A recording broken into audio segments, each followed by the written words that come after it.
Helen Fanning received a call from the bot, which identified itself as Daniel from Collier. Right now, if I was 16 years old or 25 years old and broke sleeping on the floor again, I'd be all about AI. There are 33 million companies in this country, millions of companies that have 1, 5, 10, 50, 100, 500 people that aren't going to have AI budgets. This is where kids getting hired coming out of college are really going to have a unique opportunity.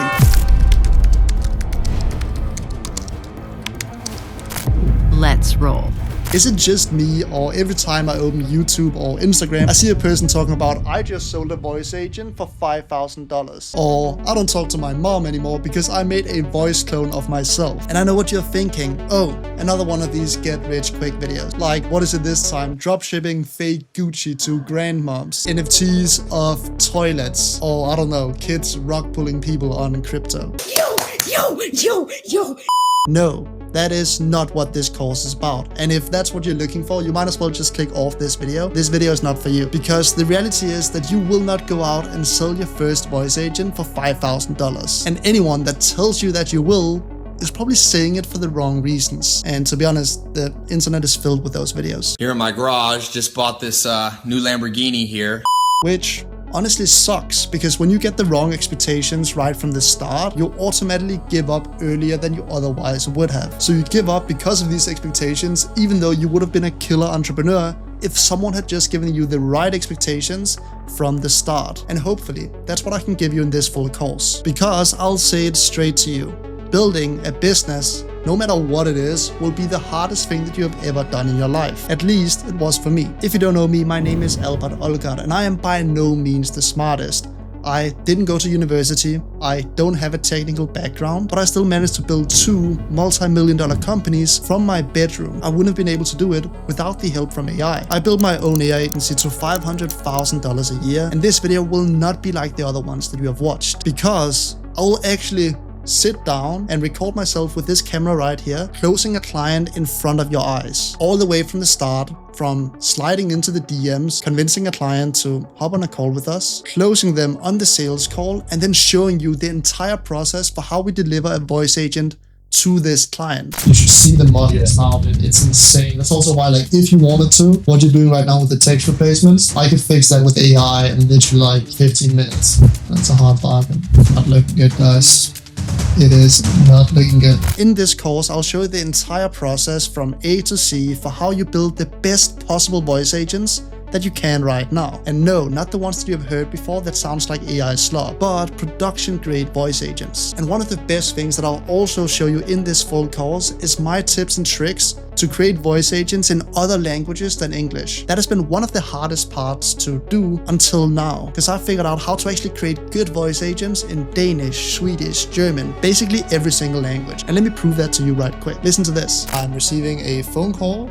Let's see how it sounds like. Hey, this is Jessica from Design Scaling. You reached out on Facebook about the $100 off voucher for your first car detail. And this course will not only be the tech. A big part of this course will also be probably the most important thing, which is how do you actually sell it? Because what no one else on YouTube seems to see is that that's actually the one thing that everyone struggles with. Not how to build it, but how to sell it. And again, in this course, I'll show you how to actually sell it by selling it to a real client. And I'll bring you everywhere throughout the entire process. But we're just gonna create a temporary funnel page then that we can use for the booking. 11 Labs needs to be able to send over a signal to Go High Level, where inside of Go High Level, we will then send the SMS. I am really excited about this one. Let's get into it. So many fuck this up when they try to start their AI business. And I will almost say that if people actually knew this, it would double their chances of succeeding with their business. So I'll tell you straight away, when you're starting out in business, you want to use every single advantage that you have. If you know someone that has a business, like your uncle or someone that your parents know, or anyone really that runs a business that could use something like a voice agent or whatever service that you're providing, those are the ones that you reach out to first. Business isn't fair. There's no cheating in business like there is in school. If you have an advantage over someone else because you know someone, please utilize that. I told you in this video that I'm going to sell a voice agent in front of your eyes. So the first place that we're going to start is the warm network. They asked for a demo to hear it. And I said, yeah, I can make a demo. We'll be on a plane tomorrow, but like Saturday or Sunday, I'll be free to basically hop on a call. I already now know a couple of business owners that I used to work with in the past, like 2 years ago, and they might be interested in a voice agent. So I'm going to reach out to the business owners that I already know and ask them if that is something that they would be interested in. A previous company that I work with is called Design Detailing, and they are absolutely crushing it. So I'm going to reach out to them and ask them if they are using voice yet, because I know they're running Facebook ads. I just don't think they have a voice agent yet, and I can help them set that up. So what I'm going to do is that I'm going to write, yo, how's it going, guys? I can maybe even reply to something that he previously said, like it's going better with him replying directly. So I'll write, yo, how's it going, guys? Are you still calling every single lead as soon as they come in? AI is good enough now to actually call the leads and book them in. There we go. That's one contact that we've reached out to. I'm not going to say any more because I want to start a conversation. I don't want to come off salesy. I just want to ask them if there's an actual pain that I could potentially help solve. Then I'm going to reach out to another business that I know. These guys are also crushing it. It is also a detailing business. Later in this course, I'll do a deep dive into what industries that are good to go after if you have no clue. So I'm going to text them as well. Hey Blair, hope everything is going well. Did you get the voice agent sorted? Because I think he talked about maybe hiring someone else back when we talked like a while ago. So I'm just going to write, did you get the voice agent sorted for the businesses? And are they actually behaving like they should? Let's send that as well. Again, just to spark a conversation and to see if there's an actual pain that we can help with. If none of the people in my own network are interested in a voice agent, then of course, I'll also show you later in this course how you take completely cold traffic and how you make them interested. I have 2 methods that work the absolute best when you're starting out in business. And I'll show you those later in the course as well. I know that Blair and Gold Coast is in Australia and that the Design Detailing company is in the US. So I'm kind of like out of time zone, but I'll keep you guys updated throughout the entire process of potentially closing this deal. They still haven't responded yet, but until they do, let me show you what you actually need to do in order to land your first client. And this is how most people, when they get started in business, actually get that first deal, which is the most important one because that's the one that gets you started. When you're just getting started, all you need is that first client. The reason for that is that that first client gives you 2 things. One, they give you a testimonial. That is what you want to ask for. A lot of beginners, when they start out, they don't ask for testimonials, which is the biggest mistake. And 2, they can also give you referrals, which basically means that they tell some other person that this guy can help with this as well. And all of a sudden, you get another client without having to do anything. Those are the best kind of clients to get. But how do you actually land that first client? Where should your focus be when it comes to outreach and marketing in order to let people know about your things that you're selling? The absolute best way, and also what we just did right before this, was that we reached out to our warm network. And this is how most people actually land their first client. And the reality is that it's not a fair way because some people know way more in their warm network than other people. When you're just starting out, you want to abuse the advantages that you already have. So how do you do that? The first thing you ask yourself is, who do you know? Start with your family. Do you know anyone in your family that's running a business that could use your service? That could be your uncle that is a barber, or it could be someone else in your family that's running a restaurant. It really doesn't matter. And let me be clear, these are not the kind of clients that you earn a lot of money on. That is not the point of this. The point is 1, to get that testimonial. 2, potentially get referrals, and 3, to get experience. What you're building up right now is experience. So the first advantage that you potentially have is who do you know? Where you have an unfair advantage over everyone else that you can do a service for them. And for this, you don't charge a single penny. And if there's actual software cost included with it, it's best if you pay that. Of course, you can try and negotiate so they pay it. But when you're just starting out, the best way to do it is to work for free first. Again, we are doing a good job. We're building testimonials. We're trying to get referrals, and we're just trying to get experience now. You're teaching yourself how to do service delivery. The next advantage that you can have is your language. This is also one of the biggest mistakes I see beginners make when they're just starting out in AI, is that all of a sudden they see everyone working in the US and selling English voice agents, and they think, okay, that's where I need to be as well, because that is where they pay most. But that is actually not the right approach to take. If I was starting out brand new again, I would definitely go after my own market. I speak Danish, which is a language that only, I think, like 6 million people speak. And that gives me an unfair advantage over everyone else. You will not be able to compete when I go after a Danish client and you also go after the Danish client. You will lose. So if you speak a unique language that not everyone else speaks, going after that market first will actually benefit you a ton. And that makes it much, much easier to get that first client because you are not competing against other tech giants or other giant agencies that are going after the same type of clients. And the third one is the niche, and we're going to talk way more about that later. But if you search for AI agency guides online, you're going to see the same niches pop up every single time. It is real estate agents, it's solar companies, it's roofing, it is med spas, it is gyms. Like all of these industries that are very, very mainstream is what everyone on YouTube is talking about. And when everyone on YouTube are talking about it, every agency and newcomer into the space will also go after those same industries. If you can find some niche that is not one of these main ones, where you have a unique advantage, maybe you know someone already in that industry, or maybe you have already graduated as a person in that industry, or you have previous work experience, that is again one of those advantages that helps you land that first client. So what did we do just before? Well, we reached out to my warm network. I already know a couple of business owners that potentially could use a voice agent, and I'm doing it in a niche that I used to work in before, which is going to be a big advantage when we actually do the service delivery. And in this video, we are not going to be working for free. That kind of defeats the purpose. But I'd highly recommend that when you're just starting out, go out and actually do the work for free, because that's how you get experience. That's how you get referrals. It's how you get testimonials. And it's how you build trust. So let's see if they get back to me, and let's see if we can potentially hop on a call with them. It is now the next day, and I've gotten response from both these potential clients. First one is Ethan from Design Detailing. Again, I wrote, yo, how's it going, guys? Are you still calling every single lead as soon as they come in? AI is good enough now, by the way, to actually call the leads and book them in. When I talked to this company around 2 years ago, AI was nowhere near good enough at calling, but AI has improved a lot. So that's why I wrote it like this. Remember, when you reach out to clients, you are the expert. You want to get in a position where you are actually educating the client about what is now possible, what you can do, what you cannot do. And if you take that authority straight away, it's going to be much easier to close clients. He then writes, yeah, but I've been texting myself. Check this out. And then he, in a private chat, sends me a bunch of conversations that he is using on Go High Level, where he is texting with the clients. That's definitely something that we can automate with AI. He writes, this is within the last week. And then he basically just sends a bunch of conversations from him texting and booking people in, which is kind of cool because that's the same system we set up like 2 years ago. The way his business works is that he's running Facebook ads. Those leads come in from those Facebook ads, and then we usually have AI reach out to them, but now he's doing it himself. And I think that's because there were some issues with AI. You can see that he's writing, this is all my texting, no AI, and I've also been calling for if they don't answer the text. Works best this way from what I've seen. So there's definitely an objection that we have to overcome here. This is in one city, Corpus Christi, in a single week. Haven't even gone into a second city yet. Okay, that is pretty cool. So I write, that's pretty sick. Nice, dude. And then I'm basically just asking a question here. Won't you get capped if you try to scale them?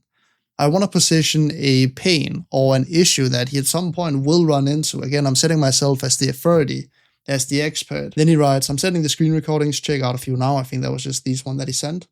And then I write, haha, what is the reason that you don't get AI to do it? Because I'm like, I want to automate everything with AI, and I basically just want to, again, here's objection, here why he's texting them himself. Did it still stop working? AI is also much better since last time. Again, I was working with him 2 years ago. The models have exploded with how good they are. And then he wrote, it stopped working, and for some reason I do it way better myself. The best month was last month I've had because of the direct texting. Okay. And then he said, I wouldn't say so. His girlfriend is also learning how to do it with him. And also the AI takes away the only thing he could really do in the day. Okay. So he actually kind of wants to work. But there's definitely some things that we can help with here. He's kind of using it as an excuse that he needs something to do throughout the day, but that something should be scaling his business if he wants to make more money. So there's definitely some things that we can mention and talk about on a call there. I call people, yes, but I'm not involved too much. I'd rather be able to directly respond to the client. The AI just caused me problems in a way. It was good to learn off of it and what to say, and I just use text replacement. Okay, there's definitely some objections we have to overcome here. I think we can help. But he's talking a lot about the texting. Like, it's fine. We want to potentially help him with a voice agent. So I basically asked, do you call everyone? You should try a voice agent. You can build them out and go high level too. I mentioned this because I want to remove all friction from him just testing it out and seeing if it works. This month, just by myself, I did 28 jobs completed and 18 new bookings already in June, just using $40 on a day in one city. I call as soon as they don't reply to the first message after like 10 minutes. Then I write, if I was you, again, I'm setting myself as the authority. If I was you, I would get AI to call as soon as they come in. and then still have you texting if you want something to do. Again, I'm kind of agreeing with him. That's the important thing when you talk to clients. I agree with them. I don't say it's wrong what you're saying. I just add an addition that I would get AI to call them as soon as they come in, and then that's just something additional that will book in more people. And then he says, I can try that. I'd rather have AI in the calling side rather than texting. See, it worked. And then I write, it's pretty fucking good. It wasn't good like 2 years ago when we started. And then he writes, nice, would be cool to implement it. So I write, we can hop on a call potentially next week and I can show you how it works. We can hook it up so as soon as a lead comes in, they receive a call instantly. And he writes, nice, do you have a demo so I can hear it? And I write, yes, I can make a demo. And then I wrote, I'll be on a plane tomorrow, but like Saturday or Sunday, I'll be free. So I'm trying to set up a call and basically just show him what voice agents sound like now, show him the potential of what we can do and how we can scale this up. Basically just educate him about the voice agents. And I'm going to bring you guys throughout the entire journey. So that is the one company that is Design Detailing. We also got a response from the other company, which is Gold Coast Pro Detail. Here I wrote again, hey Blair, hope everything is going well. Did you get the voice agent sorted for your businesses? And are they actually behaving like they should? He wrote, got the spray wraps done, the detailing supplies done, working on the ceramic coating estimate system. Then I'll do the detailing one. Once they're all built, I'll create a master AI to control them all. So I'm kind of like, I'm not sure if he meant if this is a voice agent or what it is. So I wrote, haha, pretty cool. So you got voice agents answering the phone now. Again, I'm trying to get him to clarify if he actually has voice agents already. And then I also wrote, is it built with Go High Level or something else? The reason I write this is that I'm, again, trying to ask good questions to get a response where I potentially can do something to help him. If he build it in something like Go High Level, then the new method that I'm going to show you later in this video is going to create much better voice agents specifically for his use case. It's more customizable, it's better voices, it's better overall. So I can give him a better result. Also, he says that he just has an AI now that does all of this, but I'm not sure that they actually pick up the phone. So I also wrote, that's why I wanted to clarify if it's actually voice agents or just text agents. Because if he only has text agents, then he could also add voice agents. And again, that's something that we can help him with. I hope you start to see like how I'm texting with these clients. A lot of beginners, when they start out, sound very robotic, not very human. Like I write, haha, that's fucking awesome. Like I use slurs, I use all kind of different words. I type like a regular person, like I would type to my friend. And then I ask good questions and I set myself as the authority. A problem that a lot of beginners make is that when they're texting with the client, they say, oh, I've made this and blah, blah, blah. They don't like actually provide value in the call. They don't like set themselves as the authority. And when you don't do that, the client will not think that a call where you actually hop on a meeting with them is going to be worth their time. If you have an issue right now where you cannot book people in, where you get a response, but you cannot book them in, and you cannot get people to show up on a call, the reason for that is very simple. They don't think that that call is worth their time. In order to fix that, you need to write like this. You need to ask good questions. You need to set the authority. You need to tell them, okay, voice agents are better now than 2 years ago. Okay, you have done this and this and this. Have you built it in this system, or what system have you built it in order to see if it even makes sense to help them? So now we're just awaiting responses for both of them. We're going to see if we'll be able to close the deal. If not, I'll of course also show you guys how you can do completely cold outreach and also like spark these kind of conversations. So yeah. I'm promising you guys in this video that I'm going to close a client and show you the entire process, no matter how long it takes. While we wait for a response, let me show you something very cool that you can do, which is going to save you a bunch of time. I have now these conversations on WhatsApp, so I can copy these and paste it into Claude Code. And I can also go to the other conversation, grab all of these as well. Above this, I have a skill that's called create skill right here. And what that does is that creates a future skill for Claude that we can then utilize over and over again. And this skill is very good at creating those Claude skills. If you want that Claude skill together with all of my other skills, you can grab it completely for free inside of our free community. Just go inside of Classroom, go to Learning Hub, and then go to Claude skills right here. Here you have a folder with all of my Claude skills you can just download and install. If I then write create skill, I can write, I want to create a skill that is called Albert DM, for example. This skill should teach how to behave and talk and DM like Albert.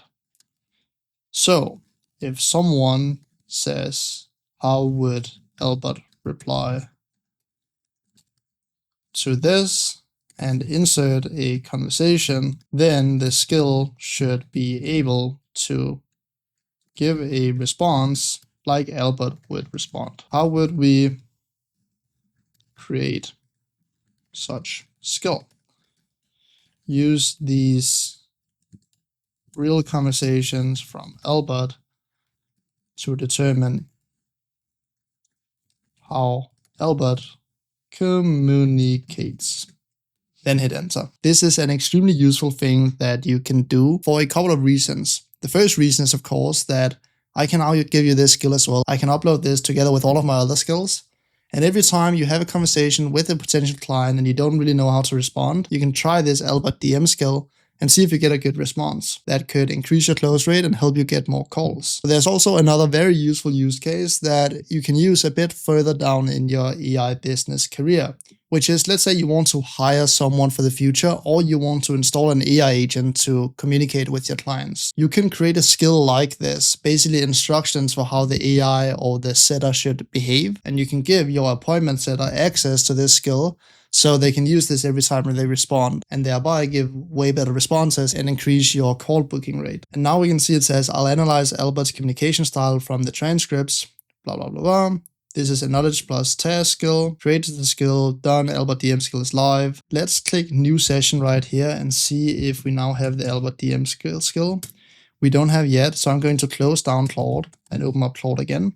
That will basically refresh it so we can see the skill that I just created. If we then write /Albert DM like this, and we are utilizing the skill now we can go, let's go ahead and find some conversation. Like, let's just say this, for example, right here. Now I can paste this in and say, how would Albert respond to sell a voice agent? Now it's going to utilize the Albert DM skill. It's going to look at the conversation, and then it's going to give a response for what we should respond to this client. And there we go. You can see that's sick, dude. You're building a whole army.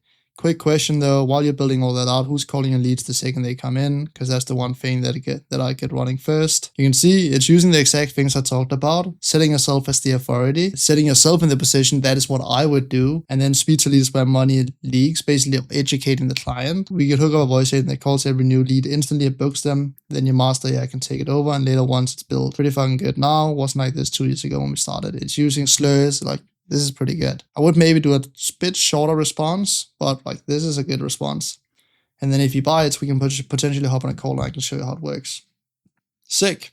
So what I'll do is that I'm going to upload this Albert DM skill into the folder with all my other skills. So I'm just going to create a new skill. I'm going to call it Albert DM. Then I'm going to, can you open the Albert DM skill in my Finder, please. Then I'm going to go into the folder Albert DM, insert this skill right here that we just created. And now I can just go in and grab this skill and you can use it for your own. The way you do that, by the way, is that you just right click on this right here, click download. That gives you this folder of all of my Claude skills. And then you can literally just drag this folder in right here and say, please research how to install Claude skills, and then it's going to install all of the skills for you. When you're downloading things like this from the internet, you always want to make sure that the things are right. So what I would do, honestly, and recommend that you do, is first tell Claude to check through this folder, check through these skills, and make sure that there's no like security vulnerabilities or anything in this folder.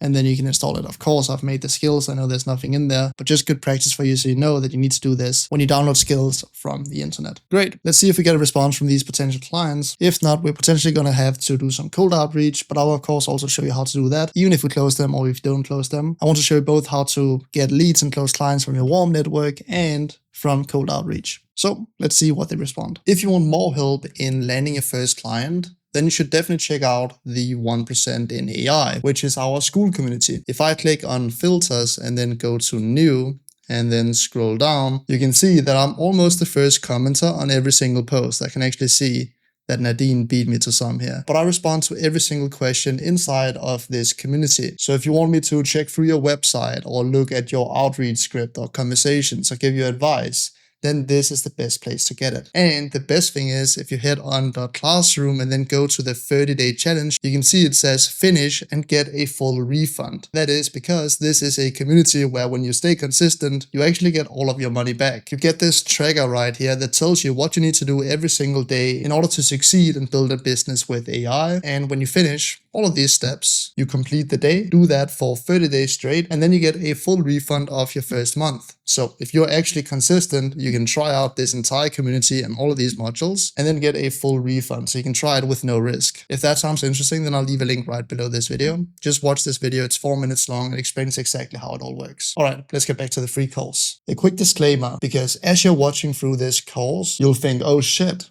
this will make me a millionaire by next month. But unfortunately, it doesn't work like that. And I want to set your expectations right from the start. And to do that, you need to know about the woman in the red dress. You've probably seen it. It's in the movie The Matrix. And when Neo looks back at the woman in the red dress, he gets distracted. And he looks again, and it's actually not a woman, it's an agent that's trying to harm him. The woman in the red dress is something that Alex Hormozi is talking a bunch about. But it basically means that you're getting distracted from what actually matters and from what actually grows your business. When I started my business a little over 3 years ago, something I was thinking a lot about is like what happens when you actually fail a business. And what I imagined when I thought about failing in business, I thought about like a closed shop with barricades from the doors, barricades in front of the windows, like very extreme. That this is what a failed business looks like. But in reality, it's usually not like that. When you hear the statistic that 9 out of 10 businesses fail, it's not like this at all. What happens most of the time is that some person builds one business. And it might be going decent, like they might be up trending upwards like this, that they're slowly growing the business, right? But all of a sudden, they see this woman in the red dress that distracts them from their one business. So they start a second business. And maybe this business also goes decent when they just start out, also on an upwards trend. But what happens is that this other business starts to stall while this other one is growing. And at one point, both businesses are going to stall. And they're going to be stuck. I know that it sounds very cool when you tell people, oh, I run multiple businesses. But to an entrepreneur, that basically means, okay, this is a person right here that doesn't know how to focus on one thing, which means he'll be stuck and never actually reach his potential. Your focus can really only be in one place. And this is a mistake that I've made more than 2 times. So I'm by no means a saint right here. Instead, what you need to do is that you need to focus on one business, because growing a business is usually exponential. It goes like this. But if you stop and start a new business every time you reach this spot, you're missing out on an extreme amount of gains in your business. And a lot of entrepreneurs get stuck in this loop of focusing on the new woman in the red dress, the next distraction, and they just keep this circle going of only getting to here, and then starting a new business, and then only getting to here, and then starting a new business, and then only getting to here. And the reason they start a new business is that they've seen this next thing, and they think, okay, this is a big opportunity. But the reality of all businesses, there's pros and cons of everything. Your business stagnates when you reach that point that you don't know how to solve. So instead of trying something else when you run into problems, you need to keep going with one thing in order to unlock these gains. And that is if you even reach a point where you're growing. A lot of beginners, when they try a new business, don't even grow it at all. So they just try a bit and then they stop, try a bit, then they stop, try a bit, then they stop on their first, second, and third business, when they don't realize that they need to keep going for long before they reach that exponential curve. So when you hear Alex Hormozi talk about the woman in the red dress, the next distraction, the next business model that seems easier but in reality isn't, this is what it means. So I'm setting your expectations from the start. This is not something where you become a millionaire overnight. And anyone that tells you that is probably doing it with the wrong intentions. It's something where you keep going for an extended amount of time before you make a single penny.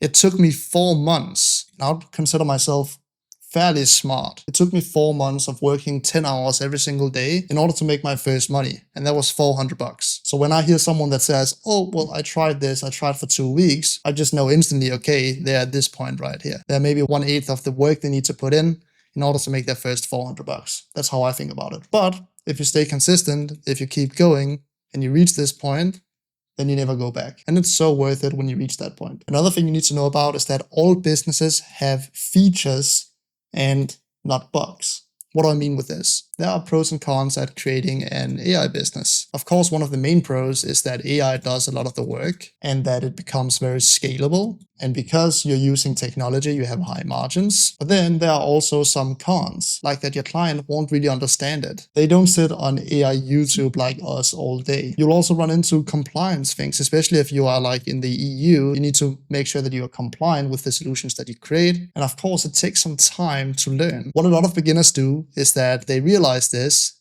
and this is the only thing they see when they start the business. They think, great, I'm going to start an AI business because I can do everything with Claude, and then I can have a business that runs itself. But then they run into issues like this. They might run into compliance issues and think, okay, well, I cannot do this because I don't know how to make it compliant. The reality is that this is a feature, not a bug. And the good thing is, and the way that I think about it, is that every time I solve an issue, I think about, okay, this is something that my competitors have to solve as well. So if I can solve this, then I'll be ahead of my competitors. So what a lot of beginners do is that they focus on the positive. They go into a business only knowing about this. And then later, they find all of the hard things in the business. And when they do that, they give up. For example, one of the main things that people don't realize about an AI business is that you need to have sales skills as well. A bunch of technical beginners come into the space, they can build something, but they don't know how to sell it. And then they give up instead of actually learning how to sell. And this phenomenon is what happens in all businesses. When we talk about the woman in the red dress, this right here is what we think about. When you hear about a new business, you only think about the positives. Like when you hear about trading, you think about, okay, great, I can put money in and I get more money out. And you think, okay, great, I don't have any employees, I don't have a boss. I only manage myself, I just sit alone and I print. But then you realize how hard trading actually is. And that's the thing that you don't realize before you try it. And the reality is that these things right here is what you need to solve in order to go from this flat exponential curve to it actually being exponential. But guess what? These problems will keep arising. Because, okay, you solve these things and you're starting to get some clients and maybe you're here. All of a sudden you need to hire people and it will be very hard to find someone that's as good as you technical. So then you have a hiring issue that you need to solve as well. So this list just keeps stacking, but as you solve them, that's when your business grows. You don't have to remember all of this. You just have to understand that every new business you see when you scroll Instagram and you watch YouTube tells you about this. But the actual thing you need to focus on is how do I solve these things and make sure that they don't come as a surprise. Because if you ignore these completely, you're just going to be trying a bunch of different business models and never succeed with any because you don't actually work through the hard things that it takes in order to grow that business. That being said, let's talk a bit about why building an AI business right now is a pretty good time to do it. If you get this next part wrong, you will make money, but you'll end up building a business that you hate. So by the end of this section of the course, you'll actually know how I created a business that I actually like working on. But remember, like we just talked about, none of this is easy. It will never be easy to convince someone to give them their hard-earned money. You need to provide value in return. That's what the free market and capitalism is all about. And if you continue to think that it'll be easy, then this course is not for you. You can just leave it right now. That being said though, it is much, much easier to start a business now than just like 100 years ago. Think about how lucky we are being born at this time. Because just like 100 years ago, if you wanted to start a business, you would have to purchase an entire factory and you would then have to hire employees to do the work. That is what most businesses was back then. It was manufacturing. But now you can start a business and all you really need is literally just a laptop. And you could create a business from your laptop, maybe it lasts 20 years. But now, because of AI, when you run into any issue at all, you can also just ask AI. And this is something that we have only been able to do for the last 2 years. AI simply hasn't been good enough before that. And in the last year or so, AI went from kind of like a consultant that we could ask questions and then get an answer to now being able to do the work for us, which is an insane opportunity in itself. And let's look at specifically voice agents. I actually tried to sell voice agents 2 years ago, but even in English, they simply weren't good enough. They messed up a bunch of words and there was an insane amount of delay. They were not good. It was in other languages than English, it was even worse. It was horrific. But now, and what I'll show you later in this course, you can build voice agents in basically any language. They've gotten that good. And this right now means that there's a massive opportunity in providing voice agents because the entire market has now opened up. And the world is only going to adapt more to AI. It's forced to do it because AI is the biggest productivity boost that we have ever seen before. And that is why companies are laying off thousands of employees and still hitting record profits. The only way they can do that is with AI. What I'll show you in this course is specifically also how you can create voice agents in your own language, because there's a bunch of agencies out there selling voice agents in English. However, if you speak a unique language that not that many other people speak, for example, I speak Danish, being able to create a good Danish voice agent basically cuts away all competition. All of a sudden, I'm not competing with thousands of agencies. I'm max competing with a couple. And that is probably one of the best ways to start. Start where you have that advantage, and then later you can go into the US market when you have sales experience and you know how to outreach the right way. But I'll be covering all of that in this course. I'll be showing you how you can create a one-person business. Because with the method that I'm about to show you for creating voice agents, you can install a voice agent once, and then it will just run forever and keep making you profit every month. And this means that you can have AI do 95% of the service delivery. Another crazy thing about this is that it doesn't matter if you work with a company that has 1 employee or 1,000 employees, because it's about the same work setting up a voice agent for each. Of course, with bigger companies, you're usually going to have some compliance things that you need to take care of. But the actual work of building a voice agent, testing the voice agent, making sure it's good is around the same work. But with the 1000x company, you can also charge 1,000 times as much. So the roadmap looks like this. You first actually need to learn how to build voice agents that actually sound good in any language. Then you need to learn how to get clients. So you need to learn sales and marketing. Then you're going to be stuck in this for a while. Like this period right here took me 4 months. You don't learn this instantly. But then you're going to get your first client. And this client is usually going to be a smaller one, like a local company with maybe only 1 location. But at this point, you're going to be able to just do this over and over again. And you just want to get to that point where you can sustain yourself. That is really what, when you're starting on a business, what you really want to be able to do. If you can make, I don't know how much it takes for you to sustain yourself, maybe $2,000 a month, $3,000, $4,000 a month.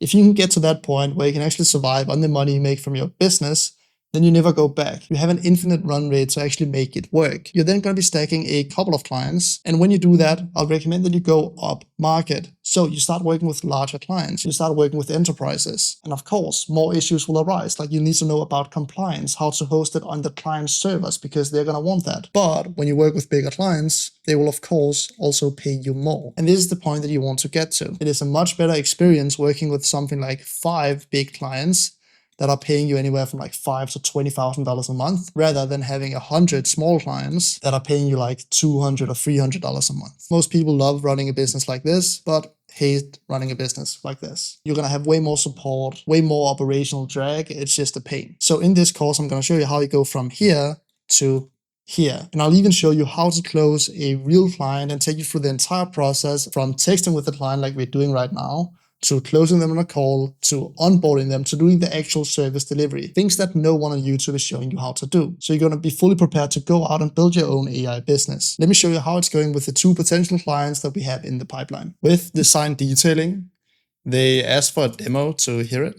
And I said, yeah, I can make a demo. We'll be on a plane tomorrow, but like Saturday or Sunday, I'll be free to basically hop on a call. So what I'll do now is that I'm going to go in and grab my Calendly link, which is basically where they can schedule a call with me. Then I'm going to take the 30-minute private call, that is this Calendly link right here. And then I'm going to send this calendar and say, can you find a time, a calendar, hit enter like this. And we are of course going to create a demo so they can actually hear what it sounds like. So let's see if we can manage to get that appointment booked into the calendar. I'll also go to Gold Coast Pro Detail. Here we had a bit of a longer conversation yesterday. I'm still a bit confused about what he has built already, but he says, I asked, do you got voice agents answering the phone now? Is it built with Go High Level or something else? And he wrote, no, I use ChatGPT and something called use.ai, which I've never heard about. So then I wrote, all right, cool. So is it an internal tool? The client doesn't talk to the voice. The reason I asked this question right here is that I want him to answer like, yeah, I still pick up the phone. I don't have the AI picking up the phone or something like that, in order to say that he actually has a pain and in order to say that we can actually help him. But he actually responds, no, the AI answers the phones, answers and gives estimates and book callbacks, emails out estimates, SMS links, and forwards calls to whichever phone we needed it forward to.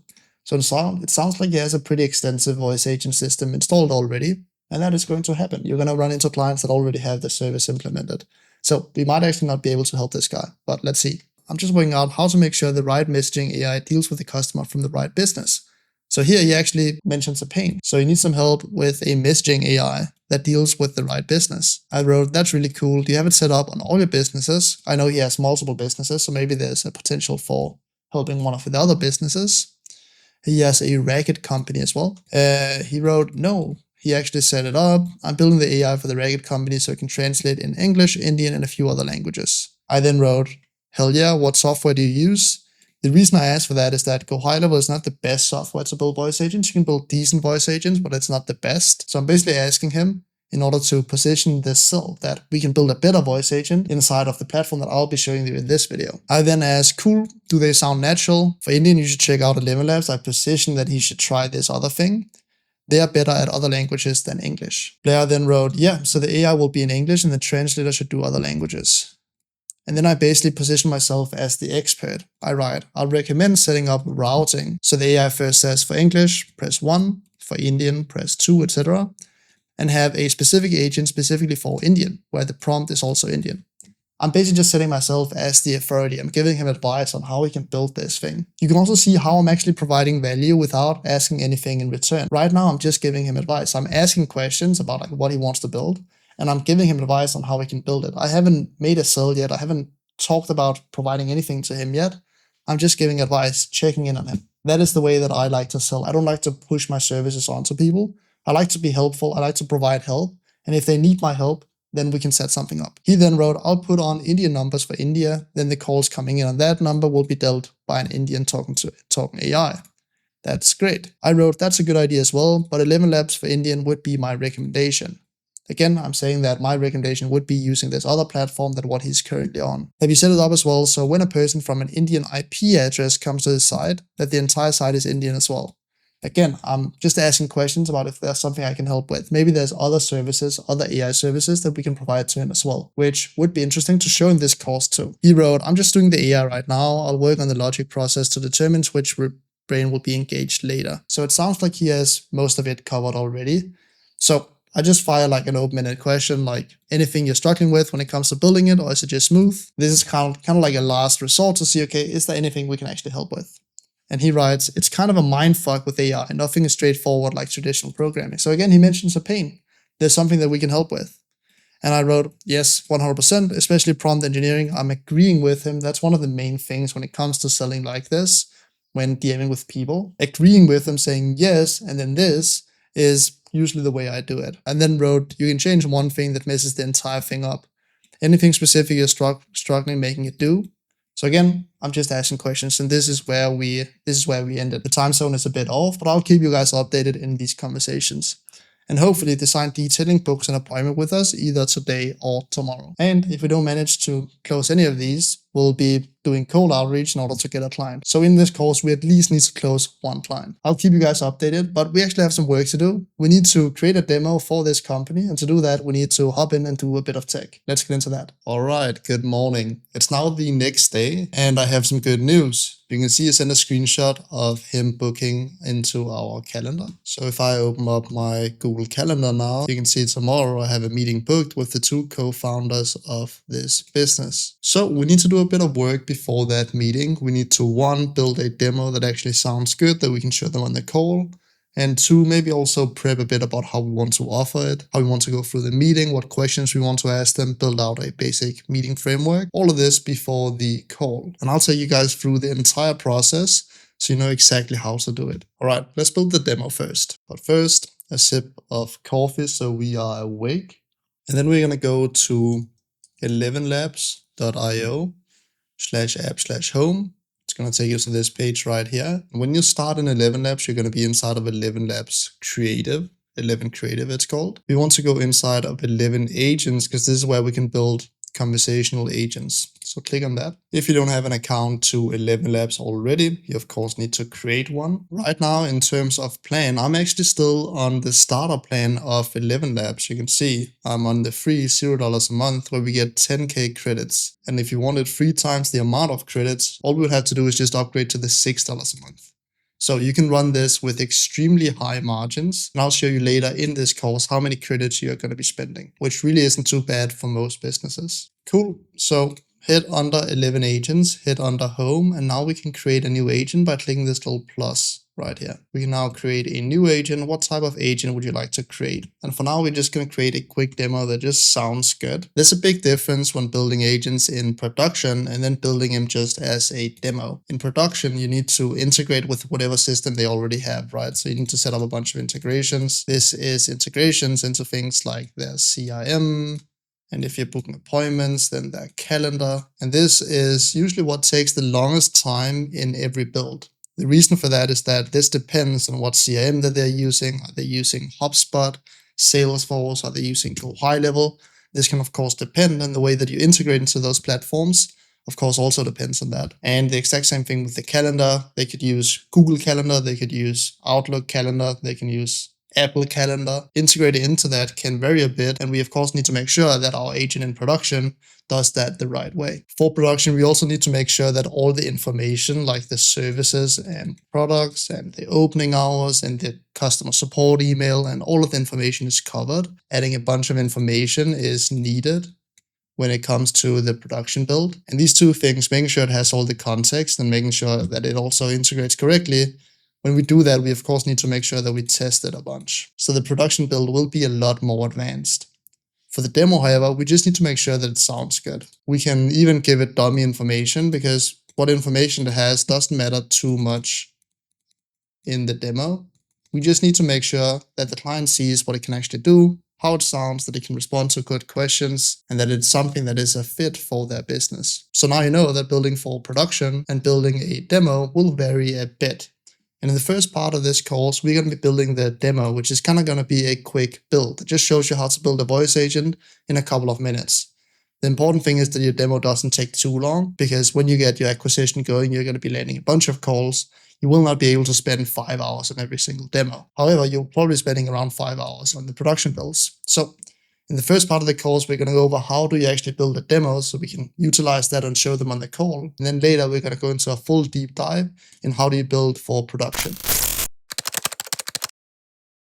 When we're creating a new agent, we actually have a bunch of templates that we can browse through already. These are like agent templates. You have customer support, you have hotel reservation agents, you have language practice tutor, you have front desk receptionist.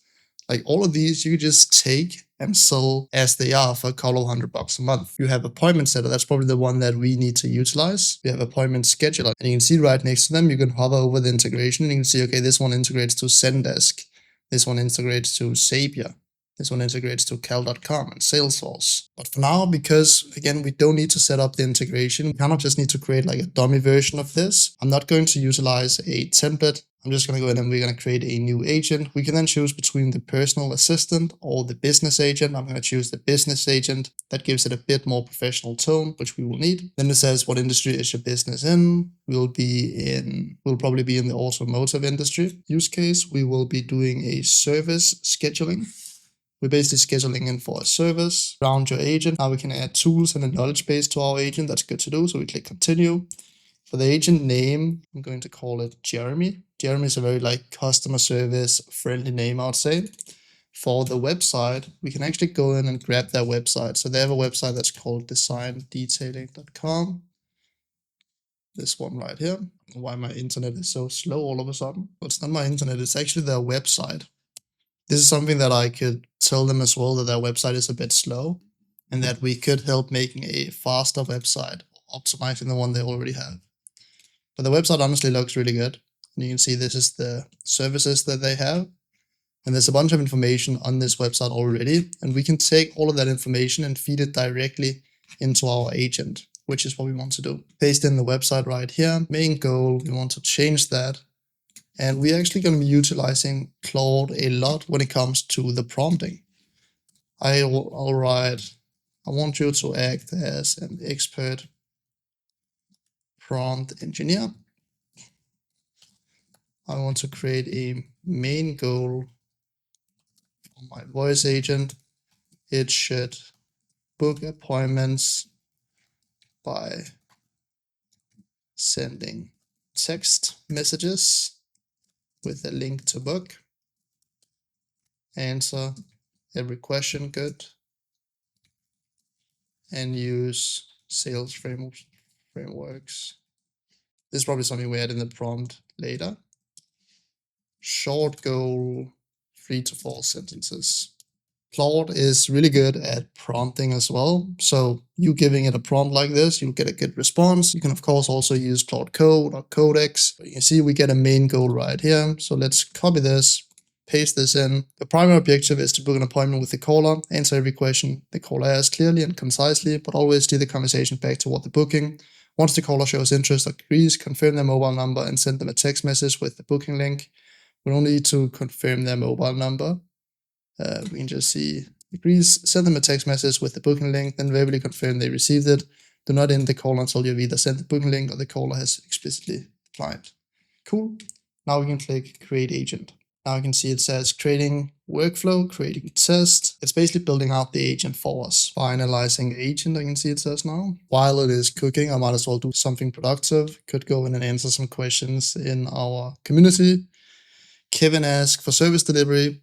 Not sure if it's already a video or not. I might not be up to it yet, but just wanted to ask if you could please do a service delivery video. Like after you close and they want XYZ automations, a walkthrough video about getting them up and running, connecting all the automations and create their stuff. That is a very good idea. I am actually creating one as we speak, which will be a full walkthrough of selling a voice agent, but doing it for other agents would probably be smart too. You can expect it in, let's say, around 3 weeks. I think this video is going to be pretty long, so it's probably going to take some time to be uploaded. It is still just finalizing, so I can take another question. I'm back, day 5 completed. Let's go. Ollie opened my eyes to the possibility of the international markets. Yeah, international is the move. Niche validation. After comparing a few possible AI automation niches, HVAC, solar, I'm leaning towards HVAC. I think that's a very good idea.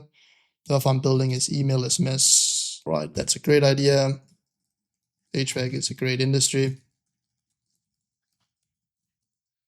High volume, high margins, and they pick up their phone.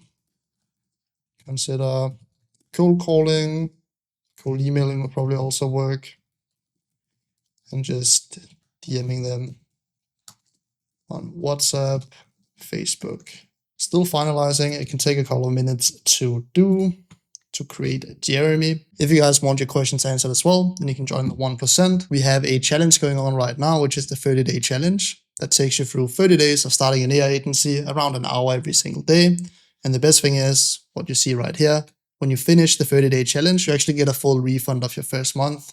So you can try the entire community, get help, stay consistent, and actually get a full refund. So there's no risk if you're actually consistent. And this is taking forever, taking a little longer than usual. I'll be back when it's done. That took an awful amount of time. It was saying finalizing.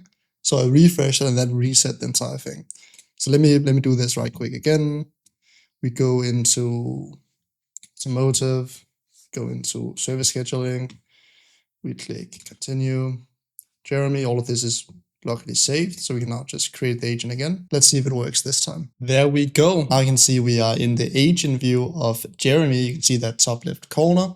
And the first thing it wants us to do is to enable guardrails, which basically blocks prompt injection. For now, it's again not the production agent, so I'm just going to dismiss this. And the same with enable workflows. This is something that I'll show you how to do later, but for now it's just a demo, so we're going to dismiss that as well. The most important thing is actually the voice. The voice is always going to be the biggest thing that determines if the client wants to implement this into their business or not. Now we have Eric. Let's test that in a second. But the first thing I noticed is that under personality, it actually says you are Maya, which we wanted of course to say you are Jeremy because that's the name of our agent. You're Jeremy, a friendly and efficient booking assistant for design detailing. You're knowledgeable about all mobile car detailing services, pricing, and our convenient process. You're a patient professional, always focused on helping the car schedule their service. You're assisting a customer with the phone who is calling design detailing to inquire about or book a mobile car detailing service. The customer cannot see you, so all information must be conveyed clearly through speech. You have access to all the service details, pricing, blah, blah, blah. The tone, your responses are warm, clear, and professional, typically 1 to 3 sentences. You use a conversational style with natural speed patterns, including brief affirmations like warmly. I understand I don't like that, sounds too much like an AI, so I'm just gonna write like, okay sounds good, and yes instead of absolutely. Maintain a helpful and positive demeanor. You'll gently steer the conversation back to book an appointment if it deviates. You optimize your speech for text to speech using strategic pauses. For example, you would say $79 instead of 79. Cool. Primary goal is to successfully book a mobile car detailing appointment for the caller with design detailing. Follow the structured workflow. Understand needs. Facilitate booking. Verbally.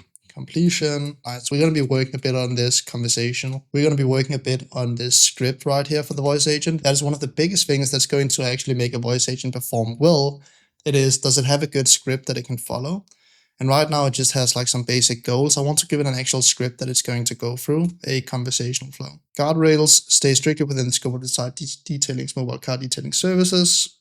Do not speculate or provide false information. Maintain a professional and polite, never ask. Do not send in the call abruptly. Do not engage in personal opinions. Nice. Now we need to change the first message. Hey, this is Jeremy from Design Detailing. I saw that you just reached out via Facebook. Maybe just like a question like, do you have a car that needs a clean? Let's try this first. For the language, we of course want to choose English. For the LLM, I'll recommend Gemini 2.5 Flash. We can also test some other fast models. It's very important that they're fast, so there's no delay. And for the agent behavior, we're just going to use the default behavior. Before we test it, I also want to go into the knowledge base right here. And you can see there's no knowledge base added right now. And we probably want to add some basic information. I recommend that you do this for every demo that you create. It doesn't take too long, but that way, if the client has any questions about the services, the agent will know. So we can click add document and then we can add a URL. Then we can copy their website once again, paste in their website, and turn on scrape for new content every 7 days. This is something that we would have on if we are in production. That way it refreshes, and we're going to choose sitemap so it gets all of the pages. We're going to leave this open and then we're going to click continue. But turn on auto refresh if you're building this in production. Don't turn it on if you're building it just like a demo. Actually, instead of sitemap, we're going to choose whole website so it gets every single page. Click add website, and then we want to enable RAG like I just did before, and now it's going to scrape the website. You can see it's finding the pages now that it's going to use for the knowledge base. There's 2 different ways that you can test it. You can either test it by talking to it, but you can actually also just send a message. I can now ask, what is the price? Now you can see it says, to give you the most accurate price, would you tell me which detailing service you're interested in? We have a range of options from an exterior watch to our comprehensive gold. Let's do gold, excellent choice. Our gold package is our most popular. For standardized car, the gold package is $199. This includes the full interior and exterior detail. Nice. Now asking me what your general location is. I write Las Vegas. We'd like to go ahead and book your gold dinner. I'll send you a text message with booking link. Sure. Wonderful. To send you the booking link, could you please provide me with your mobile phone number? There are some things we have to improve, like it wouldn't need the phone number because it should just be able to send a text to this number directly. And I also want to make a good question flow so it books more people in. This sounds good, but let's actually test it with voice. I can click record right here, and then I can click allow this time, and then I'm going to turn. This is Jeremy from Design Detailing. I saw that you just reached out via Facebook. Do you have a car that needs a clean? Yes, I was looking at the gold package. Wonderful. The gold package is a fantastic choice. To make sure we can serve you, could you please tell me your general location or the area where you'd like the detailing service to take place? Let's do Las Vegas. Excellent. We do offer our mobile detailing services in Las Vegas. The gold package is one of our most popular options. To help you get this booked, would you be able to provide... All right. We definitely need to choose a different voice, and we need to make the prompt better because right now it sounds very generic. And this is what most agencies provide, a very generic sounding AI agent. We can make them sound really, really good, like where it's almost impossible to tell that it's a human. And I'm going to go way more in depth about that later. But for now, we need to make it sound good for the call we have tomorrow. To do that, we need to use a different voice. So let's find a good voice. I'm going to go to gender, and I'm going to choose male. And age, I'm going to choose middle-aged. Potentially choosing someone that's old might actually build some credibility. So let's try an old. I have crossed oceans of time to find you. Narito na ang pinakamahusay. Well, howdy there, folks. Interesting. Let's try middle age. Doesn't sound like we can find anything there. In the world beyond, are you looking for? I'm Magic Jack. For the languages, we need to choose English. For the accent, let's choose American. With great effort today, the future will shine brighter. This one is actually really good. Ronald is definitely a competitor. So what we need to do now is just choose Ronald and then test it again and see if we like this better. So I'm going to click new conversation. And something I also want to change, that I want to make this sound way more like informal. It needs to sound like a phone call of a car detailer, which isn't like the most formal person. So I'm going to copy this entire thing. I'm going to go to Claude and I'm going to say, I want my prompt to sound more informal. Like a friendly phone call between friends. Can you please update my prompt to be better for the car detailing company? You can see here's the updated version, same structure, but Jeremy now talks like a real person instead of a call center script. This sounds like a better prompt already. So we can copy this, we can paste this in.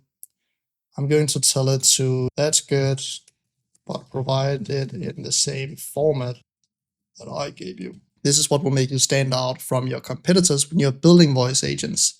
It is that you know how to prompt the agent so it actually doesn't sound like an AI. So now we have this prompt right here. This seems like a better format. So let's copy this, delete all this, paste this in. Let's do some line breaks so it is consistent with each section. There we go. We also want to change the time zone to be, let's set it to New York. So let's try it once again. We probably also want to change the message. We can maybe write, hey, this is Jeremy from Design Detailing. If we can include like this is twice, that's going to make it sound very human when we just call them. We want to use a bunch of these like small tricks, adding things to the prompt that makes it sound human. But we're going to go like way more in depth about that in the full course that comes for 11 Labs later in this video. But let's test it now. So we click once again. Oh, this is Jeremy from Design Detailing. I saw that you just reached out via Facebook.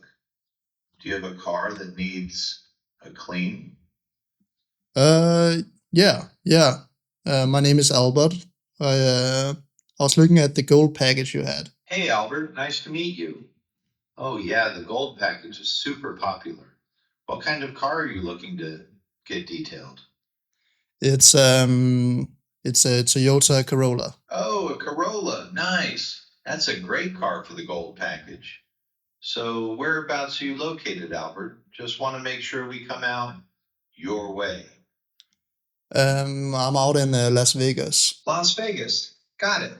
Yeah, we definitely cover that area. So are you ready to get that Corolla sparkling with the gold package? I can send you a booking link right over. Yeah, why not? Can you send that over? And how soon would I be able to have it done? Awesome. To send you that booking link, what's the best mobile number for you, Albert? Once I send it over, we can definitely chat about availability and get you all set up. This number that I'm calling from right now. Got it. I'm sending that booking link to your number right now. It should be a text from Design Detailing. Let me know when you get it, okay? Yeah, nice. Perfect. So you should see that link now. Were you able to open it up? And regarding availability, once you click that link, you'll see all the open slots and can pick what works best for you. Okay, thank you. I'm gonna book in a couple of hours, okay? Sounds good, Albert. Glad I could help you get that link. Just book whenever works. For you. Thanks for calling Design Detailing, and we'll see you soon. Yep, peace out. See you. Okay, much better agent now. I really like this. This is Jeremy from Design Detailing. Something I want to use is probably more of these like warmly right here.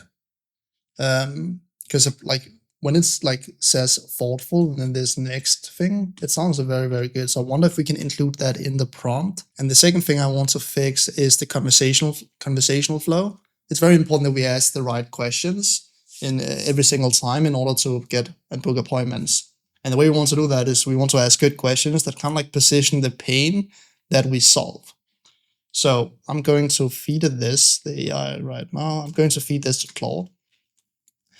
And I want to change the question flow a bit. First question should be, what car were you thinking about giving a clean? The reason that we ask this question right here is that it's kind of like an assumed close. We don't ask like, do you want detail or do you not want a detail? We ask, well, what car were you thinking about giving a clean? When they say that, the next question should be, do you have any kids or pets making a mess? The reason we ask this is, again, it's also an assumed close, and it's also positioning the pain. When they say, yeah, I have kids, they make a mess of the car, or yeah, I have pets, there's a bunch of pet hair. What this does is that, again, it positions the close. It gets them to mention the pain they have themselves, so our agent can use that and then book them in. So it asks, do you have any kids or pets making a mess? Sounds good. And the third question should be, does mornings or afternoons usually work best if we should come by? And then I'm also going to write, then we should send the link after they respond to that. We already have their phone number, so we shouldn't ask for it. And we should send it and say something like, I just sent a text message your way with a link for you to find a time. Did you receive it? Something like this, where it's then going to send the text message. For now, we're actually not going to send it because this is just a demo. But later in this course, I'm going to show you how you also get the agent to actually send a text message when it says this exact thing, like that. And then I'm going to hit enter. And now Claude is going to provide this section for us, the goal section, where it then books them in. And hopefully this makes it sound a bit more natural, a bit better. This looks a little better. So let's go back into 11 Labs, delete this goal right here, insert this goal instead. I need to add some line breaks. This added the line breaks like it should. Now we have the goal in there. I actually think that we should not have this question, what car we're thinking about giving a clean. We should not have this in the prompt. We should actually add it to the first message, like this, what car we're thinking about giving a clean. And then remove it from here. This start by asking casually about the mess levels. Do you have any kids or kids making a mess? Use the answers to suggest the service that fits best. This is a better conversation flow, I'd say. So now we can test that. We can create a new conversation right here. And let's see if this sounds better. Hey, this is Jeremy from Design Detailing. I saw that you just reached out via Facebook. What car were you thinking about giving a clean? It's a Toyota Corolla. Oh, a Corolla. Nice. So tell me, do you have any kids or pets making a mess in there? Or is it just needing a general refresh? Yeah, I have kids and I also have pets. And there's some pet hair, but not too much. Ah, gotcha. Kids and pets. That's a classic combo for a car. Sounds like we can definitely get that Corolla looking fresh for you. So for timing, do mornings or afternoons usually work best for you? If you can come in the morning, like maybe Saturday, that would be best. Totally. Saturday morning, we can definitely make that happen. I'm going to send you a text message right now with a link so you can pick the exact time that works best for you. Did you get it? Yeah, I just received it. Awesome. I just sent that text message your way with the booking link. Did you receive it? Yeah, I got it now. Perfect. Glad you got it. You can just click that link to find a time that works best for you. Thanks for calling Design Detailing and have a great day. Awesome. You see, it sent the link. It behaves much better now. And honestly, this sounds pretty good. But we're going to keep testing to make sure we actually have a really good demo. And the first time you create a demo, you're going to be spending a lot more time than the other times. Later, we can literally just copy this agent, change out the knowledge base, and then we're good to go. but I want to try a different voice than this one. So Ronald sounds good, but he's a bit too slow, I would say. I want someone that's like has the same expression, but is a bit faster. Let's try Nick right here. This might be interesting. Hey, this is Jeremy from Design Detailing. I saw that you just reached out via Facebook. What car were you thinking about giving a clean? I got a Toyota Corolla. Oh, nice. A Corolla. Those are great cars. So, what's the mess level looking like in there? Any kids or pets making things a bit wild? Yeah, I both got kids and pets. Yeah, for sure. Kids and pets definitely add to the adventure. So, to get that Corolla looking fresh again, do mornings or afternoons usually work best for you? If we can do mornings, that'll probably be the best. Mornings, got it. That's usually pretty popular. I'm just sending a text message your way right now with a link for you to find a time that works best. Did you receive it? Yeah, I got it now. I can just through. You can just click that link to pick out the perfect morning slot for your Corolla. Okay, it hangs up like a bit prematurely. So I'm going to add a completion after the booking link has been successfully sent and confirmed, or they call it book. Ask them if you can help them with anything else. Not end the call until the caller has no more questions, or the caller has explicitly declined to book. Cool. I like Nick as well, but we want to test out a bunch of different voices. And something I like to do on the meetings as well is actually to go through voices with them and ask them what voice do they like the best. It kind of feels like we're giving them a personalized approach. Right now, I still think Ronald sounds a bit better. Festivals are colorful gardens where joy. Let's actually try this one as well. An interesting tactic that you can use sometimes is to use a slightly bit different accent than what they're used to in that area. The reason for that is that when they have, like, let's say an Indian accent or a Mexican accent, what then happens is that people will not notice like the small AI features there are, and instead they're just going to focus on the accent, which makes it sound more human. So if we click right now, let's see if this works better. Hey, this is Jeremy from Design Detailing. I saw that you just reached out via Facebook. What car were you thinking about giving a clean? I have a Corolla. Oh, your other Corolla. Gotcha. What year is that one, and is it a sedan or a hatchback? Also, just so I can get a better idea, how messy are we talking inside? Any kids or pets making a mess? It is not too messy, but I do have kids. Okay, not too messy, but with kids, I totally get it. We can definitely get that looking fresh for you. So, to help me figure out the best time for you, do mornings or afternoons usually work best?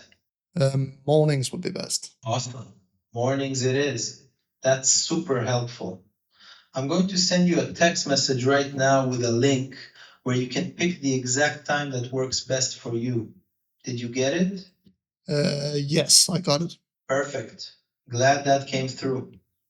Is there anything else I can help you with right now? Or any other questions you had about the detailing?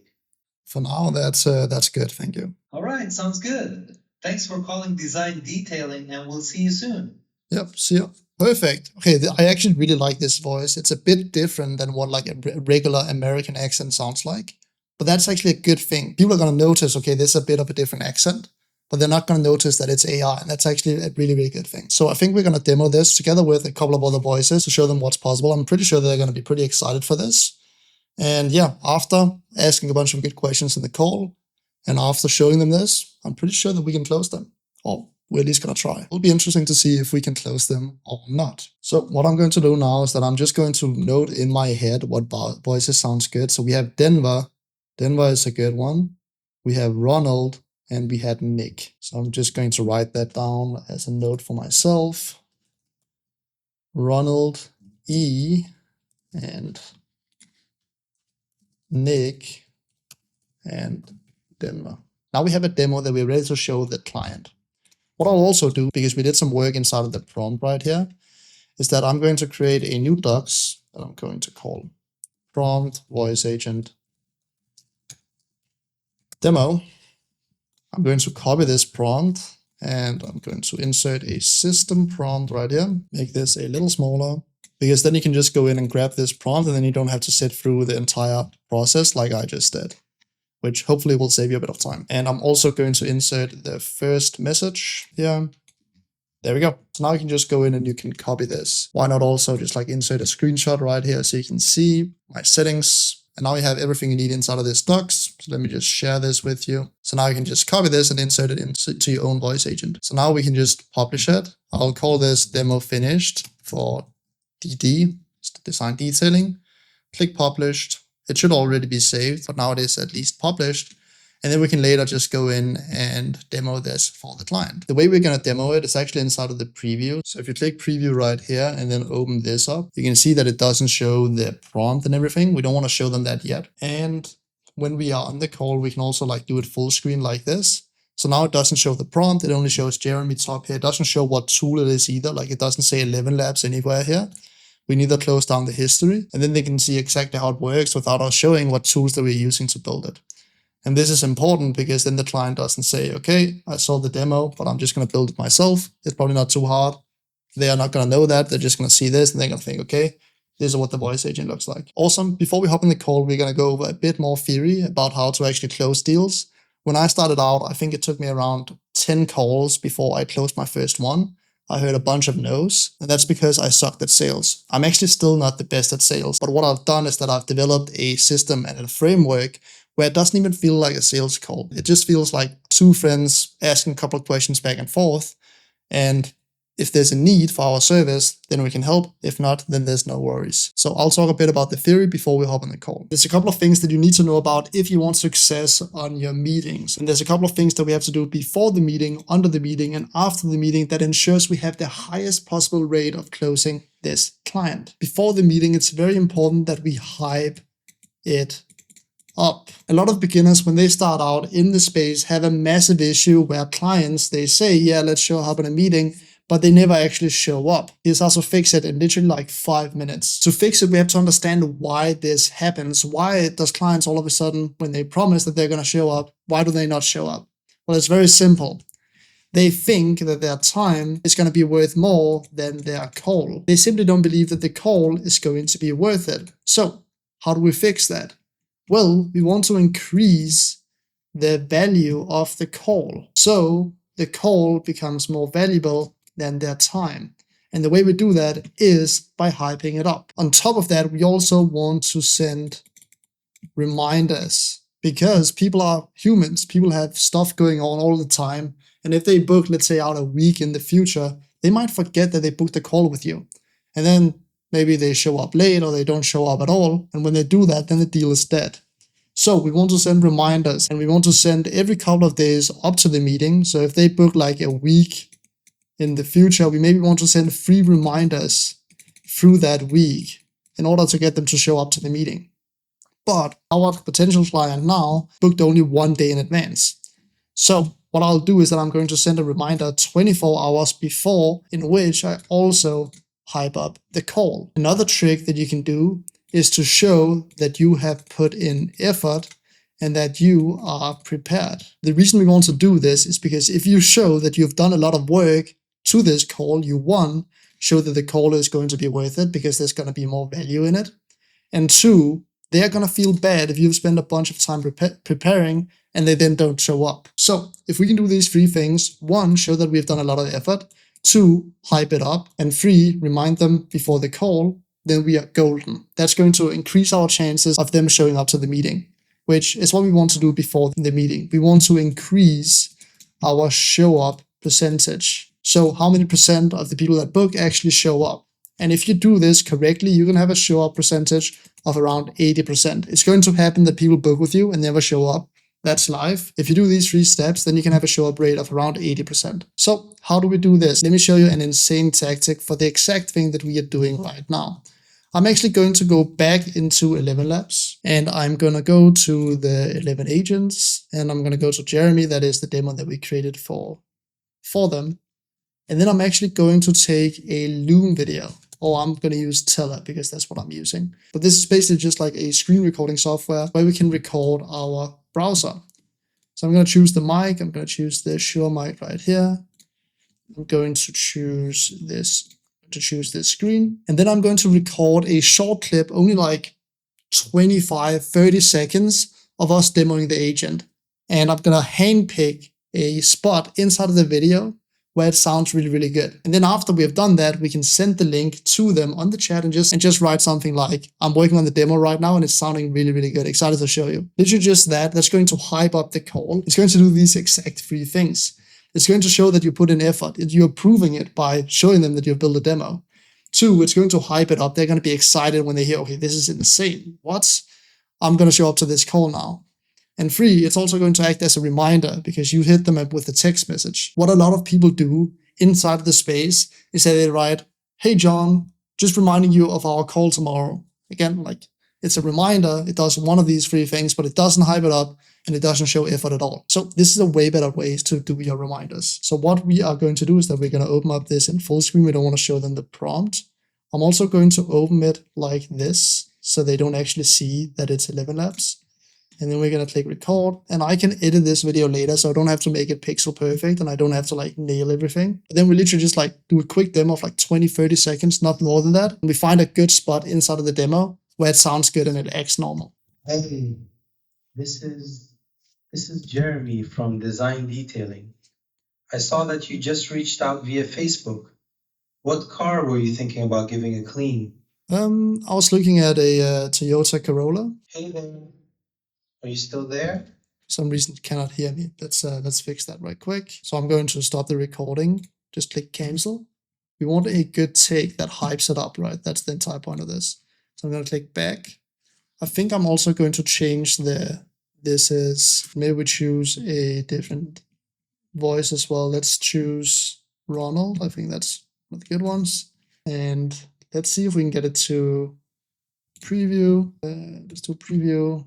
Open up this and then set it to my other mic. Right now it's using my MacBook mic. I wanted to use my Shure mic. Yes. So just make sure you set it to the right microphone and let's test it now. So we're going to go back into Tiller, click record again. Hey, this is Jeremy from Design Detailing. I saw that you just reached out via Facebook. What car were you thinking about? I actually don't like this voice so much. So let's cancel this again. You want to get this right. This is their first impression of the product that you're selling. So you want to make sure that you do it right. Let's choose Denver again. I liked him best. And let's open up the preview. Hey, this is Jeremy from Design Detailing. I saw that you just reached out via Facebook. What car were you thinking about giving a clean? It's a Toyota Corolla. Oh, nice, a Corolla. Do you have any kids or pets that make a mess in there, or is it usually pretty clean? It's all right, but there's some dog hair. Ah, dog hair. Gotcha. That's pretty common. We can definitely get that taken care of for you. So, do mornings or afternoons usually work best for you for an appointment? Let's do mornings. Awesome. Mornings it is. I'm just sending a text message your way right now with a link for you to find a time that works best. Did you get that text message? Yeah, I just received it. Perfect. So, is there anything else I can help you with today, or are you all set? I'm pretty set. All right, sounds good. Thanks for calling Design Detailing, and we'll see you soon. Nice. So now we can stop this recording, and we're going to edit it now, and then we're going to send it to the client. I want it to be perfect, to give the perfect first impression. That's the great thing about this. We can just take unlimited tries. I did also change one thing inside of the agent. Right here, I changed it from warmly to confidently, because I think that sounds a little better. And 2, inside of the actual voice, I also added confidently right here. That is what I've seen the best. That's what I think sounds the best inside of the agent. So let's try and do a new recording and see if we get a better result now. You can be the judge of that as well. So I'm going to share this screen right here. We're going to choose the Shure mic, and then we will go to the voice agent. There we go, and let's test it now. Go to preview, all, and then like this. Hey, confidently. This is Jeremy from Design Detailing. I saw that you just reached out via Facebook. What car were you thinking about giving a clean? It fucked up. It said confidently. We need to change that. I think if we just like set it in front like this, then it's not going to do that. Again, we can just cut this to however we want. So let's just take a good take. Hey, this is Jeremy from Design Detailing. I saw that you just reached out via Facebook. What car were you thinking about giving a clean? I got a Toyota Corolla. What was the price? Oh, nice, a Corolla. For pricing, it really depends on what kind of detailing you're looking for. We've got a few packages, from a quick exterior wash for $79 all the way up to our platinum package for $259. Cool. All right. I'm probably looking at the something like in the middle, both interior and exterior, but probably not the platinum. Gotcha. Totally makes sense. In that case, you're probably looking at our gold package. That one's a complete interior and exterior detail, and it's $199. It's super popular, gives your car that like new finish. Okay, cool. Yeah. Let me book that. Awesome. The gold package is a great choice. Just to make sure it's the perfect fit, do you have any kids or pets making a mess in there? Or is it more of a general spruce up? I got kids, yeah. Kids, got it. The gold package will definitely take care of that for you. It's a complete interior and exterior detail, so we'll get everything looking fresh. So for booking, do mornings or afternoons usually work best for you? Let's do mornings. Awesome, mornings it is. I'm just sending a text message your way right now with a link for you to find a time that works best. Did you receive it? Yeah, got it. Perfect. Glad that came through. Is there anything else I can help you with today? Or any other questions you had about the detailing? No, I'm good. All right, sounds good. Thanks for calling Design Detailing, and we'll see you soon. Cool, nice. Okay, I think this is a better take. So now I can just click preview right here. This is going to open up this editor. If we then hit under this cut tool right here, we can go to a specific point in the video and see we have some issues with the audio. It doesn't sound like it's coming in. What we're going to do instead, and I think this is going to work, is that we're going to use the Tiller MacBook app. So Tiller has a MacBook app as well, which when we open Tiller, it looks like this. And we don't want cam on. We want to take this screen that we're currently on. But this is picking up the system audio as well, instead of just like the audio from the mic, which I think will solve this. So let's click record. Then we are going to reset this one. New conversation. Hey, this is Jeremy from Design Detailing. I saw that you just reached out via Facebook. What car were you thinking about giving a clean? I got a Toyota Corolla. Hey there, are you still on the line? Hey, are you still there? Yo, do you hear me? All right, I found the issue. The issue is with Tiller that it kind of like suppresses the background noise, but the background noise is our agent, so of course we want that. So I just did a quick test and now it worked. So basically what you have to do instead is that you have to use QuickTime Player. So QuickTime is just like the native Mac app, right? If you're on Windows, then you can just use another screen recording software. But that will basically pick up both audios, which is what you want. So I'm going to upload this to Tiller, and then I'm going to cut out a part that I like and send that to the client before we even hop on a call. And I'm going to handpick a spot that sounds really, really good to get them excited. Cool. I've basically just went through a conversation with the agent now. So now we can go inside of Tiller or whatever platform you're using. You could also use something like Loom for this. Click upload. And then we can upload the video that we just recorded. So I can just drag it in like this, and that's going to upload the video like this. And then we click preview, because now we can go in and we can cut it. It needs to upload a bit first, 40, 50%. And there we go. Now we'll fit it like this. And then I'm going to choose. I gotcha. With kids and a little dog hair. Oh, nice, a Corolla. I'm going to cut it right here. Just click split, delete the first part. Oh, nice, a Corolla. So tell me a little about. Thing right here is good. Like, it's a perfect start, captures attention. This spot is perfect. So now after we have cut it, we can literally just click share right here. We can also download it and send it as a file if you want to. But for now, I'm just going to click share. And we're just going to make sure that the link is correct. So I can paste in the link right here just so we can see it's 35 seconds long. And then we'll literally just write this. Again, remember, we want to do these three things. We want to show that we have put in effort. We want to hype it up, showing them that it's actually good. So we increase the value of the call, of the things that we are showing them. And then we want to act it as a reminder. So I'm going to write working on the demo right now. Look at this, man. Then I'm going to take this link right here that we just got from our video. And I'm going to say, see you tomorrow at 2:30 p.m. your time. See you tomorrow at 2:30 p.m. your time. And I can see that it's 2:30 p.m. his time because he sent this screenshot. So that's of course nice. Like this. You can see how casual I'm writing to this. I don't want to be like professional up on a high horse. Like, I don't want to sound boring. I want to seem like a friend. I can help this guy out.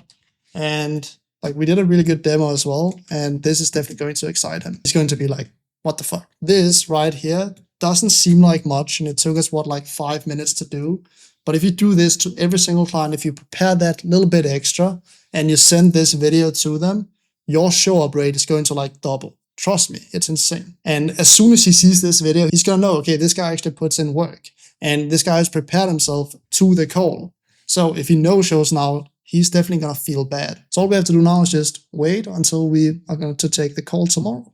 It's now 8 p.m. at night. Sometimes you have to stay up a little late in order to close those deals. Wait, let me get some more lighting on. 1 second. And I usually do that inside of something like Notion. It doesn't really matter. We can also do it inside of a Docs.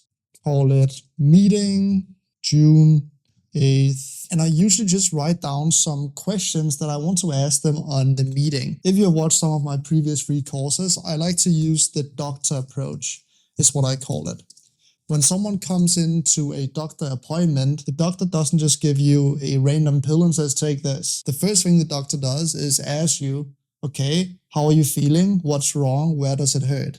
Right? The doctor is doing what is called a diagnose to try and find your issue. And we want to do the same thing. A big misconception that beginners make when they hop on calls is that they talk for the majority of the meeting. You actually don't want to do that. Instead, you want to ask good questions and let them talk and let them say what they actually need in order to be able to find, okay, does it even make sense to help them out? But the entire idea and the entire name of the game is to then ask good questions. So that's what we're doing now. We're writing down some good questions. First thing I'll ask them is, I just want to get an update on how it is going, how much revenue they are doing, and also what cities are they targeting. And I also want to know if they still run ads, because that's pretty important. It's a good sign if they're still running ads, because that means we can send fresh leads directly to our voice agents. Still run ads. So I'm going to write down like this. I'm going to write point 1, and then I'm going to write like these sub points right here. So that's the first thing I want to talk about. Second thing would be, how are they currently closing them? Is it through manual texting? Still? Do they call them at all? Do they call them multiple times? You can see now I'm starting to ask questions that kind of positions our voice agents. Like if they say, well, we don't really call them or we don't call all of them, boom, that's a selling point for our voice agent. Another question is, do they call them multiple times? If they say, no, we only call them once, boom, that's a point for the voice agent. We can then ask, well, why don't you guys call them 5, 10 times? If they don't pick up the phone, they're going to say, well, we don't have the time. Boom, point for our voice agent. So we want to ask good questions that positions that sale. Another thing I want to know is if you guys still have old leads laying around. And we're going to get more into that data in this course, but we can also do reactivation campaigns with our voice agents. So we can both send out text messages to the old leads and also call the old leads and potentially take their old lead database that they're not using anymore and reactivate them and turn them into deals. So we're going to be asking them that as well. After we have asked a bunch of good questions that kind of position that sale, that's when we say, okay, from what I've heard, it would be really interesting to try a voice agent, and I'm going to show them the demo that we have prepared. I'm going to prepare that as well. So we have the 11 Labs app open right here. We're actually going to open it in incognito because then it's faster.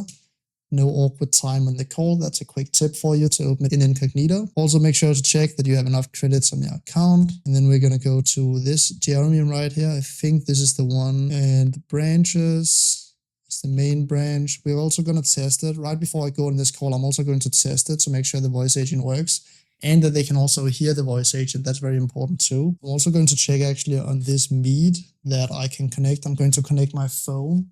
This simple cheap tripod, I think it's like $20 for my phone, but I like to use that to take the calls. You can of course also just use your laptop, but this usually works pretty well, and I can just place it right on my desk.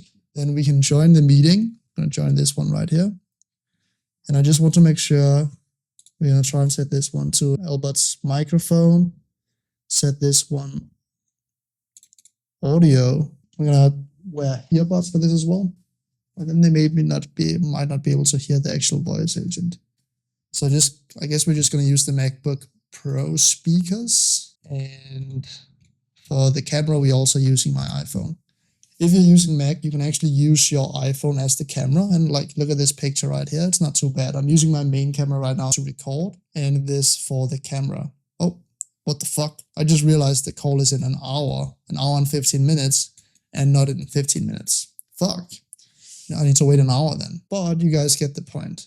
That's actually a good thing. That gives us more time to prepare. Try voice agents, show them demo, be the expert. So I'm gonna explain a bit about like how voice agents are changing, and how like they probably looked at voice agents back in the day, how it's different now, and how it's much better now as well. We're gonna ask, do you guys think that this would book more appointments? I want them to say that, yeah, I think this would work before we even give an offer. Cool. And what I can do, if you guys want this and all these questions, I can also drop this right below this video as well in the description. So you guys can just go in and change it to whatever industry that you guys are in. I'm going to like create a good bridge into giving the offer. You guys know that I usually charge a lot. These guys know that like usually I don't charge this low price, but for now I want like a 100% yes, a guaranteed yes, which means that I'm probably going to charge around $500 or something low. So I'm going to write, you guys know that I usually charge quite a lot for systems like this. I really want to build this out and also document it for testimonials, etc. And also document online for testimonials.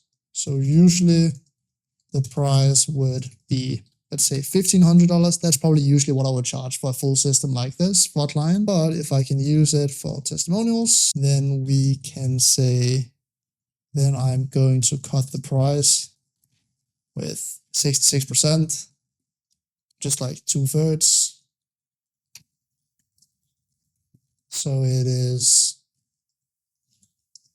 $500.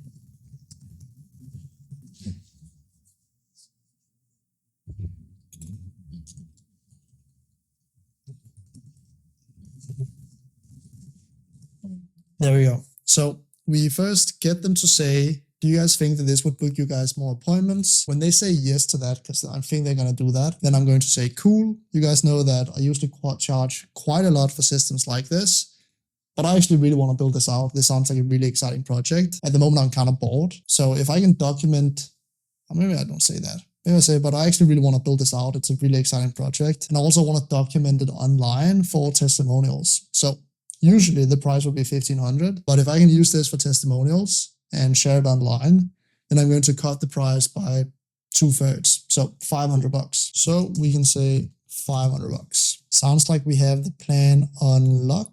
The last thing I'll do is that I'm going to test it inside of this call. I just want to make sure that the voice agent is actually picked up on the call. If we click join now, I can see like the mic moving here, right? So I'm going to set my mic, tries to see if the agent, when it speaks, I'm going to turn it all the way up. Also gives us a chance to test the agent. All right, progress. What I did is that I went inside of settings inside of Google Meet, and then I turned off noise cancellation, because noise cancellation was taking out the other voice. It was like basically taking it as like background voices. So I basically just turned it off right here, noise cancellation. Yeah, so now we can hear it. So if we try it again, just like to a new conversation and say, hey, this is Jeremy from Design Detailing. I saw that you just reached out via Facebook. What car were you thinking about giving a clean? Yeah, Toyota Corolla. What is the price for that? Oh, nice, a Corolla. We've got a few different packages and the price depends on what you're looking for. Our exterior wash is $79. The express detail is $139. And the full interior detail is $159. Then we have our gold package for $199 and the platinum package, which is our ultimate detail for $259. Let me go with the 159. You had that one, right? Yeah, totally. That's our full interior detail. It's a deep interior cleaning that will make your Corolla feel brand new. Nice, nice. Do you guys see that in like the bottom left corner right here by the microphone? It now lights up. You just want to make sure that it's actually being picked up by the audio. So we just wanted to double check that. So do that before your first couple of meetings when you're showing your voice agents on the meetings. Well, now we have an hour to kill. I guess I'll watch a show or something in the meantime, and then we're gonna take the call. Oh, for sure. Sounds like you're all set. Right, there's now 30 minutes left until the meeting. So what I'll do is that I'm going to send another reminder just so they know that they need to show up. So I'm going to go to WhatsApp once again, go to our chat. I'm just going to write, finishing up another call. See you in 30. Again, reminding them once again that they should show up. So let's hope they don't no-show, and let's see if we can close this deal. First thing that we did very well is that when we were on the call, you can see we were 2 minutes over right here. I wrote in the call now. He didn't write to me. Like if he was actually like, okay, I'm gonna hop on now, he would have asked, how do I join a little earlier than 3 minutes into the call? So my theory is that this text right here in the call now actually reminded him that he had a call right now. We also sent a reminder 30 minutes before the call. This just shows the importance of reminding people before they hop in a call with you that they have a call. You can then see he asked, how do I join? And I sent him the link. I don't think he would have joined if I didn't send this text right here. I think he would have forgotten it and it would have turned into maybe a reschedule. But he actually ends up hopping on the call with us. Alrighty, it's about time. We have 3 minutes until the meeting, and we sent that reminder, so hopefully they show up. I'm not gonna lie, I'm a little tired now, but I'm doing this for you guys. Remember to subscribe below if you want to see more videos like this. But yeah, let's see if we can close them. All right, it is 9:30 now, so let's join the call and hope that they show up. Might need to fix this a little bit so it's a little brighter. Is this better? Let's see if they come. In the meantime, I'm going to take this, basically the document we had right here. I'm going to put it on my second monitor. That way I have kind of like the conversation flow that's very easy for me just to go through. If you only have a Mac, print it out, write it down on a piece of paper, have it somewhere where it's easy to see.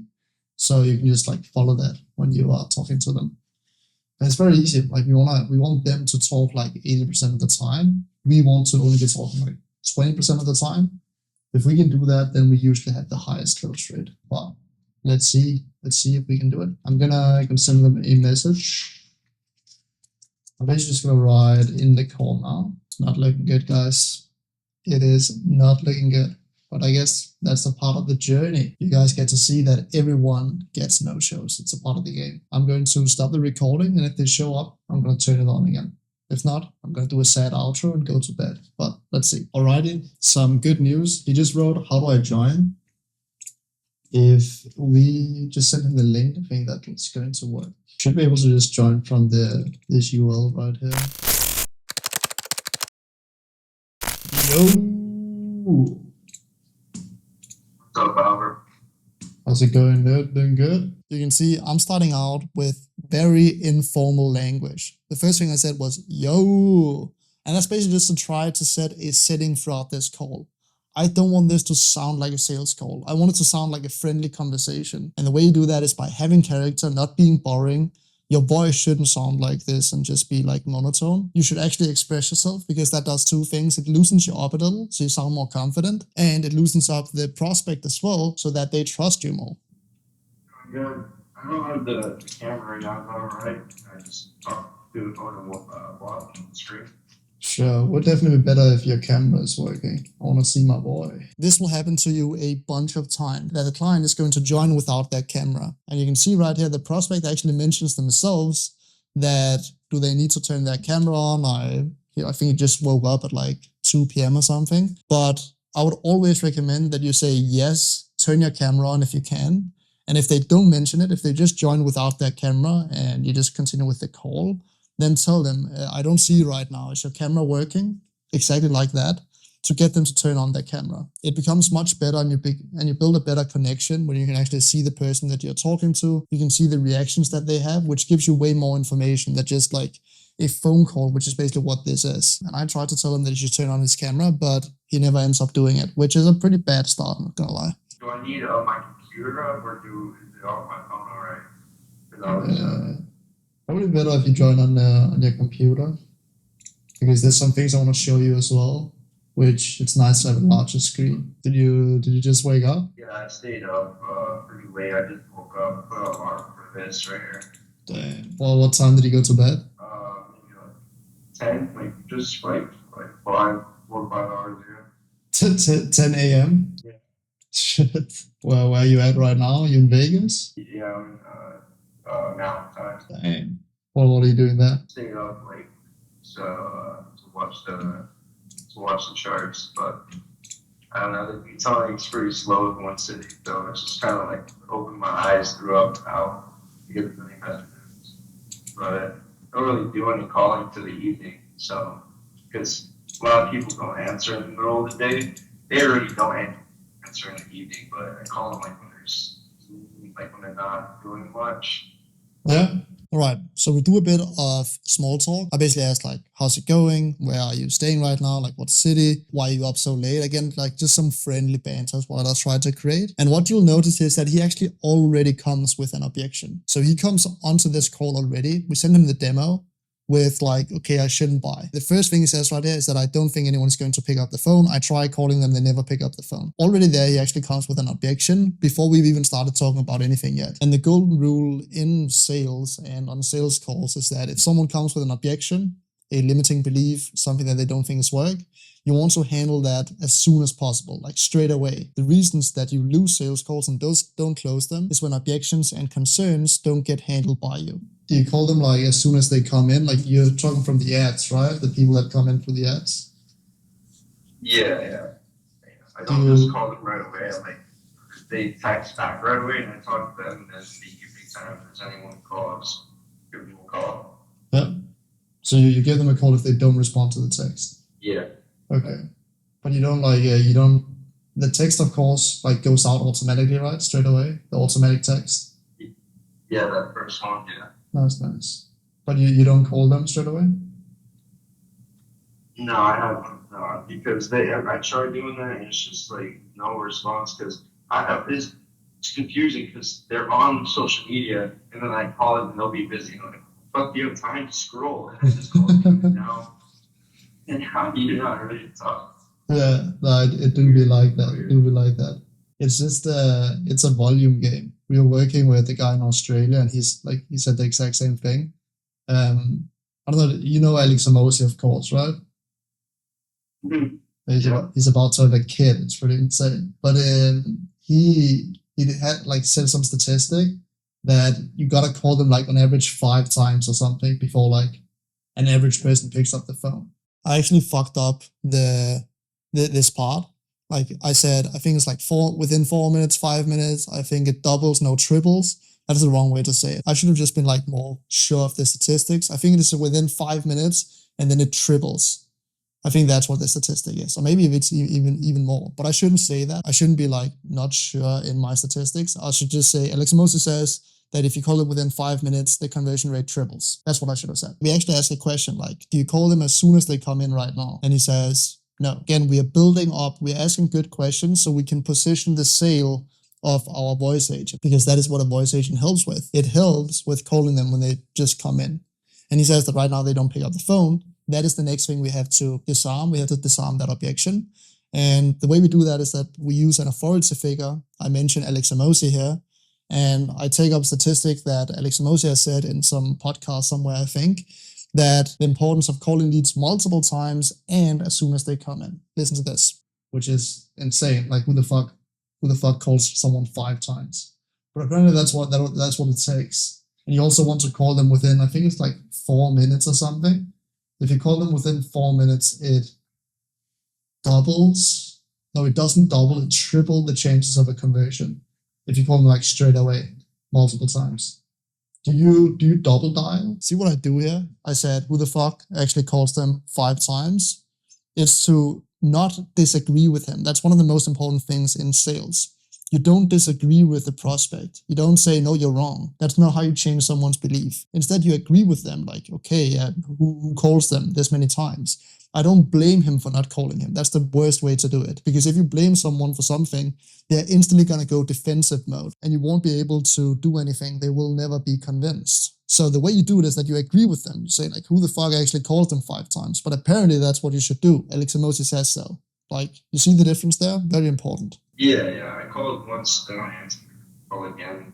Okay. I only ever called twice, and that's basically on to the next. Nice. It's very important that you double, like that you call twice, because like I don't know about you, but I always have my phone in do not disturb. So if you call, like if you only call once, then it doesn't show up. But at least do not call on iPhone, like do not disturb, goes through the second time. Then the phone call actually shows up. So yeah, want to do that. We are educating here. The way that I like to do sales calls, not to go in and try to convince someone. I'm just educating about how things work. So for example, right now I'm asking him, does he double dial? So does he call people twice always if they don't pick up the first time? The reason you want to do this is because, and this is something that you should know as well, is that if you have do not disturb on your iPhone, then the first call will always like not show up. It won't even show up on your phone. But the second call will. I don't know why that is. I think Apple just added it. So if it's a very important call, then it shows up if someone double dials. So when you're outreaching, when you're calling clients, when you do anything and they don't pick up the first time, always call them the second time because it might not be intentional that they didn't pick up the phone. They might just have do not disturb on. But how's it going, dude? It's been what? It's been a while. It's good. It's just how creating the job pattern, creating it through the conversation. So it's just like we already have the name and number and the city, and then we need the package, the price, and then the vehicle, and we get all that within the first 2 messages. We already know all that. So I already have half of the job pattern. So I just create I send you a few screenshots. Or screen recording. I was just sending the job pattern to them to fill out what they have to get, which is just usually the address and the date and the time. So they just send that. I put it together and then just send it out to the detail.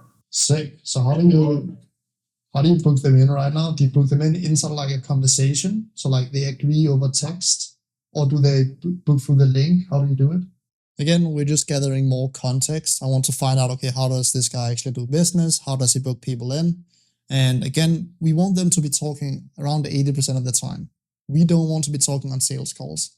They should be saying, okay, I do this and this and this. We should just be asking good questions that then later positions the sale. And that's what I'm doing right now. I'm saying, okay, so how do you book them in? Do you do it through link? Do you do it directly through text message? Or how does he do it? So I just do it all through text. Do it all through text?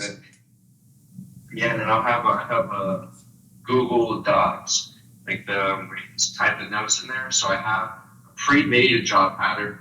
So I'll just, I have something called waiting in the queue. I'll just put their job pattern information created for them and then send it to them. Because it's almost like if they already have half the information. When I send out the full list of everything they need, it's like, oh, just let me fill it in. And I'm always aiming for today or tomorrow or next day, but then still leave them the option to book within the week. So for sure. Always push them for same day jobs or next day jobs. I hate waiting because they cancel if you wait. No, not all of them, but it just happens that way. The longer that they are in the future, the higher chance that they're not going to go through. Yeah. Then they forget or something comes up. Exactly. Yeah. Sick. But how do you said you did like? Huh? Say what'd you say? No, you go ahead. It's fine. No, I was just gonna say calling is good because although I do call, I'm not the most it's not the most sexiest thing in the world to call clients every day. So I texting. I think you just gotta stack usually when it comes to like this. All right, so now we know how he does things. We know how he texts back and forth. It's not like, it doesn't sound like his process is like completely dialed, at least the way he explained it. So what we do next is that we ask more questions and then we give our recommendation. Remember, we are the expert here, and you want to be the expert on the sales call. They hop on the sales call in order to talk to you so you can explain and answer questions that they have about, okay, is this even worth installing or not? So the next thing we do is that we give advice. I want to position myself as the expert. I want to take what he already has said and say, okay, this is how we can improve that, and then get his opinion if this is something that would help or not. The more touch points you can have its call, the better, right? So if you can both call them and send them an SMS and send them a WhatsApp and call them on WhatsApp, then you 4x the chances of talking to them, right? For example, me personally, I never pick up the phone if someone calls me out of the blue. If someone calls me on WhatsApp, I might pick up, maybe that's like a 20% chance. But if someone texts me on WhatsApp, I usually always respond, at least like within a day, right? So it depends on like from person to person. So the more touch points we can create, definitely the better. Like I think you can double the amount of people you actually get to talk to and get to convert if you just like hit them on more places. I should be more like secure in what I say. I think that's one of the main things. I say that I think it would double. I shouldn't say that. I should say on average we see it double, because that's also the truth. So I should just have said that and position myself even more as the expert by being more sure in my numbers. But other than that, I actually did something really good here. And I usually do this on sales calls. I explain something, like I make a claim that it would be better if you outreach on multiple channels. So not only do you text them on SMS, you also text them on WhatsApp, you also call them, and you also call them on WhatsApp, which is like 4 channels instead of 1, right? And then I draw the conclusion that me personally, I use logic so they understand that I don't pick up the phone if someone calls me out of the blue, but I always answer if someone texts me on WhatsApp. I don't do that on SMS though. I never answer my SMS, I always answer on WhatsApp. By drawing that conclusion, he understands, okay, this might actually be worth it. And you remember how he came into the call? He was like, instant objection. I already called and they never pick up the phone. But now it's starting to make sense. Slowly we're getting there. For example, WhatsApp. WhatsApp could be nuts. How did you, have you set anybody else up with the chat or the calling? With the calling? The reason I reached out to you guys was because like when we did it back in the day, like voice agents used to suck, dude. They were so terrible. The delay, like for how long it took, was very, very long, like multiple seconds. And it just like sounded really shitty. Like, but I had I actually had another guy that was like asking for a voice agent. I was like, fuck it, let me see how it looks. And I went in and I like built it out, and I was like, holy shit, it can even like speak Danish, which it wasn't even close to being able to do that like 2 years ago.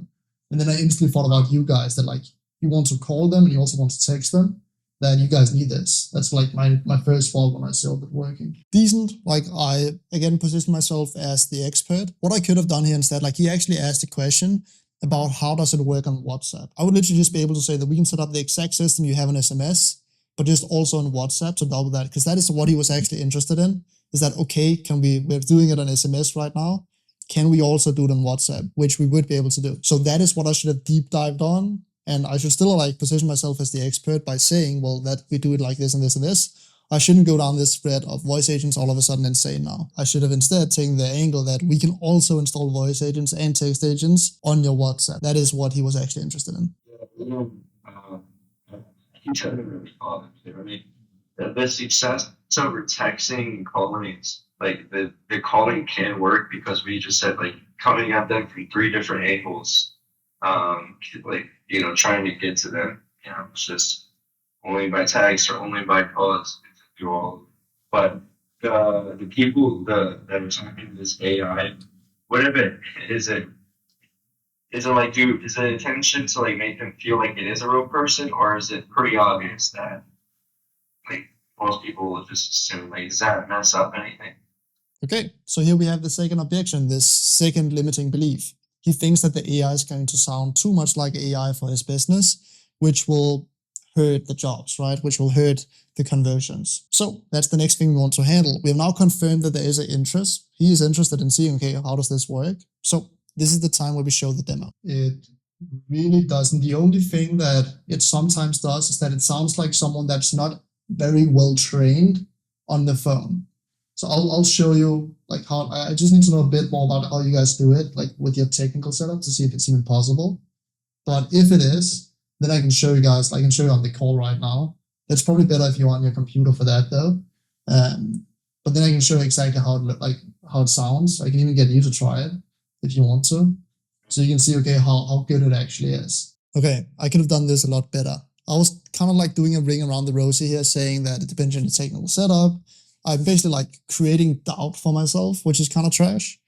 I should have said instantly, like, why don't we just hear it, man? I've prepared a demo. Let me show it to you. I could have done that way faster, which would have made me like look way more secure in the service. So go like directly from here, go directly into the demo. But it's honestly at a point now where like, usually like maybe 2 years ago, you could do a bit of inbound where if someone called you on a phone, then you had an AI agent that picked up the phone, which like you would know it was an AI agent, but it would still be helpful because it might like still be able to answer some information. We're literally at a point now where the AI can do outbound. So how many leads do you guys have inside of your Go High Level? You have a lot, right? Here I actually kind of save it. I know that these guys have run ads for a while. I know that they have a bunch of old leads that have come in from their ads and that this would be interesting for him. So I kind of like divert the conversation here. If I wanted to go all in on voice agents, the way I would do this is that I'll go directly into the demo when he says, well, does it sound human? It's actually kind of stupid that I don't do that straight away. Instead, I kind of like divert the conversation, try and act as an expert, and then mention lead reactivation, which is kind of like going down a tangent. But it actually kind of works. Let me check, because I think you're still using our Go High Level account, right? Yeah. Is it under design detailing? Yeah, I believe so. Or Forex Funded, that's the other sub account. Yeah, I want to see. I actually want to check out both. Let me see here. This is a client that I think I worked with like around 2 years ago, and I had access to his Go High Level account, which is a big advantage because I wanted to go in and see how many leads do they have in their database, because that is kind of like the lowest, easiest offer to sell. Let me take something that you're not using right now, which is names and phone numbers in your database that you have tried contacting but didn't have success with. Let me have a go at them with AI, and let me see how many I can convert. That crushes, and I know that crushes. That's why I mentioned it now. It was kind of like my backup plan to go in on that. And I already had access to their Go High Level, so I could go in and find the real data, the real statistics for how many leads they have very, very easily. So that's what I do now. My computer is getting fixed right now. Like I'm kind of cracking it, so I'm getting it repaired. But my phone is the only thing. I could use my girlfriend's computer, but it's weird. It's packed away somewhere. Can I just try to use my phone if I need help right now? Yeah, I probably should have said, if you can, man, hop on your computer. I kind of like, you see how he started with not wanting to hop on his computer, not wanting to turn on his camera, to now we are like, do I have to do it? Kind of thing. We have a bit of progress here. He sounds a little more interested in what we have to offer. But I should have handled this a bit different. I should have said, yes, man, we have, like, if you wanted to see this the real way, you have to hop on your computer so we can do this. I don't say that. I think I just continue with the sales call, but that is definitely something I should have said. I said, sure, we can continue on phone. Not very smart. You want to get them with camera on so you can see how they react. Like, there's only so much you can get out of how a person talks. What you really want to be able to do in order to read a person is to see how do they react, their facial expressions, etc. And I couldn't really do that here. For next time, always try and push them to actually hop on the call. And a lot of companies even have a policy where if you don't turn on your camera and if you're not on your laptop, then we don't have sales calls with you. We just end the call straight away. Honestly, probably what I should have done here, and I'll explain why later in the sales call. Sure, we can do that. How the fuck are you like managing Go High Level and shit from your phone? Are you doing it all from the app? What I'm doing here is that I'm actually like questioning him. Like I'm saying, okay, you're managing all of this business from your phone, no laptop included? This shows the kind of like local businesses, how they're working right now. But he was doing everything from his phone, which also shows that he has a need for someone that's technical to go in and automate some important part of the business, right? But yeah, the reason I asked this is I want him to say, well, I'll manage this from my computer and I can hop on my computer. So I try and challenge it a bit more, but as it ends up, we never get him on the actual laptop. I really hope you're finding this video valuable so far. If you want my help, then you should check out the 30-day challenge that we are running right now. And you actually get a full refund when you stay consistent for 30 days and finish the 30-day challenge. Yes, you heard that right. It takes you through everything for how you build your agency and the tools that you need to learn in order to succeed. You get access to this tracker right here that shows you what you need to do every single day. And when you finish it, that's when you get your full refund. And you might say, well, why would I give refunds out to people? Well, look at this. It makes people stay consistent and they win. Nick closed a $5,000 client. Brian landed his first 2 clients. Johan closed a 2.5K deal. Renoa closed a 4K deal. Ethan closed an 8-figure solar company. And Zach closed 2 clients in 5 days. And this is the max amount of wins that we could pin on this page. We also have the wall of wins, which is literally just like an endless scroll of wins. Absolutely insane. We also have the wall of wins, which is literally just like an endless scroll of wins from our community. If you're interested in joining the 30-day challenge, then it's the first link in the description. All right, back to the sales call. Yeah, I only ever go into the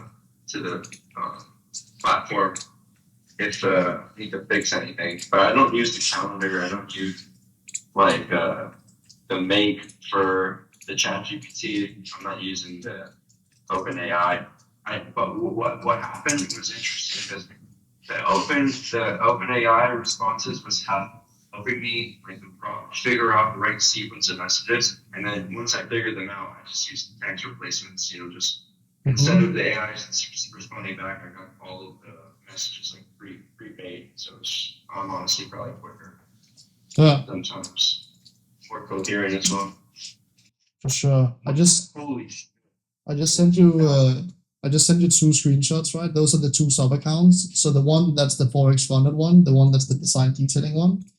The design detailing one has 15,000 individual contacts, right? So like how much have you spent on Facebook ads for those? Probably around 15K. And the other one is 6,300, so like maybe around 6-7K dollars you've spent, right? But usually what we could do like back in the days that we can send out a text campaign. This is a really important part of this call. I sent him the real data. Like this is data from his sub account that he has around like 21,000 leads that he has paid for with Facebook ads. I know that he has run Facebook ads and that he's not using anymore. Like he's not actively sending out campaigns to his people. He's not doing anything. And this is a big opportunity in almost any industry. They have these kind of lead databases that they're not doing anything with. And we can, with AI, we can both call them and text this list. So yeah, look at how we continue from this point on. We can still do that, but you can literally send out, like we can have an AI call 21,000 people. And my guess is that we can probably convert around 2%, 1 to 2%. But that is still, let's do the math, 1%, 20K, let's say. Like 200, like 200 people or 400 people? 200 people, yeah, between 200 to 400 people. And how much do you usually charge? Like 160. That's 32K. It depends, like, are you doing it in these cities still, the cities that we've done before? Would you be able to find technicians in those cities? Yeah, I'm pretty sure. I mean, Vegas is mainly the only place I feel like they're really good a lot. They haven't seen it somebody else, so yeah, that would be where we have students. So you have $32,000 just sitting there. You see how we position it? Dude, we have $32,000 sitting here in jobs that you could unlock right now if you work with me. Pretty good deal. Now we go down like kind of like a side tangent, and I should probably have controlled the conversation a little more here because we waste a bit of time. But again, we also just like building the relationship. We are earning the trust, which is also an important part of the sales call. So watch this. There's a guy who was friends with Alex Ramosi. He I think he sold sold a gym, like a gym chain. I don't know how you say it. Yeah, a franchise, yeah. Yeah, like a guy that sold a gym to Alex Ramosi or what? No, it's just Alex Ramosi's friend, and he cashed out on selling his company. It was a gym company. Forgot what it was called. Oh, gym launch. Oh, I think he did gym launch, right? Isn't that what it's called? Yeah, one of his friends he had came over because this guy in Vegas does mobile detailing, and they're really cool with each other. Like they're friends for a long time. And then he was friends with Alex, really good friends. Had photos with him in his phone and shit. So I showed him the system that we had. And I was I told him about you, how you basically went from just starting a startup agency, and then you got you made it really far in this. I showed him it. He was like, never seen this system before of detailing. Even the guy that had been in business for 15 years, they were like, holy shit, you know, like, how do you, like, this is pretty awesome. Like, they were just really impressed by what, you know, we had built up together. Isn't it? You know, they were like, Isn't it? I know what this is good. What we have here. It's really good. Those guys are tripped out.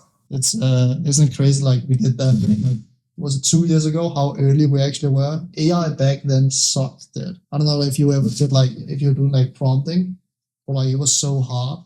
You should see the models now, dude. It's insane. That's also why, like, if you wanted to, what you're doing right now with the text replacements, I could fix that with AI in literally like, I don't know, 15 minutes and make it like much better than we had last time, because like the technology has gotten so much better. But honestly, like, if you want to do that and if you want to do the texting, then like go ahead, be my guest. I think where you can make the most amount of money right now is in 2 places. Cool. So we go back, we talk about like how we were already started with AI back 2 years ago, which is again also just like building credibility. We've been in the space for a while. He also knows that we've been in the space for a while. So I then take that credibility, and you can see what I do here. I basically channel that into, okay, that's right, like we've been in the game for a while. This is what I think that you should do right now. That's why you build yourself up as the expert on these calls. We're not trying to sell them, we're not trying to sell them anything. We're literally just trying to help. We're asking good questions about what do they need, what is their current systems, what are you currently doing, and how can you do more of that. The one is the lead reactivation campaign, so sending out a bunch of text to the leads and also calling all of the leads. That is going to be massive. Like that is out, like my guess is between $32,000 and like $60,000 in jobs from that you can just send to a technician. And then also like when you're actually actively running campaigns, then having the AI call all of those leads that come in, that will literally also, I think, like double the amount of conversions you get. That's usually what we see with phone calls. I should say way less like I think this will happen and say that's what we see on average, because that is what we see on average. I should just say that. I say it after, but I should I should never say that I think this will happen. Think is no way a guarantee. I should say this is what we usually see happen, because that is way, way stronger. So yeah, I like, it sounds like that's just what you need to do. Yeah, is it kind of like how do you set up like a talking AI agent? I can show you the demo, but it would work a little differently. I'm using a separate, like more like custom platform. You guys aren't Go high level right now, right? Still, I have all the leads in there. I can share my screen. I think you can hear it through you might need to turn off your phone. Can you see it when I'm sharing my screen right now? This is the kind of like, I just gave it like your website, and I built out like kind of almost the same prompt that we used to have. It's just a better model now, and it's on voice. And I think you should be able to hear it. Let me just make sure that you can. Go to meet. The more natural thing, like we start with the demo now. I should have showed you the demo when you actually have the objection. So I made a mistake here. When he said, well, how does it sound? Is it good enough? That is the objection. That's the concern he has in his head. And that concern will not go away until we take it away, right? Until we show him something or show him proof that he doesn't need to have that concern. And when his concern is, well, I don't think it's going to sound good, what do you think the solution is to that? We have to show him the demo. Can't believe I didn't do that earlier. But that's what we should have done. Like we went on a side tangent right here. We talked about lead reactivation. We talked about Alex Emosi and like Alex Emosi's friend that he knows.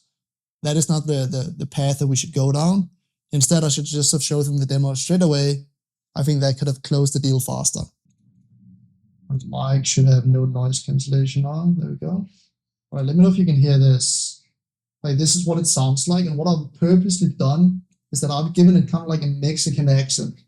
Because what happens with voice agents is that if you talk to people in their own accent, they're going to sound, okay, this doesn't sound like Texan or whatever. Like if someone has a specific accent from California, if someone else speaks in that same language, they're going to find like the small differences that there might be.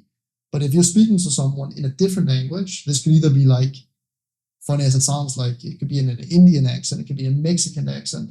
But if you speak in a different language, people don't pick up on that. So like, I don't know if you can hear this. I'm going to turn it off. Hey John, this is Jeremy from Design Detailing. I explained that pretty poorly on the call, but what I basically meant is that when you are, let's say, installing an English voice agent, right? There are a lot of different accents in English. And if you try and match the accent with the person that the voice agent is talking to, it's going to be very easy for them to hear, okay, he doesn't say this right, or this doesn't fit his accent. And it's going to raise maybe some concerns. But if you give them another accent on purpose, this could be like an Indian accent, it could be a Canadian accent, it could be a Mexican accent, like we have the example right here. If you give them a different accent, then they will not pick up on those small things because it's not the regular accent that they're used to talking to. And by doing that, you can actually make the voice agent sound almost completely human where no one will tell the difference. And that's kind of what I tried to explain here. Do I have to tell them on the call? Probably not. It's probably just a waste of time. But that's why I mention it. I saw that you just reached out via Facebook. What car were you thinking about giving a clean? It's a Ford F-150. Oh, nice. A Ford F-150. That's a solid truck. So tell me, how messy are we talking? Do you have any kids or pets making a mess in there?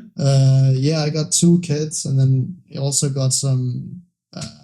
I made a stain, a big stain. Like, what package should I use? Can you hear it? Can you hear the voice? What I do under this call as well, I don't know if you see it, but I mute and I unmute myself for the agent. The reason I do this is because otherwise it's going to pick up on its own voice. I've set my microphone so that the Google Meet picks up the sound from the computer. That's how I've done it.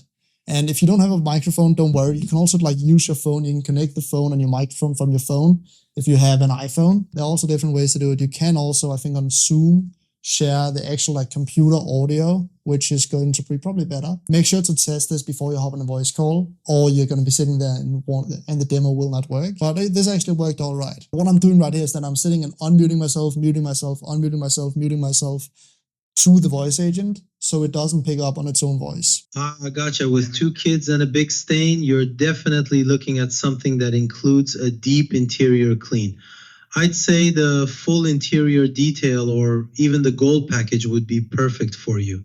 The full interior detail really gets into every nook and cranny inside, and the gold package adds a complete exterior detail to that, making your whole truck feel brand new. Like, the crazy thing is that you can also interrupt if you want to. Let me show you how natural it sounds.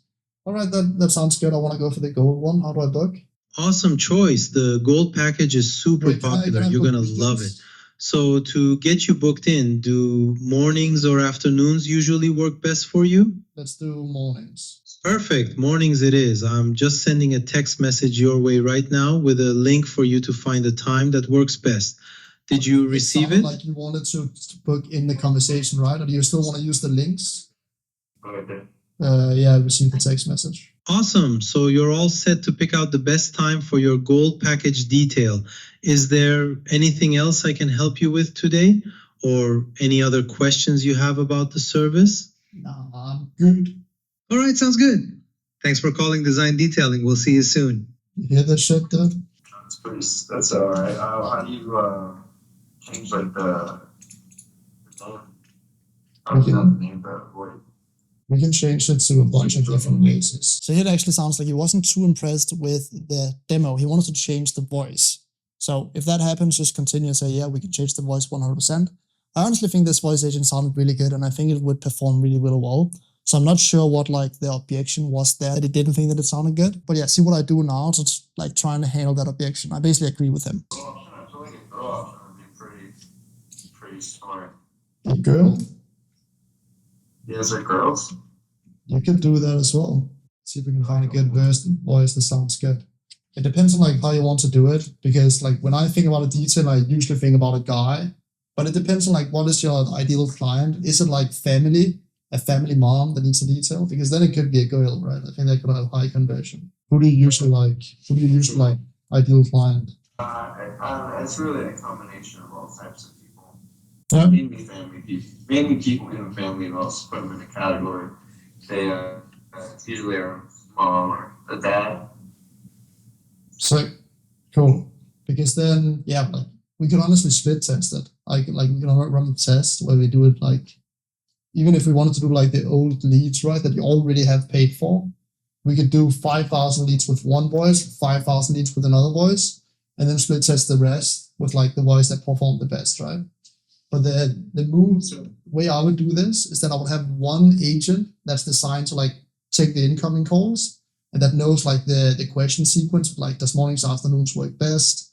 Do you have any like dogs and kids, like your regular flow? By the way, do you still use that flow? I don't know if you noticed this, but right now I interrupt him. He was about to say something. That's one of the main mistakes that I make and that many make as well, is that they don't let the client talk. He might, right here, have come with an objection. Like, I don't know if the female voice is going to sound good. How will I know that? And if I just keep talking, I'll never know that that is his real concern, that is his real objection. So it's very important, very, very, very important to listen and let them talk. No, I sent you a screen recording of the flow of the conversation on text. Maybe that could just be the one used for the calling. For sure. If you have seen that work better, we can use that. But then we have like basically two different flows, because it is a little different when you do a reactivation campaign. You want to have some kind of offer. So like we could do I don't know, you just had, I don't know if there's any like holiday or something in the US we can take advantage of. I kind of divert the conversation here, which is good, over to like we can run an offer, which would perform really well. The thing I do wrong here is that I talk too much in the tech. I talk about we can do a split test between multiple voices, and I go too much in detail about how to actually do that. The client doesn't care. The client doesn't care about the tech, about how you do it. They just care about that you, one, know what you're talking about, and two, that you can get them results.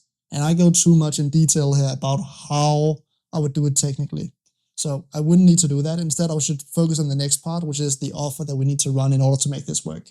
We could also just do like a summer special, like there's a bunch of stuff that we can run. Oh yeah, do a holiday, yeah, to like for like that actually is, so you can use holidays and or like really like insane discounts. So do a $100 discount summer special that would crush. Have both the agents text out to 21,000 people, and have the voice agent pick up all of the phone calls. Like actually like both pick the phone up, because a lot of people when they receive a text to see if it's legit, they then call the number. So you want a voice agent.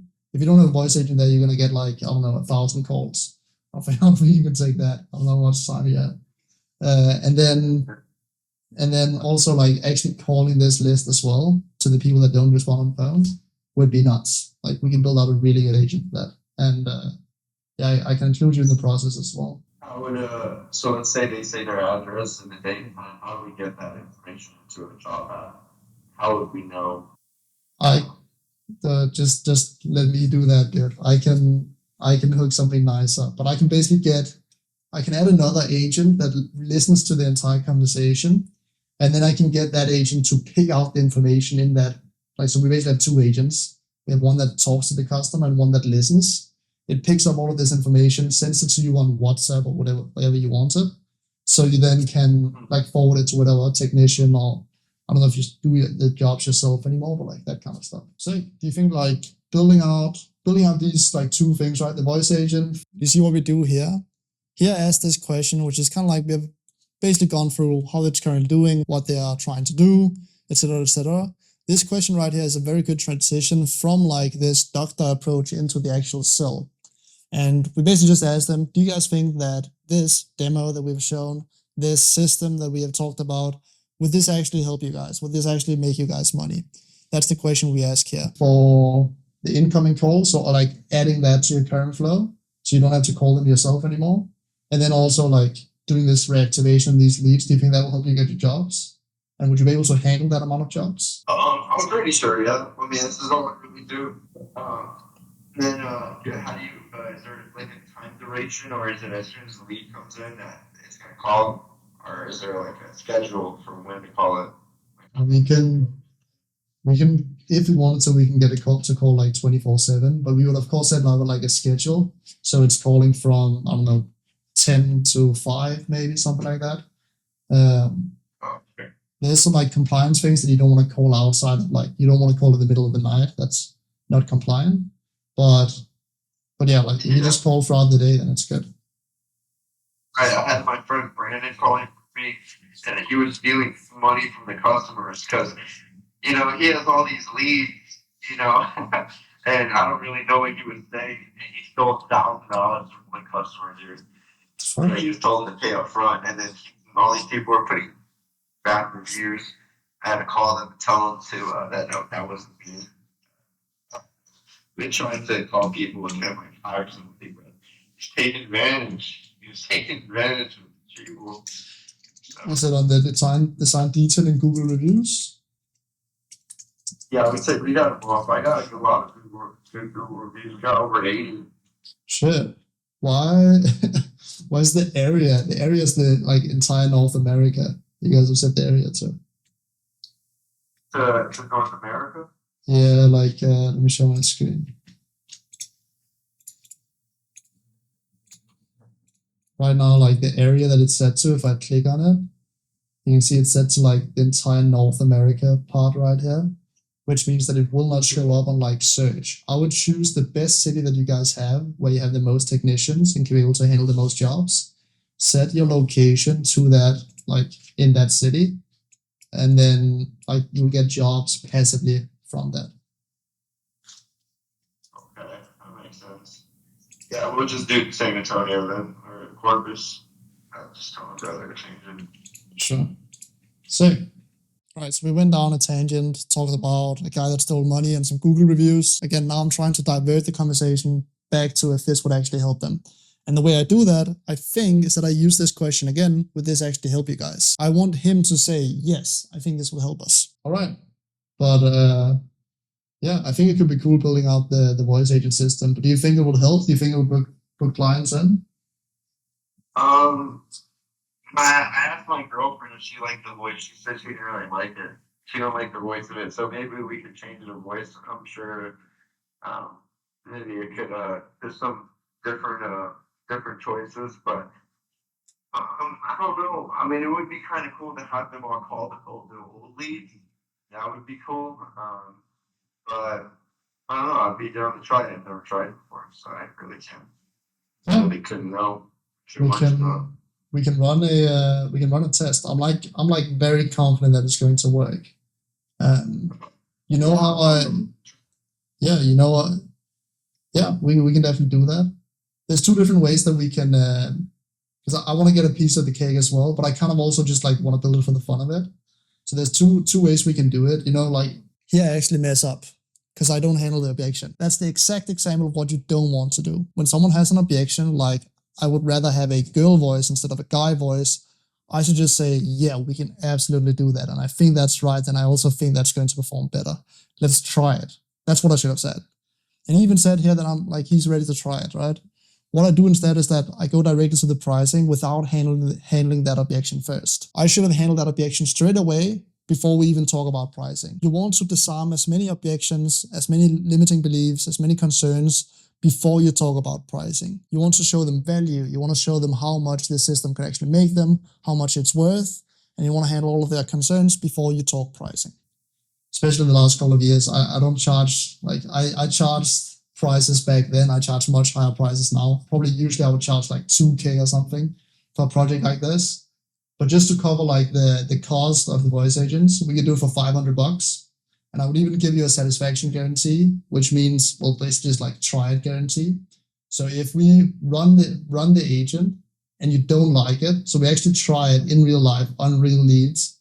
If you don't like it, you get a full refund. I'm that confident that's going to work. This is actually a very good offer. And I think this offer kind of saved the entire conversation.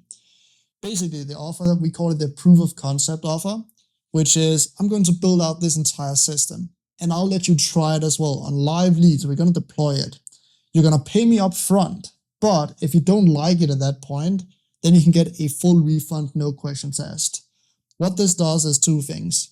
One, it makes you seem extremely confident. You're going in and saying, well, I can build out this entire system. And if you don't like it, you get a refund. That is how confident we are that it's going to work. And two, it gives them an offer that basically has no risk in it for them. They get to make an educated decision. You remove the risk. Both things that make this offer very, very strong. A lot of people, when they start out, they say, well, I can work for free. Or, well, you can pay me after. The problem with that is that you don't get commitment. After, like on a call like this, you always want to get commitment. And you can see how far I'm willing to go in order to get that commitment on the call. I don't stop. We're only halfway through the call right now. That's the one option. The second option is we do 20% of the deal. So like the lead reactivation and the new leads coming in, we do 20% of the revenue. But I'm not sure like you would be able to handle that. Would also require us to do some tracking. I actually gave him two offers here, both offers that are very, very good. The first one, proof of concept, we just talked about that. The second one is a performance offer. Performance offer is by far the offer that has made me the most amount of money because you are directly commissioned, you're directly rewarded for the amount of results that you give. When you charge a retainer, let's say $500 a month, if you provide results that are 10x that, you are still capped to the $500 a month unless you increase your retainer. But if you do that, you're going to meet resistance. A performance offer is by nature different. I say that, well, I can do all of this, but I just want 20% of the revenue that comes from it. This means that if I book him 100 or 1,000 appointments, I get 20% of that, which would be a 10x difference. So if you are really, really good at what you do, charging on performance will always make you more money than a retainer. However, if you suck at what you do, then a retainer will be your safest bet because you get a fixed paycheck no matter what. What I will say though is that it's not all services where a performance offer works well. For example, if you're installing a customer service system, then you could of course charge per like resolution that you do. That's kind of like a performance offer. But like this straight commission-based sales offer that we have right here works very well when we integrate sales agents. But yeah, that's kind of like the two options that I was thinking about. All right. Well, if my brother wants to help do this as well, like help me pay for it, how would that work? If like he wanted to do it on his system, because remember we have them separated. So the way that this company works is that there's kind of like two branches split in two. And what the prospect right now is saying is that he wants to split that payment with his business partner and his brother. But again, we need them to commit on this call right here. I'm not hanging up this call before I have some kind of yes and a commitment, either on the performance offer or on the $500 upfront offer with the satisfaction guarantee, the proof of concept. So see how I handle this. I kind of like change the offer again, which is sometimes you should do it, sometimes you shouldn't do it, but look at this, it's kind of creative. For sure, I can set it up because it would be the same agent, right? The same service. I can include it all in one price. So what we can do, like, yeah, it wouldn't cost extra. Most people would probably charge twice as much, but I'm not that smart. So like we can do it for the same price. What we can do is that I'll give that satisfaction guarantee to you both, right? So it'd be $500 in total. If you don't like it, you get a full refund. And then like you have Aiden on Cash App or something, right? So he can send you money. If that was the case. Yeah. Yeah. All right. Because then I would just like, if you have the money right now, you can pay $500 and then get $250 from Aiden if he's interested in trying it. But honestly, like, I don't know, would you do this yourself if Aiden was like, hell no, I don't want to do this? Would you try it? That's the way to handle that objection. You will get objections like, yeah, I have to ask my wife, I have to ask my business partner, I have to do this, I have to do that, I have to ask this person. The way to overcome that objection is to say, would you do it if they were like, hell no, this doesn't work? If they say yes, then it's great, let's continue. If they say no, then there's some other objection that you have to handle, of course. So what I do right here is that I say, well, if your brother, if your business partner said, hell no, we don't want to do that, would you still continue with it? That's what I ask him here. Yeah, I would try it, but I would just give you a percentage of the jobs. I mean, you know, like try to actually get some clients done by using it and then pay you off of the results, like off of what we get from that. All right, so what he says here is that he would rather then do the commission instead of paying upfront. So what I think right here is that we have a prospect that doesn't have too much money to spend like right up front, just like this. And this becomes a hard sell. Like trying to charge someone money if they don't have money, that's very hard. So that's why we have these two offers. And looking back at it, what I probably should have done is that I should have given the upfront offer first, the $500 upfront. If he wasn't too much into that, I should have then said, well, we can also do this, because then I think we would have hopped on that straight away. But instead, we kind of stretch it out, which is kind of unnecessary. Yeah. Yeah. But like you can do the math, 20% of what, like 60K or something. I kind of want to just like run it because I know that it will work. I'm not doing it for the fun of it. If we can, yeah, it's up to you. We can also do 20%. I'm fine with that. That's a better deal for me. I think I'll make more money that way. Well, I would say like maybe like pay 20% to paying off with $500. All right, that's a hard bargain. He comes with a pretty interesting offer. He says, well, you can pay afterwards 20% until we pay the $500, which is a terrible offer for me. So ain't no way on earth are we about to do that. It has to be, either it's $500 up front, just because I'm gonna pay for like the software cost. That's basically usually what that's majority of that $500. It's just to cover the software, cover like the voice cost of trying it out. So I want that up front. The only way I'd front that up front if it was like, okay, fixed 20%.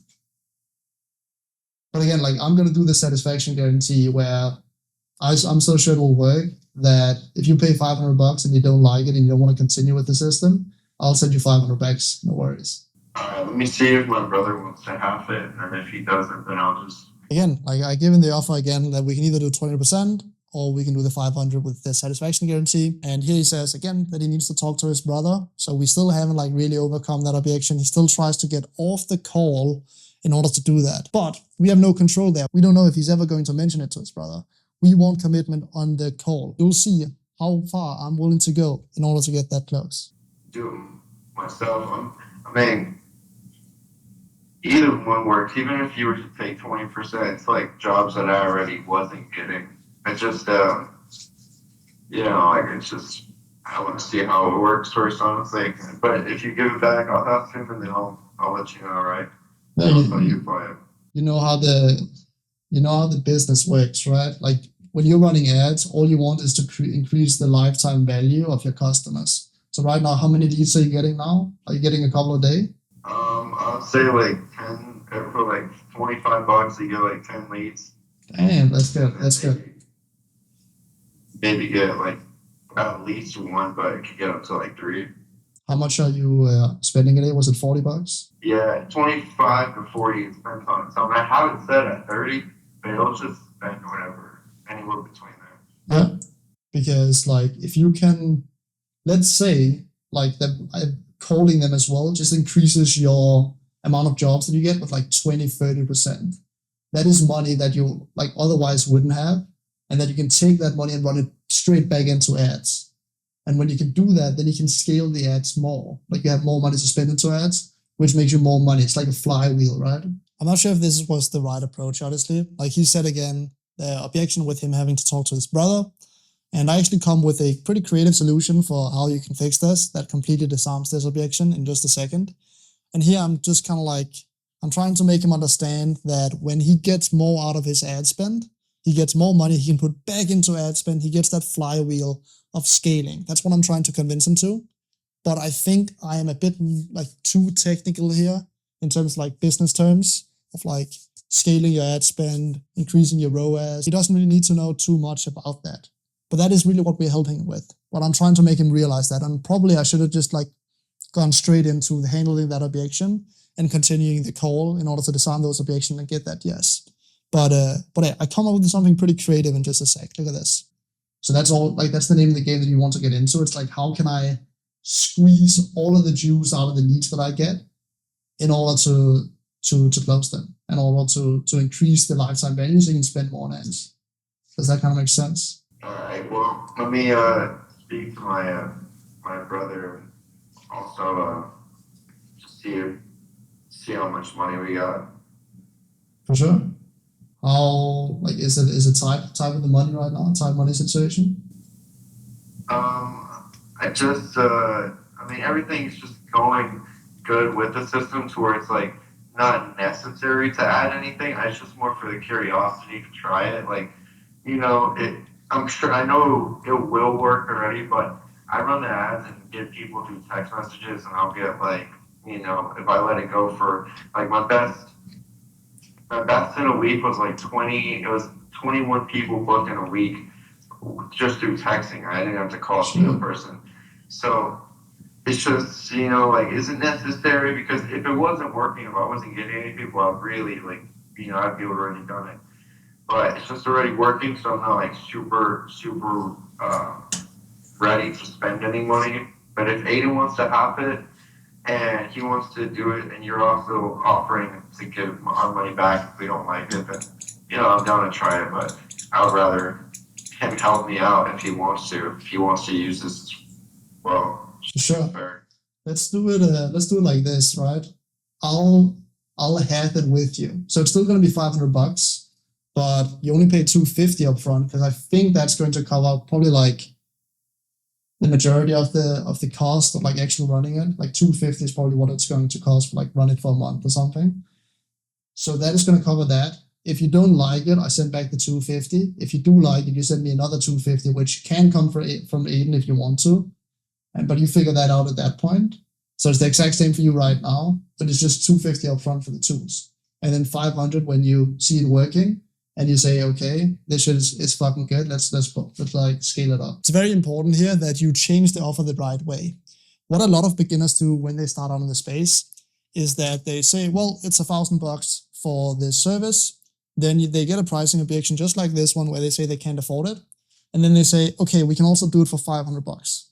They still get an objection. Okay, we can also do it for $200. The problem with that is that you make your service look way less valuable when the price all of a sudden goes from $1,000 to $200. And that creates a bunch of concerns in every single prospect that you will ever hop on a call on if you do that. Instead, you can do multiple different things in order to solve it. The first thing you can do is that you can give them a different package, a different tier. So if they say, well, I cannot afford this $1,000 full website with 10 pages that you have talked about throughout the meeting, then you say, okay, we do also have a $200 package that is the minimum package. You're not going to get the same website. You're not going to get a custom-made logo, and you're not going to have an SEO optimized website, but it's going to be a one-page website with the basics. That is our minimum package. Would that be interesting? Would that fit the budget? It's very important that you don't get the exact same thing for a lower price. You're basically diminishing the value of your service. If you are lowering the price, you also have to lower the service. That is the first way you can do it. The second way is that you can change the payment terms. So instead of paying it everything up front, you can say, okay, you pay now and later you pay the last half. That is also all right because you still get the same amount of money. You just change the payment terms to make it work. So only $250 after you actually want to continue. All right. What if is it possible to charge me $1,000 and then we just do 20% of all the jobs that come in and pay you back off of that? You can double the price. Pay you $1,000, but pay 20% back on the jobs? Yeah. So I'll pay you $1,000, but pay you 20% off of the jobs until it equals 1,000. Would you be able to only after it's been set up? Yeah, only after we get paid, and 20% goes to you, and we're paying off of a balance, off of 1,000. So we pay double the amount. Again, you're a good negotiator, but it's still a bad deal. What I like to do in these kind of scenarios is always to hype them up first. Like, you do a good bargain. It's what I said earlier in the call. Now I said you are a good negotiator, but he'll know. Like, that offer was pretty terrible when we can do like 20% throughout the entire way. So I just say it up front. Right here, it's about respect, right? If you say, well, maybe they're going to lose respect for you and you're not going to close them. I just tell them straight up right now, that's a terrible deal. But I'm not like doing it for the money. I don't even want like the 20%. I just want enough to cover the actual like cost of running it to kind of get like a proof of concept, or so I can then go out and like put it on other clients as well. So you would kind of be a test case. That's why you're getting so cheap. Usually I would charge like at least $2,000, maybe more for this. Would it be possible to do this within like the next 2 or 3 days, and I'll send you the money because I have to withdraw it from a brokerage account. So yeah, like $250. Yeah, like 2 or 3 days from today. Today's Tuesday. For sure. I want. I know too well. I've been on too many of these calls. I want something like, because I want to continue with this like right now. I'm honestly kind of bored. I just want a project to work on. I want to get started on this right now. Like change the voice, change it to maybe a female voice as well. If what can you pay right now? Can you pay 125 right now, then pay 125 again when you do the deposit? Again, I try and change the payment terms once again. I try and split it up into 4s instead of into 2, but we still have this pricing objection. Something I also do right here is that I kind of like, while I'm thinking about what I do next, I am talking about how I want to get started right now and how I'm not doing it for the money and how like I'm bored as well. I think I said that I shouldn't have said that. I should be quicker and just go directly into saying, okay, what can you pay right now? What can you pay to commit so I can get started on the project? But I guess I'm a bit slow here. So I do a bit of a ring around the rosy before we actually get to that conclusion of doing another payment term split. I mean, I would have to ask my girlfriend for money or someone for money because I don't really keep any money on me. I only got like what I have to survive, I guess, for the next week. For sure. But just give me at least a day or 2 days to get the money, I'll do it. But just need at least 24, 48 hours to get it. For sure. All right. And how do you, because right now you're spending like what, $40 a day on ad spend?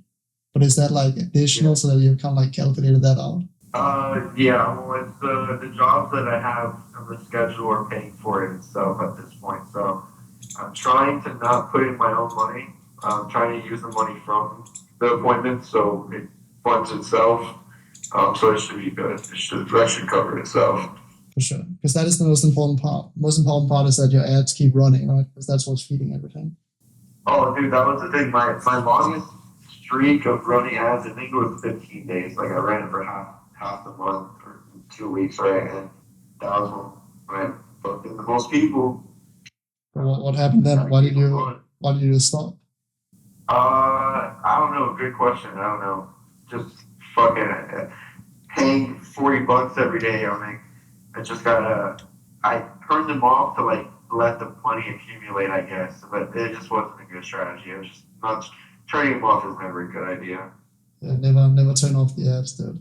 That's the main thing. What I realized is just drop the ad spend down to like the minimal rather than turning it off. That's just the worst idea. But yeah, I've learned a lot with how to work Facebook. How to. I also tested a lot of cities, and I know what a good city is and not. Like anywhere from $150 to $4 is good, but there's some city. So I was paying $8 to $12, $20 a lead, which is in some cases still good. It's just I don't want to pay $20, $10 a lead. It's just too much. For sure. Yeah, and like you need to run it properly as well. But yeah. All right. I kind of need an answer now. Again, I want to get commitment on this call. I'm not going to let this guy leave the call and say that he's going to talk to his brother. That's not how we do business here. I say to him right now that I kind of need an answer now, but then I actually also do something pretty smart. I kind of like come forward and say that the reason that I want to get started on this is so I can package it and sell it to others. That's why we are giving a so low price. And I probably should have said that earlier. And that's a very good start if you're just starting out right now. Be upfront and say that the reason that we're charging so low right now is because I want the proof of concept. I want to show, okay, this works, so I can take this exact system and deploy it elsewhere. Very, very good way to say, okay, that's why the price is low. It does two things. It, one, justifies that you have a lower price when you're just starting out, which you usually have. And two, it also kind of like removes some of the risk and removes some of the pressure from you because it is just a proof of concept. You're not making any extreme claims. And I'll tell you, like, I'll be straight up with you. What I want right now is a test project to find out, okay, does this work or does it not work? Because what I can do if it does work, both with the lead reactivation and the live leads, is that I can take this product, I can go and I can implement it into a bunch of other businesses, not only in detailing, but in like home cleaning, in like gyms, in like plumbing, in like HVAC, and it will work everywhere. But I just need a test case. That's why I'm doing it this cheap.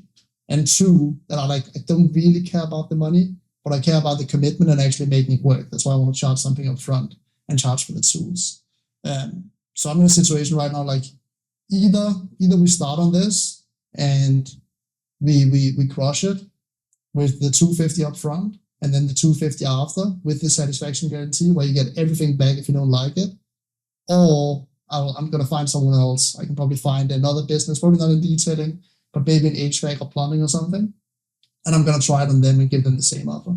But I kind of need, like, I'm not trying to waste like 2 to 3 days. I'm trying to see, like, because I'm really hyped about this. I think it could crush. Here we kind of create like an ultimatum. We say that either you say yes right now, because we're not going to allow this guy to go out and talk to his business partner.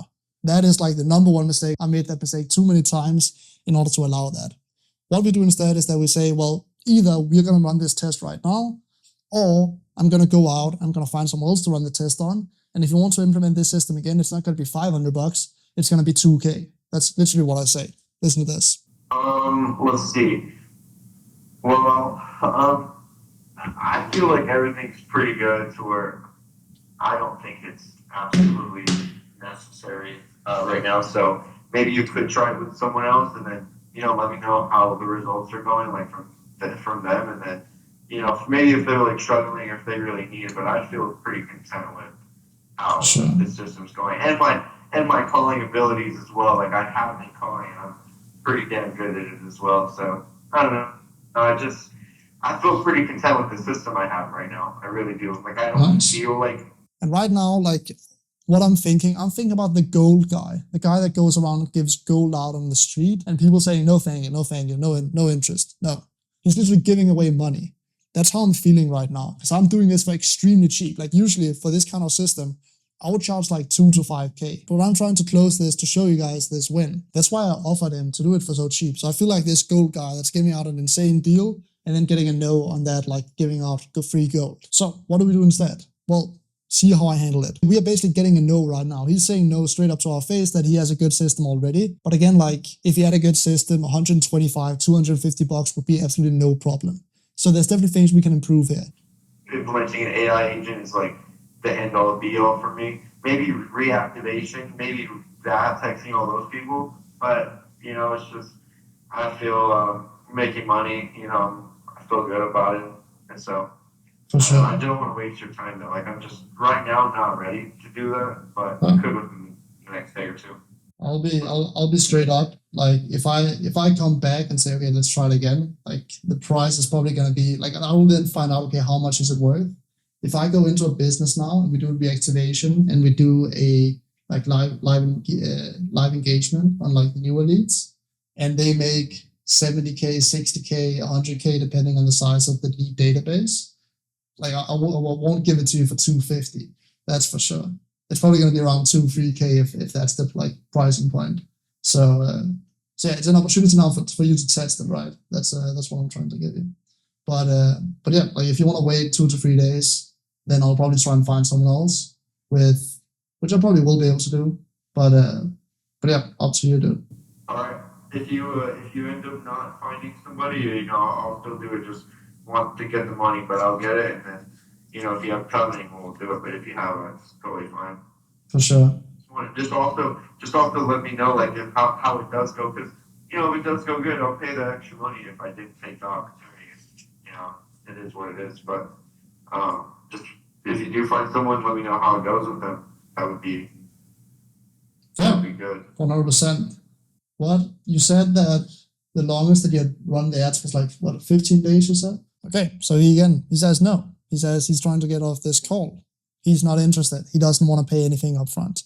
And usually in this scenario, unless you're just starting out, if you're just starting out, you should take every single deal that you can get, every single experience. The more time on a sales call, the better. But if you have an established agency, this is probably not the client that you would work with. It doesn't sound like they're making that much money. And if you're charging good prices, then, well, they simply wouldn't be able to afford you. I'm not trying to make money here. I'm trying to show you guys how to close a client. And it's honestly pretty good. We're getting a bunch of objections, and I'm showing you guys how I overcame them. And now what I'm thinking about right here at the call is that, well, I won't be able to get this guy to pay anything up front because there's no money to be charged. I'm not going to let him leave this call without giving commitment.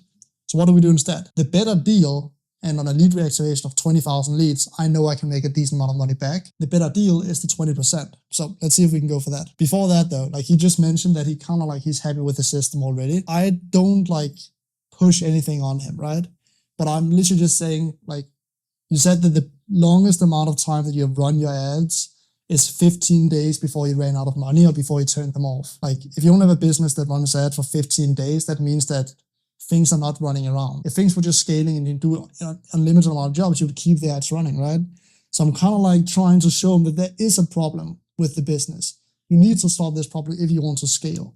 That's kind of like what I'm trying to push on right here. Yeah, like about 2 weeks. All right. How much would you pay, like hypothetically, if you could build a system where you could run it like forever without like ever having to worry about the money running out? Because that's what you should be building, like, to be honest.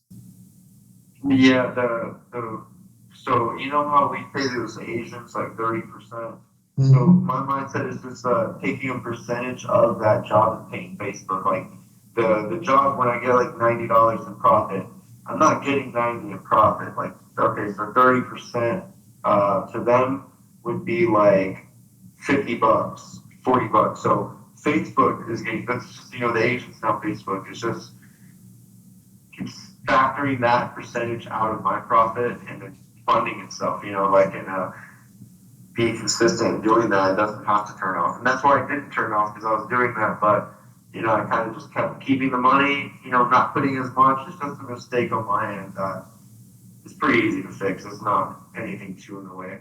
For sure. What are you trying to have happen? Like, is it scaling this up? Like, I remember you talking, like, what was it, 2 years ago, about like building design detailing up to be like fucking massive in every city. Maybe even like have an app. Maybe even like have like multiple services we talked about as well. Is that still the goal, or what's the goal now? Now I'm kind of using what he said, not against him, but just to make him realize what he actually wants. He has a bunch of like excuses right now to why his system is fine as it is, that he's just like, he stopped the ads to like kind of like let the money get up before he could run it again.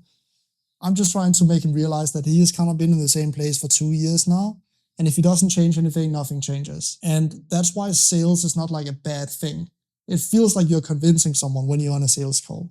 But what I'm trying to make him realize right here, I'm trying to help him. I'm trying to make him realize that he needs to do something different if he wants something different to happen. And the only way to do that is what I'm doing right now, which is to make him realize that he needs to change something. Right now, I'm using something he said against him, because I remember like 2 years ago when I talked to this guy the last time, he said, oh, I want to build this empire. I want to build this like car detailing, cleaning, all kinds of services where he runs ads, he provides these jobs to technicians, and he kind of like does a kind of like a drop service.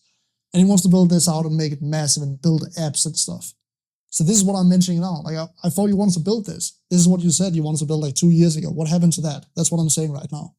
So I think just I'm trying to perfect Corpus, and we found the low cost per lead cities, and it's just really that, finding the cities that have the lowest cost and then hiring in there. But I'm just trying to do it in Corpus because I tried doing it in 3 other spots, but I did it too quick because ad spend starts to stack up, and then retailers don't want to show up, so I was losing money.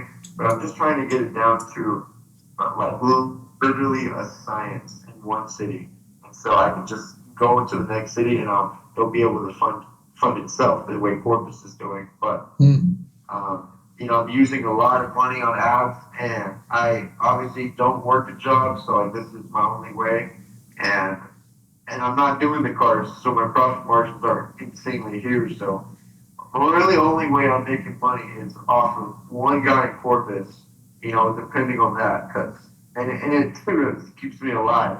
But I'm not making insane level of money. I'm really just not really caring about the money as much. I'm trying to like get it down what works, and then I'm gonna go do this in like maybe 10 spots at most, 10 at most, and I'll be making like anywhere from 500 to 1,000 a day. Like, that's just where I want to get to, and it doesn't take a lot. It really doesn't take a lot. Again, what I'm hearing right now is excuses. Like, he says that he doesn't care about the money, but he's running a business. He's spending all his time texting with people in order to get money. He says that he just needs something so he can survive. Like, he's barely surviving. Again, not the best prospect to hop on a call with. I'm just trying to make him realize that if he wants to change something in his business, then he needs to change something. It's very logical.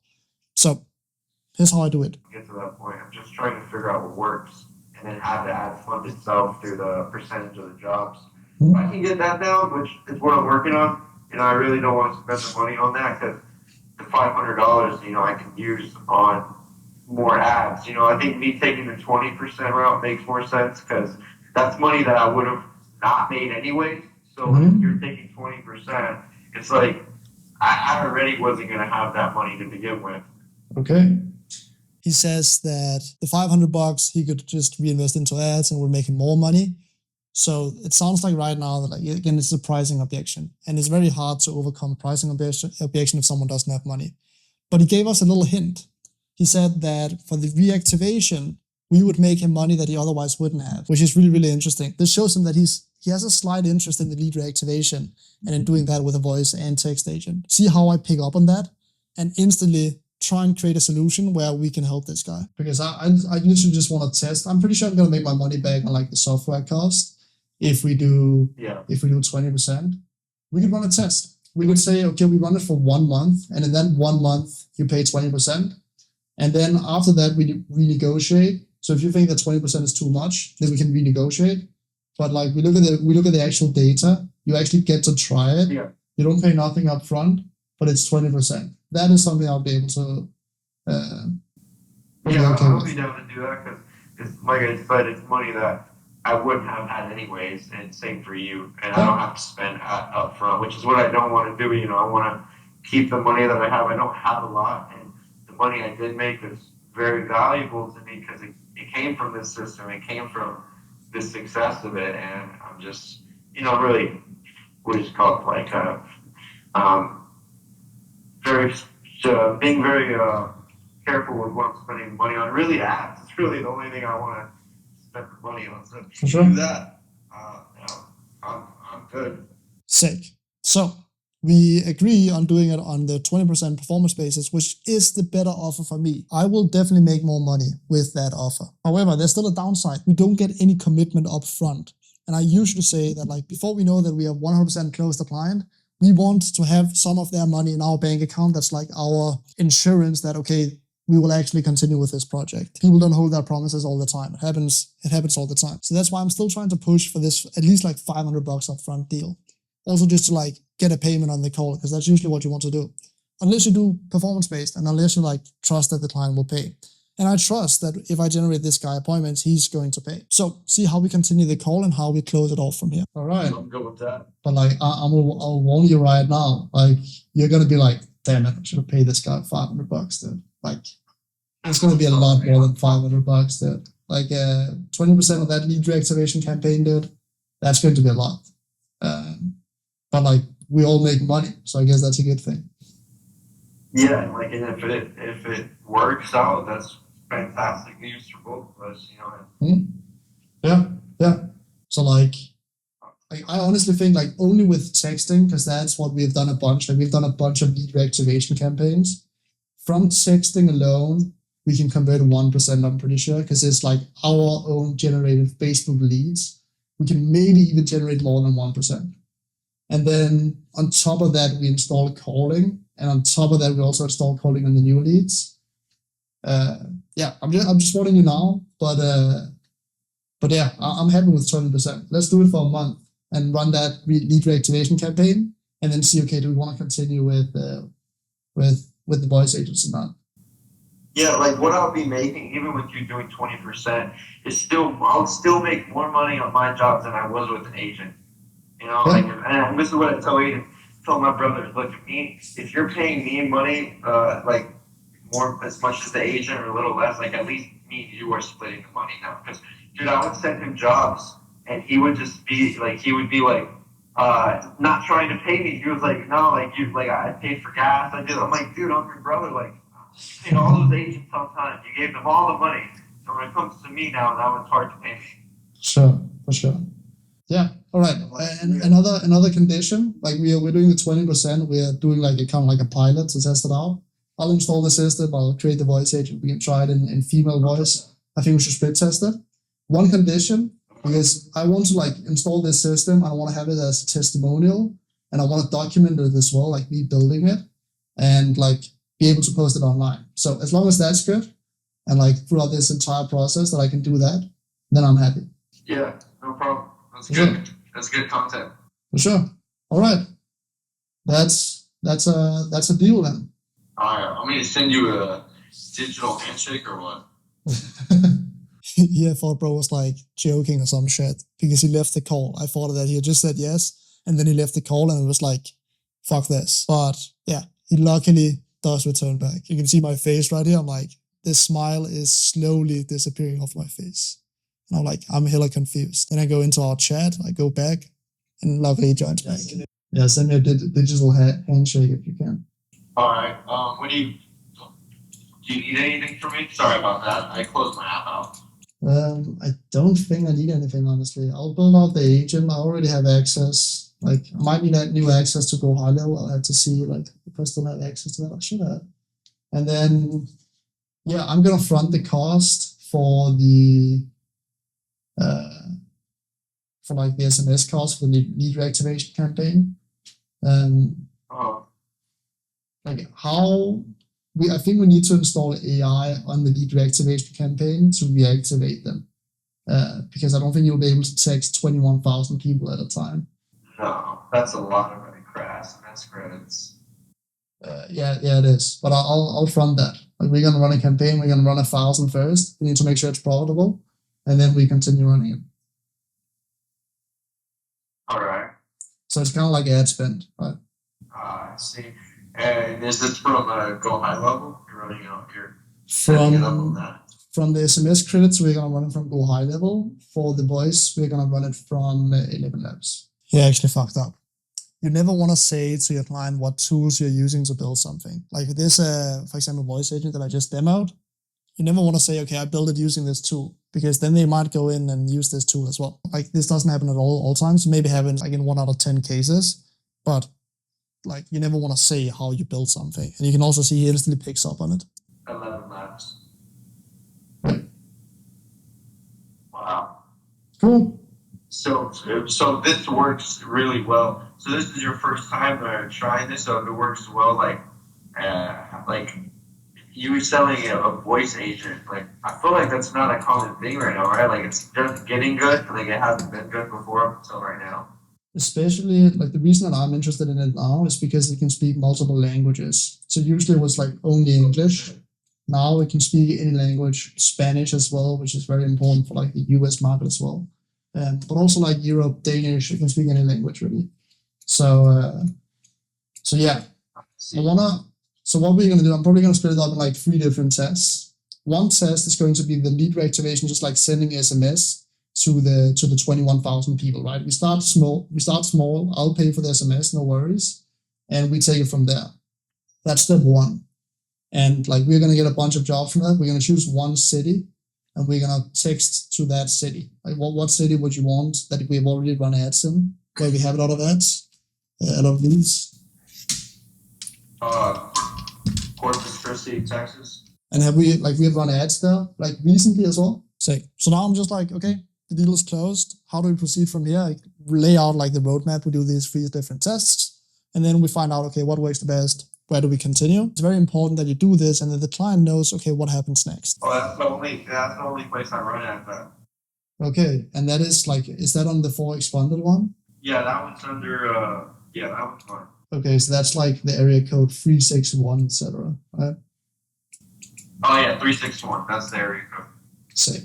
All right. They're mainly Spanish people. Like, the way that AI sounds, it literally sounds like the people out the way. Yeah, like, but that's the thing. If you can like create an agent that sounds like the people there, it'll be printing. Yeah. Dude. So we're gonna run 3 different tests. We're gonna run one for the reactivation of the texting, one for reactivation on voice, and then one for live lead engagement for people that come in through ads. Right? Okay.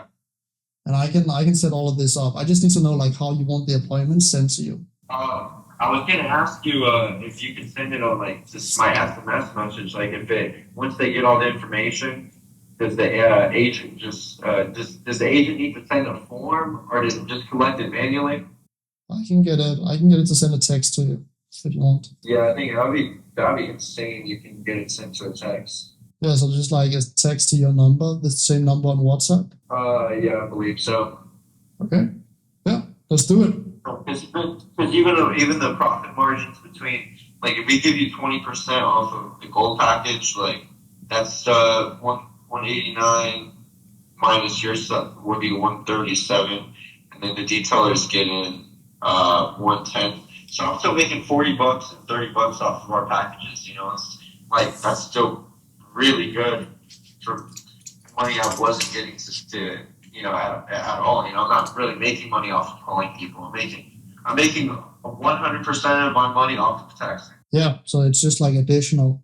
You have the exterior wash for $79 and the express detail for $139. Is that something you sell at all? Or is it mainly the gold and platinum? Again, I'm just trying to clarify some things. I'm trying to clarifying the services that he wants installed inside of his voice agent, inside of his text agents as well. I'm just like getting all of the information in here so I can start building straight away. No, really the express details for the people who can't afford it. That's the only reason I have that there. And then the exterior wash, dude, nobody books that. It's only the platinum, the gold, and the interior only. Full interior, the gold, and the platinum. Yeah, like I'll give you a. Do you have the packages? Like I'll show you just our little. I have them on the website, I think. Yeah, sick, cool. I'll get to work, and then I think I have everything I need to get started. If I need anything, I'll send it on WhatsApp, and then yeah, we can take another call at one point when we're ready to go live, or we can also just like text through WhatsApp, and I'll like let you know about the reactivation, because that's probably what I'm gonna be working on first. Okay. Sick, cool. All right, dude. All right. Yeah. Let's like get Aiden into the call at one point as well. All right. If I can get the $500 within 2 days, can we still do that? Can we change the deal to that within 2 days? Just give me a 2-day deadline, because I want to withdraw my money. So what he says here is that if he can get the money within the next like 2 days, can we then do that instead of the 20%? And then I say, if you can do $500 then with the next couple of days, then we can do it. If you can do $500, so like it's not $250, it's $500 up front, then we can do it. Yeah. If not, we do it 20. Okay. 20%. Cool. Okay. Within 2 days, I got you. If I don't, I'll just keep it how it is right now. All right. Yeah. Like I know for a fact that you're gonna be like, what is $500? That's like 10 jobs out of 21,000. If you don't get 10 jobs in that, then I'm gonna but yeah, that's up to you, dude. You decide for yourself. Again, I'm not really doing it for the money. I just want to cover the cost of running it, and then like package it, and then I can sell it to a bunch of businesses. And I also want to document it while I do it. So that's why I wanted to like be able to record building everything and shit. Cool. All right. Sick. All right, dude. I'll get to work, and then I'll keep you updated on WhatsApp. All right, man. I'll be getting to work too. I'll see you later. Sick, dude. All right. Peace out. Peace out. That's a win. That's a win in my books. All right. Let me set something straight. Usually, I would not pick up a project like this if I already have an established agency. Like this guy is nice and all, but again, like we got a lot of money objections up front that it was hard to find $250. And with those kind of clients, like it depends on how new you are. If you're just starting out in the space, then it could definitely be worth it going for this kind of client, just for the experience of setting it up. Kind of like what I said here, that I want to like set it all up, document it, and then package it and sell it to other businesses. But if you are already established, like these kind of jobs are the ones that you turn down because they take too much time and you don't have guaranteed money to make. But I wanted to show you guys how to make a voice agent. I think it could be really cool to show you guys how to create a lead reactivation campaign as well, both with text and with voice. Yeah, I think this could be really, really interesting. I'm really happy. I think you guys are going to learn a shit ton. And you saw at the end that he said that like, if we can do $500, if you can get the money in a couple of days, then he would do it. We kind of like handled the objection by giving him another offer. I recommend that when you're starting out in business, that you have multiple offers prepared that you can give them. So like first you say, okay, it's usually $1,500. I want to do this to like package it and sell it. We do it for $500. But he wasn't like too much into that. That's why we said, okay, 20%, and then we do it. And that's actually a much better deal for me. I know that I'm at least going to make this guy some money, and at least more than like $500 I'll get in commission. So it's actually a win. And he also like even said at the end that if you could pay $500 in the next couple of days, then we can do that. Like, I kind of held the objection with that. I'm not the best at sales at all. I'm not a sales guy. And I don't like to have my sales calls sound like a sales call. I don't even like to be on a sales calls in general, but that's kind of why like I want to make it sound like a friendly conversation between two friends. All right, I'm tired as shit right now. We're gonna start on this tomorrow, and I'm gonna take you guys through everything. But yeah, this is gonna be dope. From the call, it might be a bit hard to understand what we're actually building and what we are delivering for this client. So let's do a quick walkthrough. This is what we'll do for the service delivery. Basically, there are 3 different systems that we will be building. 2 of them are voice agent systems, and the third one is actually a text system. So in this course as well, I didn't even plan for this. I'll also show you how you can create text agents that can send on text and on WhatsApp in order to give these guys the best possible results. So the first one will be the inbound voice agent. This agent will pick up incoming calls. So the way it's going to work is that their leads sign up from Facebook. They are running Facebook ads on the platform. They said they were spending around $40 a day, and that they're getting, I think it was like 10 leads or 20 leads a day, something around like that. So they are running Facebook ad campaigns on Facebook in order to get leads. And what they're doing right now is that they're only texting them. But what we talked about in the meeting is that we're going to implement a voice agent as well, in order to increase the amount of channels that we reach out to. Because some people, they will only, for example, answer phone calls. They never answer their text messages. I'm the opposite. I only answer text messages and WhatsApp. I never answer my phone if someone just calls me out of the blue. They are running Facebook ads, and they're going to continue to run that they have a text campaign. So the customer receives a text, but that's kind of all they do. So what we are going to be implementing is an inbound voice agent right here that's going to run alongside the text campaign. So they're still going to be able to book the same amount that they're doing right now. Everything we're doing from this point on will be additional to what they already have. So we're going to create this voice agent, and this is going to be an inbound one. You will not be creating the same voice agent for an outbound and inbound, because the conversation flow, the way it behaves, is going to be different. An inbound voice agent will talk to leads that are a bit more interested than a cold campaign one. So we're actually going to be building 2 kinds of voice agent systems in this course. We're going to be building an inbound one and an outbound one. So we're going to run it from Facebook ads. Then our voice agent is going to call every single of one of these leads, and it's going to call them multiple times in order to increase the pickup rate. It's going to talk to people, and it's going to book them in. So it's going to book appointments, car detailing appointments, and we get 20% of that. That was the performance-based deal that we agreed on. And you can see this is their website right here. We can see the services. He said that they're mainly doing the full interior details, the gold package and the platinum package. So we're going to be getting 20% of, I'll write this down as well, $159 or $199 or $259. And because we are getting a straight commission based on revenue, we can also determine what package our AI should push. I think this one right here in the middle, $199, is going to be a good option. So the gold package right here is probably the one that I want to push. And 20% of 200, what is that? That's approximately $40. So we will make $40 per job that gets completed. That's pretty good, especially when we can just set it up once and have it run in the background. So that is the first step, right? That is the voice agent that we will be building. Number 2 thing that we're going to be building is another voice agent, but this voice agent will not handle inbound. It is going to handle outbound. So we talked about a lead reactivation campaign. If you don't know what a lead reactivation campaign, let me explain it very, very briefly. They had 21,000 old leads. And a lead is basically just a name and phone number, right? That they have stored somewhere. This name and phone number is someone that signed up to one of their ads maybe a couple of months ago that they didn't end up convert, right? That is these old leads that they're not doing anything with anymore. So like before, they were actually doing something, right? They're running Facebook ads and they're texting these leads. Now we are taking something that they're not using at all. Again, we're just adding additional to what they already have. We're not risking what they're currently doing in the systems they currently have in place.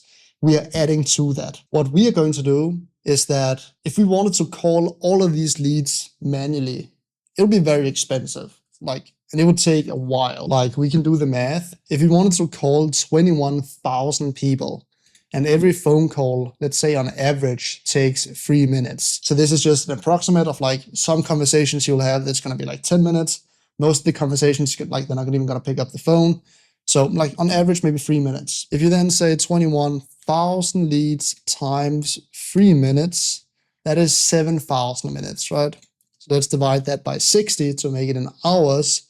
That's 116 hours of straight cold calling. And let's say that you are paying an employee to call them, and probably like usually you would pay an employee like that, like $20 an hour, right? 21,000 leads times 3 minutes. 63,000 divided by 60, 1,000 hours, that's right. And then times it by 20 to get the cost, $21,000. That's what I meant. That's how much it would cost to call all of these leads. $21,000. It won't even be close to that when we install our agent. Apparently, I'm not the best at math. So we're going to call all of these leads, or that's at least the plan, right? First, we take 1,000 leads to run a test on.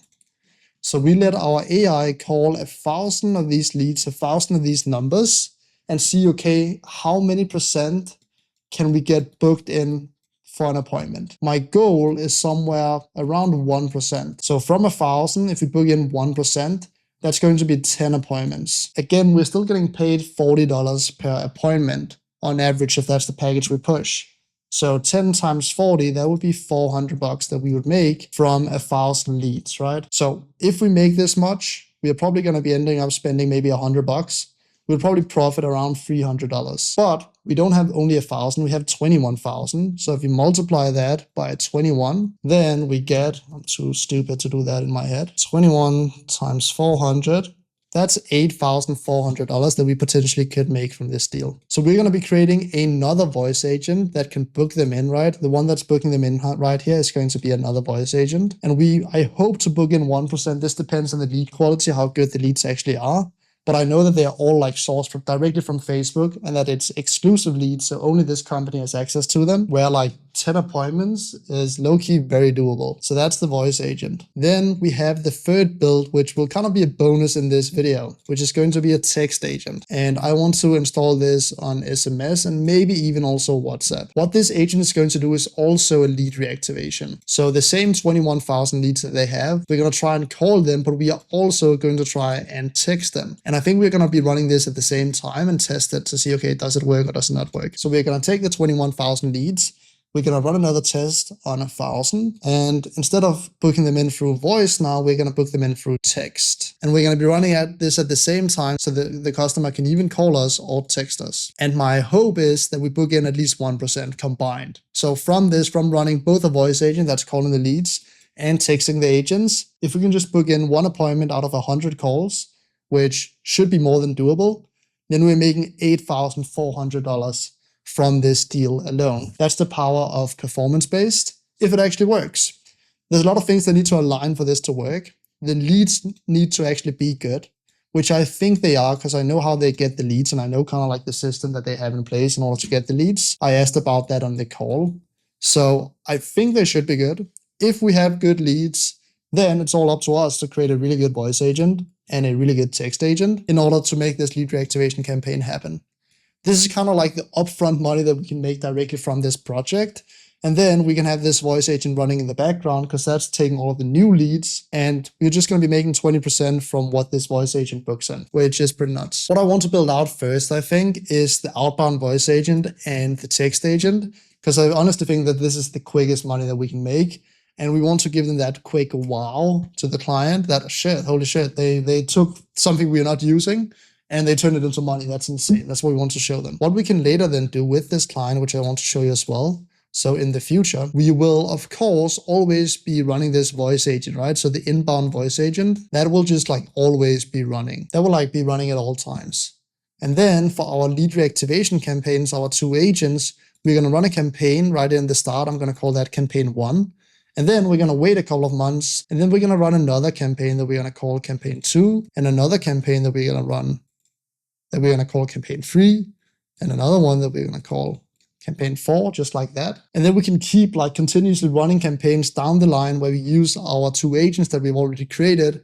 We just give them some of the new leads that they've generated until then, and that will passively make us more money. That's how we can build up a recurring business from this. Now you know like kind of what we want to create. For the tech stack, we're going to be creating the inbound voice agent in 11 Labs together with Go High Level. That is the CRM that they're using. And that's kind of the same stack for all the agents. We're going to be using the actual voice agent on 11 Labs like I showed you, but then we're going to connect that to that Go High level for every single agent that we create. The only thing that we won't be using ElevenLabs for is the text agent. That's all going to run through Go High level. Great. This could either go extremely well and we book in a bunch of people and we get a bunch of jobs done and we make a very good commission, or we run into issues like either bad leads, that's the main one, which I don't think they have. I think we are good on the leads, or they will not be able to close them or fulfill them when we send over the jobs. Those are kind of like my main worries right now, but let's see if we can fix those. Cool, let's get started with the build, shall we? If you want more of my help, then you should consider the 30-day challenge that's going on right now. If you want to learn how it works, then this video right here, it's 4 minutes long, explains everything. And I respond to all posts inside of the community. Like if I filter and set it to new, my little icon right here is on every single post. So if you want me to review your website or your offer or your sales call, then drop a post inside of the community and I'll give you my honest opinion. Again, it's the first link in the description below. In this course, we managed to find a client just based off our warm network. I just reached out to them on WhatsApp and I talked to them like 2 years ago or something. So it wasn't really a warm approach, but it was still someone that I knew from a while ago. And that is the first thing you want to try when you start out in business. Do you know someone that runs a business, or do you know someone that knows someone where you can provide a service for free just to get started and just to get experience? That is the best way. But what happens if you don't have that warm network? Of course, we have to talk about that as well. Or what happens when you want to scale past that warm network to get more jobs and to get that business rolling? That's what we're going to talk about now. By the end of this section of the course, you will not need a warm network. You'll know how to go out and land clients yourself with no prior contacts, no prior experience at all. This is what I found to be the absolute best way to land clients. What you see right here is my Upwork profile. I set it up in a previous free course that I made. And we're going to use Upwork to find our first AI agent clients as well. Something I'll recommend that you do is to niche down on something very specific. For this part of the course, I'll niche down my Upwork profile to be voice agent specific. And specifically, I'm going to handle something that not a lot of people can do, which is voice agents in any language. So we of course need to change our Upwork profile. To do that, I actually already have a skill. If I write /Upwork like this, you can see this skill right here, audits and rewrites Upwork freelancer profiles using patterns from top rated plus expert vetted top earners. I already have an existing Claude skill that has all of the highest earners on Upwork profiles inside of its brain, and that can then update our profile and write our copy. So what I'm going to do is that I'm going to choose this skill right here. And then I'm going to Control A on all of this, copy it, and then say this is my current Upwork profile. I want to change it to be focused on voice agents specifically. Specifically, I want to make it very clear that I can make advanced support and sales voice agents in any language. Right now, we are utilizing this skill to do the hard work for us because I've already built this skill. And you can, of course, go in and get my skill. It is completely free. It is inside of our free community. There's already almost 60,000 members inside of here. If you go inside of Classroom and then go inside of Learning Hub and then scroll down until you find my Claude skills right here, you will have this Drive folder that includes all of my Claude skills. And you can see the Upwork skill is right here. There's a bunch of other cool skills inside of here, but I've basically made a Drive folder with all of my Claude skills. So you can just go in and grab that for free. I'll leave a link in the description to the free Claude skills. So now we have said, this is my current Upwork profile. We have pasted this in and I say, I want to change it to be focused on voice agents specifically. Please write a new Upwork profile for me in an easy to understand language. Hit enter. And now, because we've already given this skill all of the information that it needs, this skill basically understands the highest performing Upwork profiles out there. So it's going to take that as a reference and then build our profile based on that. And the cool thing is that we can give it any service. If we wanted to create AI websites, we can give it AI websites. If we wanted to create text agents or lead reactivation agents, then we could give it that as well. For now, you can see it's doing an audit. What's killing your current profile for voice, headlines buried on the voice agent. It says AI automation engineer. We want to do it voice agent, like I just said. Pick a variant per section. AI voice agent developer, sales and support bots in any language. I think this is a pretty good title. So let's copy that and let's go back to our Upwork profile and then edit our title right here.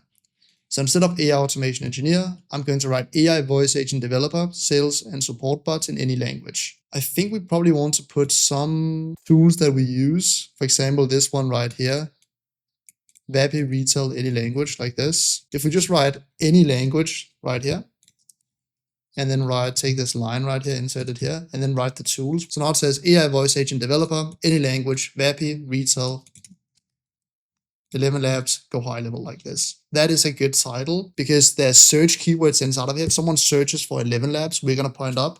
If someone searches for any language, we're going to pop up. If someone searches for these tools, we're going to pop up. And we even have go high level in here as well. Very nice. Then we have the overview. I build voice agents that answer your phones, qualify leads and books appointments, speaking any language your customers do. This variant right here is probably pretty good. I like this variant. So let's go in and change this as well. Insert this. We of course need to format it correctly. I build voice agents that answer your phones, qualify leads, and books appointments. Not a chatbot, a real voice on the phone that talks like a person, handles objections, and never misses a call at 2 a.m.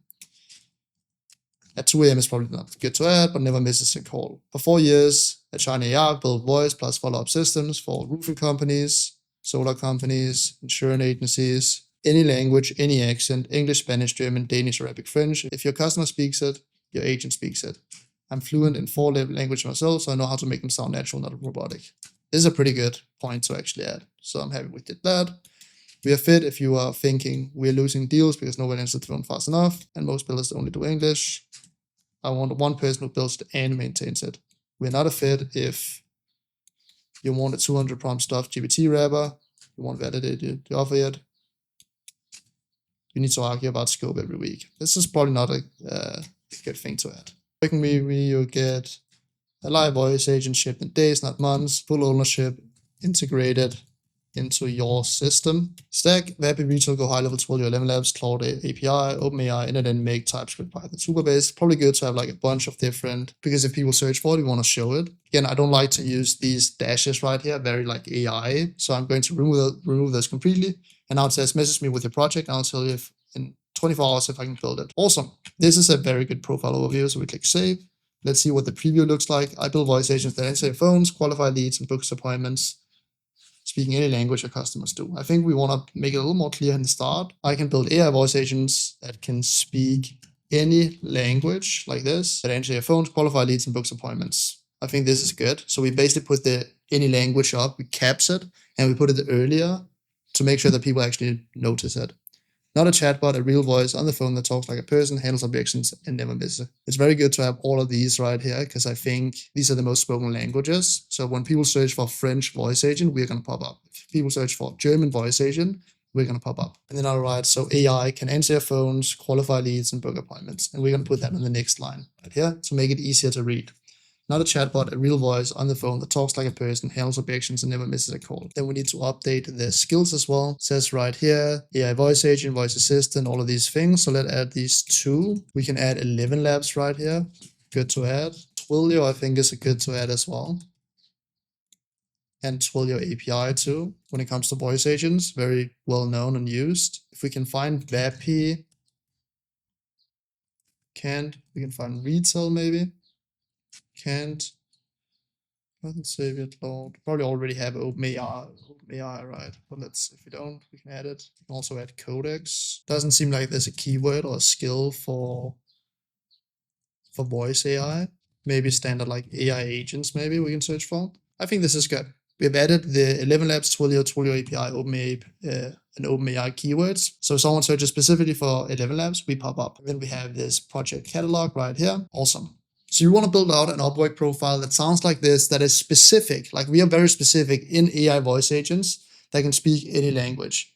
I might even want to like make any language caps right here. So just so people notice it when they sign up. Right now on my membership, I am on Freelancer Plus. And the reason we want to do this is that we want to earn connects. And these connects are very important because these are the ones that we use to sign up to jobs. And the Freelancer Plus account is $10 a month. I would say that it's very, very worth. There's no other platform than on Upwork where you have interested people that come directly to you. And when we have this, then we can just go into find work and we can find jobs. Like if I search for voice agent right now, I can search for jobs that people have listed. You can see posted yesterday, AI voice agent specialist needed. AI voice agent developer to build and deploy production voice AI system. Build production ready voice agent. You can see all of these jobs have been posted, and they honestly don't have that many proposals, only 5 to 10 proposals. And you can see how many jobs are posted right now. 141 entry level, 900 intermediate, and 500 expert.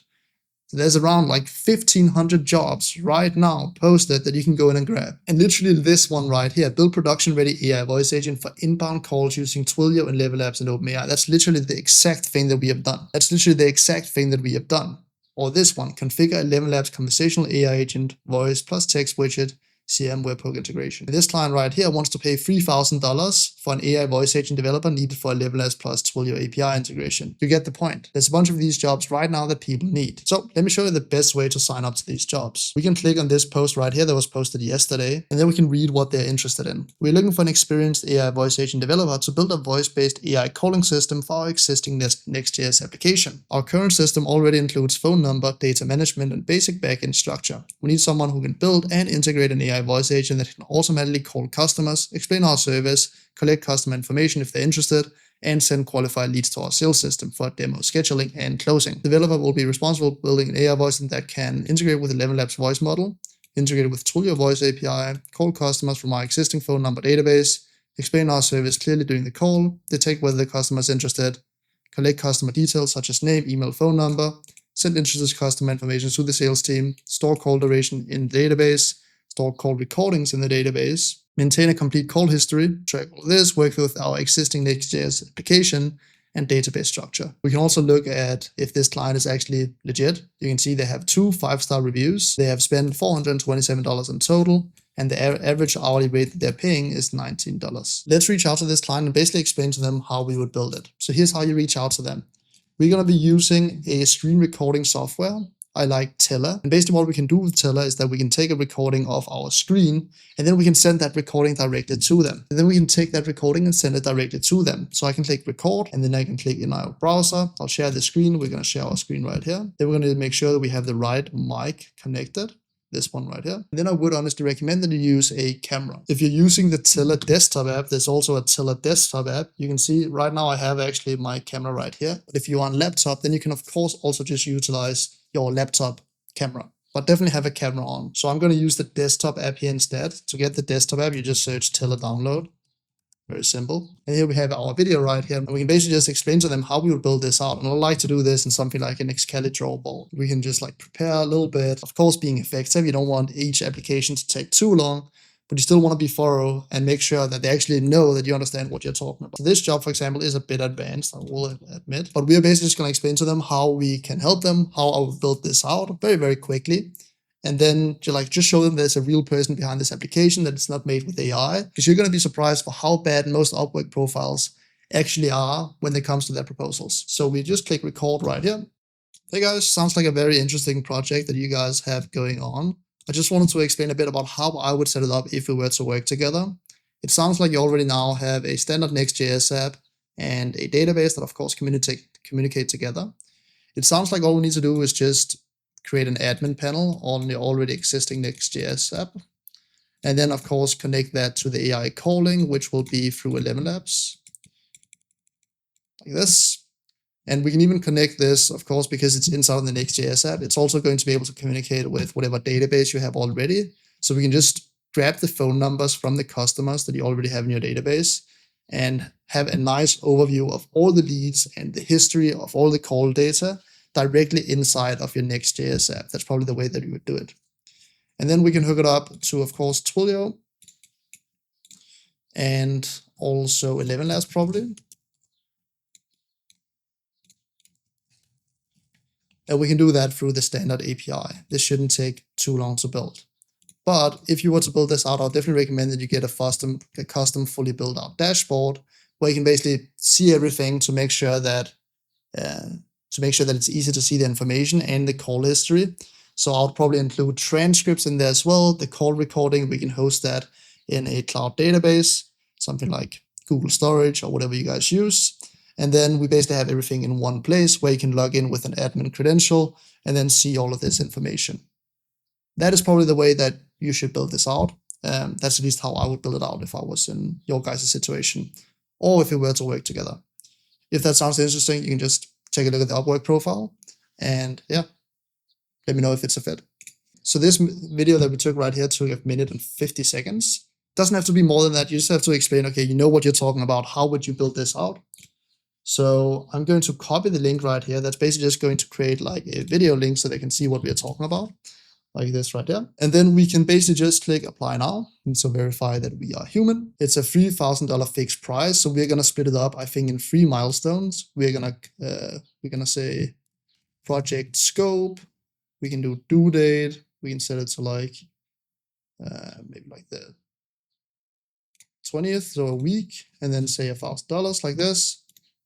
And then proof of concept, system fully built we can do. Then we do a due date, we can call this the end of the month, and then do another $1,000, and then do the last one when system tested and fully operational. And then do the last one at like, we can do it like here. So we basically split up the payment in 3. This is very good to do because it makes it seem more attractive. How long will this project do? Let's do less than a month. Cover letter, we can write, the first thing you want to write is made this video for you. This is how I would build it out, just like this. And then we want to fill out this information right here. So what we can do is that we can go to this job, we can copy all of this, and we can go give it to our Upwork skill and write, I want you to build out a application to this. Don't make it sound like AI. And don't make it too long. This skill is both trained on good Upwork profiles and on the best performing Upwork proposals. For this right here, we can write, this is the cover letter. Hi, Albert here. I build outbound AI calling systems with exactly this stack. Twilio voice, 11 labs plus Next.js backend. So this, let's remove the Next.js backend. So this is in my lane. I read your full post, including that the phone numbers, DP, and base already exist. So I'll be plugging that calling engine into what you have rather than rebuilding. Maybe remove this call engine into your Next.js app. There we go. Then it created the example, similar to what worked on. We copy this in. I've shipped outbound voice agents. I've built voice agents that cold call leads, pitch the service, qualify interest, and hand warm leads to a sales team. Let's remove this for solar, roofing, and insurance companies. Same call flow that you're describing. Dial from number list, have a real conversation, capture details, log everything, route the good ones to human. I'll walk you through a live one on a quick call so you can hear it. I'll just take my words for it. I think this is good. Technical approach. Twilio places the outbound call. The agent collects name. On a qualified lead file, Twilio gets us a call to action. Everything runs through a Next.js API. There we go. Estimated timeline. Let's do 2 to 3 weeks. A big mistake is that you actually don't want to write too much information. We are writing pretty short responses right here. This one could honestly be a bit smaller, but again, it is a technical, so it's probably pretty good. But like, you don't want to write too much information. There we go. And now we can send this proposal for 18 connects. So let's send it. Click yes, I understand. Click continue. And it's a very good sign to see that I've actually been opening the proposals. Cool. So I hope you see how this works. You want to create a custom, just like a 2-minute video to every single post that you send out, to show that you're not just writing this with AI, and to show that you're actually committed in getting the job and doing a good job. And here comes the thing. If you really want to land your first couple of clients, you should be sending 5 to 10 Upwork proposals every single day. Every single day. You want to spend at least 1 to 2 hours going through proposals, finding jobs for you, and sending proposals to the jobs that you think you'll be able to do. It will cost a little because you are paying in these connects, but you're going to be able to profit way more off of that. There's no other platform where you can pay this little amount to get these interested leads. You can see how many jobs that are relevant to voice agents when we just search for AI voice agent. 1,500 interested people, interested job posts that we can apply to. For example, this one posted yesterday, AI voice receptionist, AI voice agent for multi-location clinics, $3,000 budget, a client in the United States. Me, myself, and my business have also spent thousands of dollars on Upwork.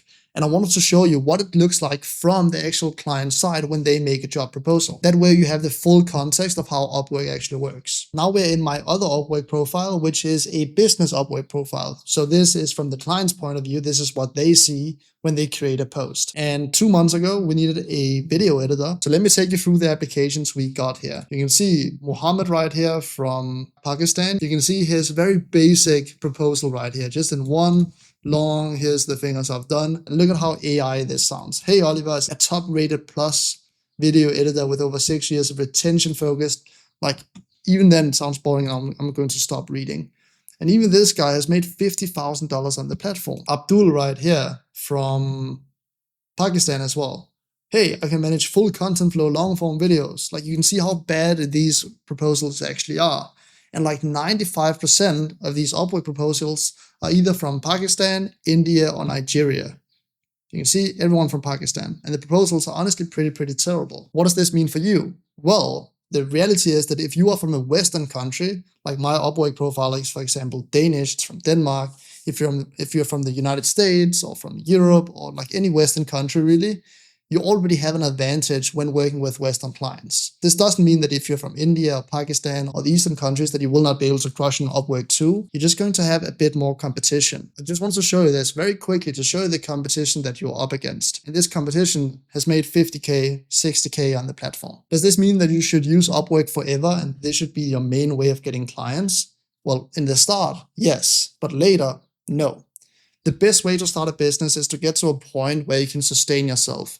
If you can get to $2,000 or $3,000 a month where you can sustain your living expenses, that basically means that you can keep going on with your business forever.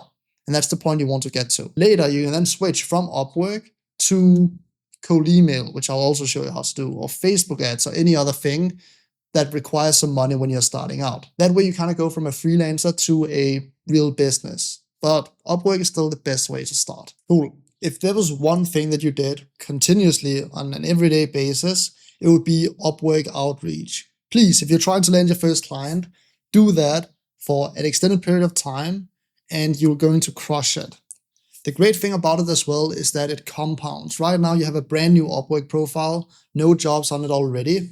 But as soon as you get that first, let's say 2K made, 5K made, 10K made over a couple of months, and you build up your Upwork profile, you have testimonials on it, you will crush. You're gonna have a bunch of leads that come directly to you. But it takes time in the start. That's why I talked about the expectations right at the start of this course. If you give up too early, you're not gonna get anything. If you continuously keep at it, keep doing it, you can build up a really healthy Upwork profile that's going to make you a bunch of money. And that's why most people stop, and that's honestly fine. But if you want to double down and really put in the effort and really put in the volume, then listen up. Because while we have that running, we can up the volume and we can also do outbound. We can also do outreach. And the way we're going to do that is with cold email. And this is specifically interesting if you are in a country where not that many people speak the language. Like, for example, I'm in Denmark. Not that many people speak Danish, which gives me a big advantage when it comes to cold outbound. So if you're in a country where not that many people speak the language, then this is probably the best way that you can land your first client. I'm going to show you how you can create campaigns like this one. We're only 60% through this campaign. It's going out to dentists and it's regarding voice agent. This is a real campaign that we created to showcase this. We have sent 962 emails and from that we have gotten 50 replies.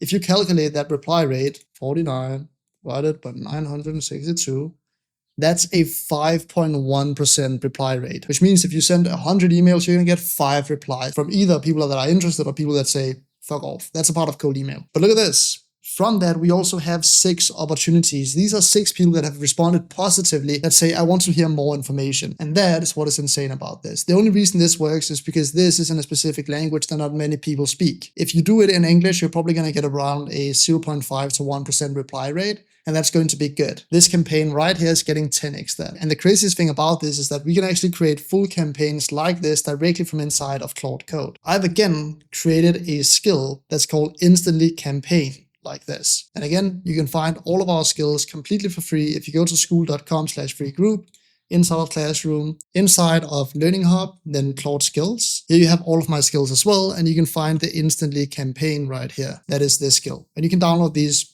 completely for free. So we're literally just going to write /instantly campaign. But before we use this skill, we need to set up our Instantly MCP. The way you do that is that you download the Claude desktop app. If you don't have it already, this is the easiest way to do it. To download the Claude desktop app, you just search for Claude download like this, and just download on the first link. Go inside of settings, then go to your connectors, click customize, and then you want to click this plus right here and click add custom connector. I've created this docs right here, which basically just includes the MCP command. So just copy this. I'm just going to paste it into the browser right here. And then go inside of Instantly, go to settings, then go to integrations, click API keys, and then create an API key. I'm going to call this Claude. I'm going to select all the scopes, click create, copy this API key, insert it where it says your API key right here, copy this entire thing and paste it in, call it Instantly, and then paste this in just like this and click add. We can now change this from needs approval to always allow. That's going to allow it to always do all of these things, which is what we want. And then it's now going to be connected. You might need to close down Claude like this, and click Claude again, and then click /.mcp, and then you should be able to see that Instantly right here is connected correctly. And when you've done that, then we're ready to build out the campaign with our Instantly campaign skill. If you're not signed up to Instantly yet, then you can sign up with my affiliate link right below this video. This helps the channel out a bunch, so I appreciate that. When we have done that and connected the MCP, we can now write /instantly campaign like this. And then we just need to write in what market we are going after, like what language, and what service that we are providing. So I don't really speak Swedish, but what I'll do is that I'm going to create a Swedish campaign in Swedish, all through Claude, that are selling voice agents. So I'm going to write selling voice agents in Sweden. I want to give them a demo. Well, we actually don't need to write anymore. Selling voice agents in Sweden, and then who it is for, to dentists. Hit enter. Now, because this skill is going to do all of the heavy lifting, it's now going to build out a custom campaign for us. You can see it says, I'll start by reading the reference files for the proven template, then interview on the specifics. I've got the structure down. Voice agents, dentist Sweden. I need a few specifics to nail the copy. Let me batch them. It's now going to ask a couple of questions regarding our campaign. What's the core pain you want to hit? Missed calls, after hour calls lost.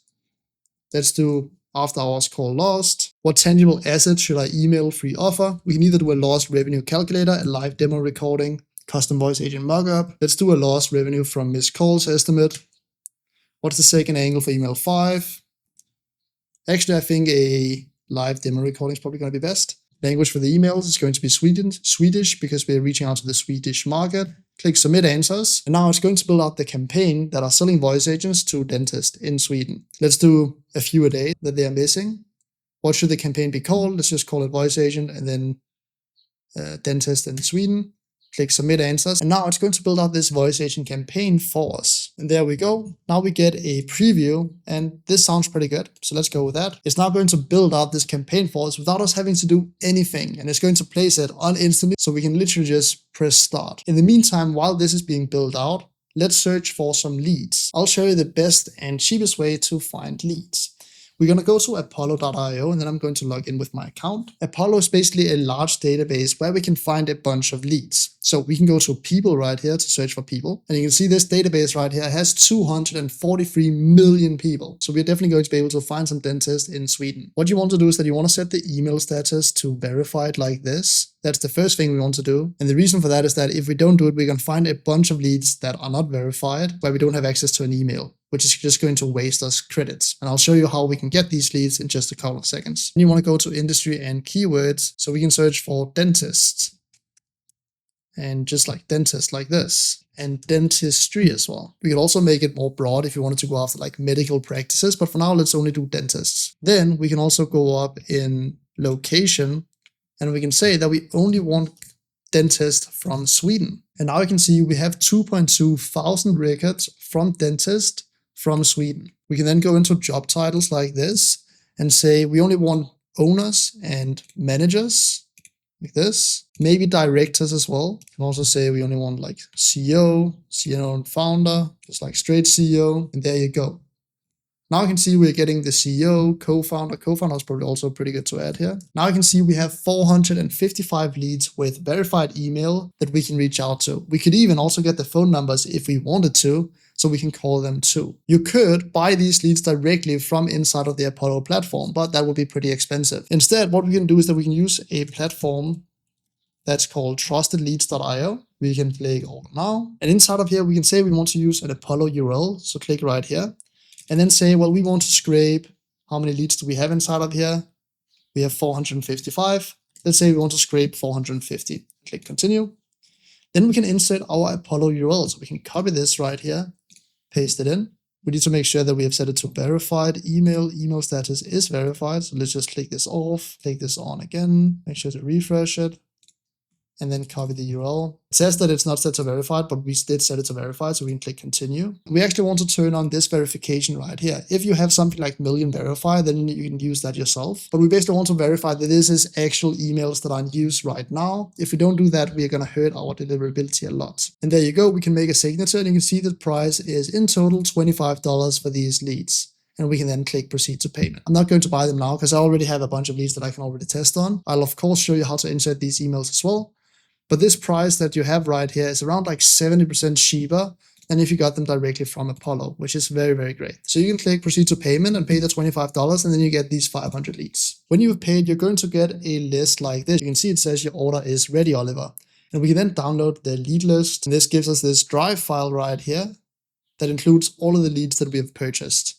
And you can see I didn't just buy 500, I bought 10,000 of president, general managers, owners, vice presidents, etc. So we can just click open with that and open those in Sheets. And now we can click file, we can click download, and we can click download as CSV, which is going to get all of these leads right here in a CSV file that we can then upload into Instantly. So now I'll go back into Instantly, and you can see our campaign is ready to be created, but it says we don't have any email accounts yet. I'll show you how to set up email campaigns in just a second, but to fix that and get it built out, I can just create a test campaign like this, and then basically just say that I created this test campaign. Please update that one with the copy. So we can set up the campaign before we need the email accounts. Now we can go inside of email accounts right here, click add new. And here we have a couple of options. We can either buy pre-warmed accounts, which is what I'll recommend. You can also set up your own accounts, but then it basically takes a month for them to warm up. So you want to click on pre-warmed accounts, click continue. Then you can find a domain that you like. You can also search for them, but you also find a domain that sounds a bit similar to what you already have, like this one right here, SimpleLink. It costs $15. You can then click next, and you can get 5 accounts connected to this domain. We then want to insert our forwarding domain, which is shiny.ai. That is our agency domain. And then we can click place order like this. And when we do, we're going to get these 5 domains that are ready to send straight off the bat. The total price is $65. If we go back into campaigns, we can now see that our voice agent campaign right here has been created. And Claude has now set up an entire email campaign for us. We already have our leads now, so we can click on this campaign right here, go to the leads tab, click add leads, choose from a CSV file, then we click upload. I can just drag in this file right here. You can see we have first name, last name, job title, LinkedIn, email, all of this. Click upload all. Click OK. There we go. Our contacts are now uploaded. So inside of leads, we can now see all of the leads that we have uploaded. And now we have a finished campaign with multiple follow-ups. I've shown you how to set up the email accounts, and we now have the leads inside of our campaign. Now we are ready to click resume campaign right here, and that's going to start the campaign and start sending out. But before you can do that, you want to add some email accounts. So go inside of options, go to accounts to use, and make sure that your email accounts that we have bought before are connected to this campaign. And then you can click start campaign. A few things to mention is that you want to be on the safe side when it comes to the volume. You can send 20 emails a day per user. So we just bought 5 accounts, right? So we can basically send 5 times 20, that's 100 emails a day. So if we have 500 leads, we could potentially go through those in 5 days. You can see how much volume we can actually send when we use cold email. So you start sending out and you're going to get responses. Some of them are going to say, no, I'm not interested. And some of them are going to be interested. That might be like 1% or lower. But the people that are interested, you want to reply to them as fast as possible. You want to sit inside of this messaging tab right here, inside of your Unibox, and make sure you respond to everyone that comes in very, very quickly. You want to respond usually within 5 minutes. That gives you the highest rate of conversion. And then you want to basically say, well, I have this demo. I want to show it to you on a call. You want to see it and you want to book in a call with them. And there we go. Now you have set appointments just like that. Again, I'm going to drop the link to this Instantly MCP right below this video. And again, I'm also going to drop my affiliate link to Instantly since that gives a bit of commission. Cool. Now you know the best ways to get your first client, which is 1, Upwork, start with that, and 2, signing up to Instantly and start sending out preferably in your own language. Again, this also works if you are in the US or Canada or Australia, send out in English. You're just gonna have more competition because everyone speaks the language. Now comes the part that I am the most excited about, which is a full deep dive into the tech. And the tech is what I love about building AI, because you can build so many different cool things. And of course, what we're gonna focus on in this course is how to build the best possible and production ready voice agent. And I'll take you through everything. So by the end of this section of the course, you will know everything you need in order to build production grade voice agents. And the most important part, which is something that's brand new, is that you can build it in any language that you want. 11 Labs has really improved how good the voice agents are at different languages. So before, for example, if I wanted to make a voice agent in Danish, which is a language that I speak, I wouldn't really have been able to make it actually sound good and natural. But we can do that now. Let's not waste any more time. Let's get into it.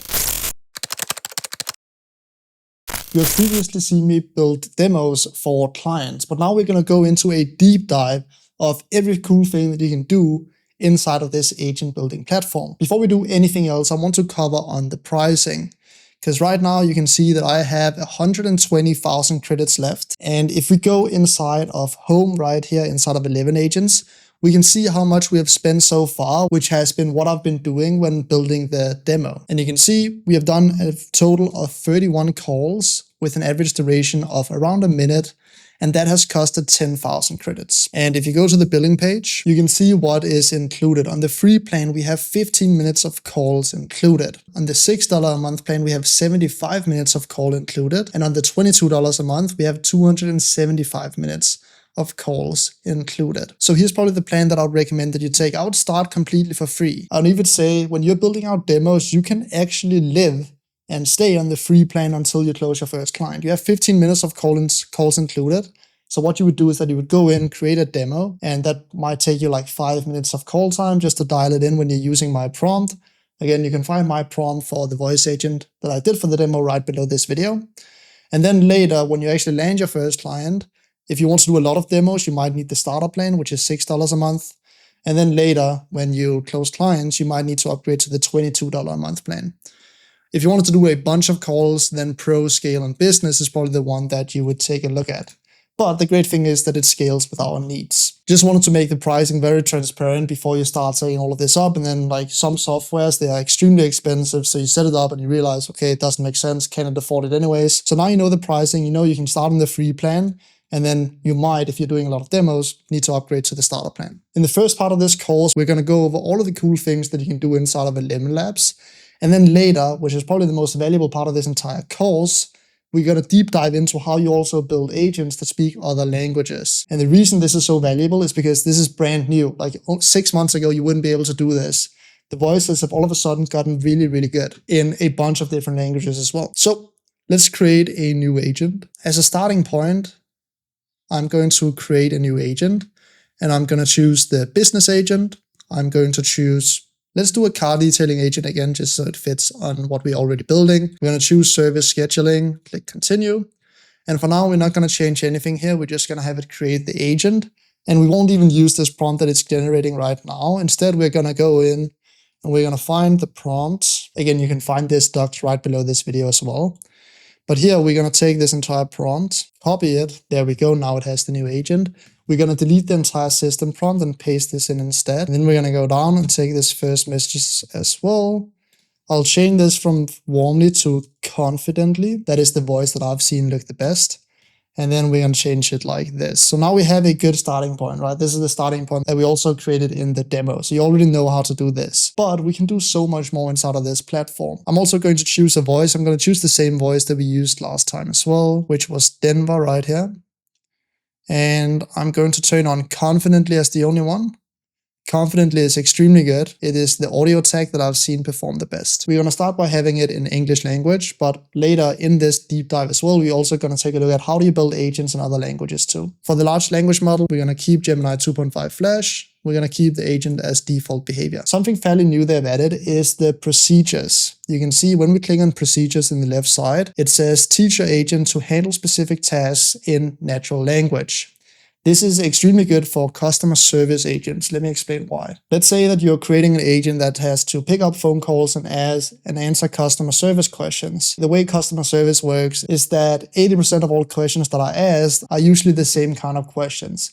Maybe something billing related, maybe refund related, maybe didn't receive my package related. Depends, of course, on the business that you are setting it up for. But procedures are extremely smart because it basically allows us to give our agent an SOP that it then has access to. So if we, for example, click generate procedure, then we have the option to upload an SOP, a help center article, a support playbook, etc.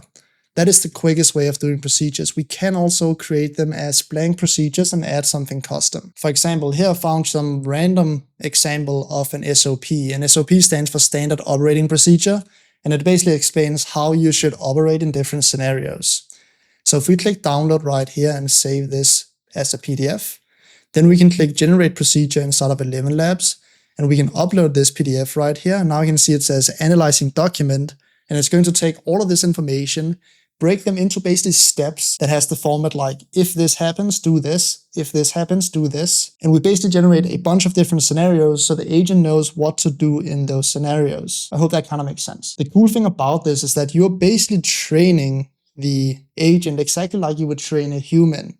When a human gets hired on a job, they usually receive a couple of documents with like instructions for what to do in different scenarios, which is what an SOP is.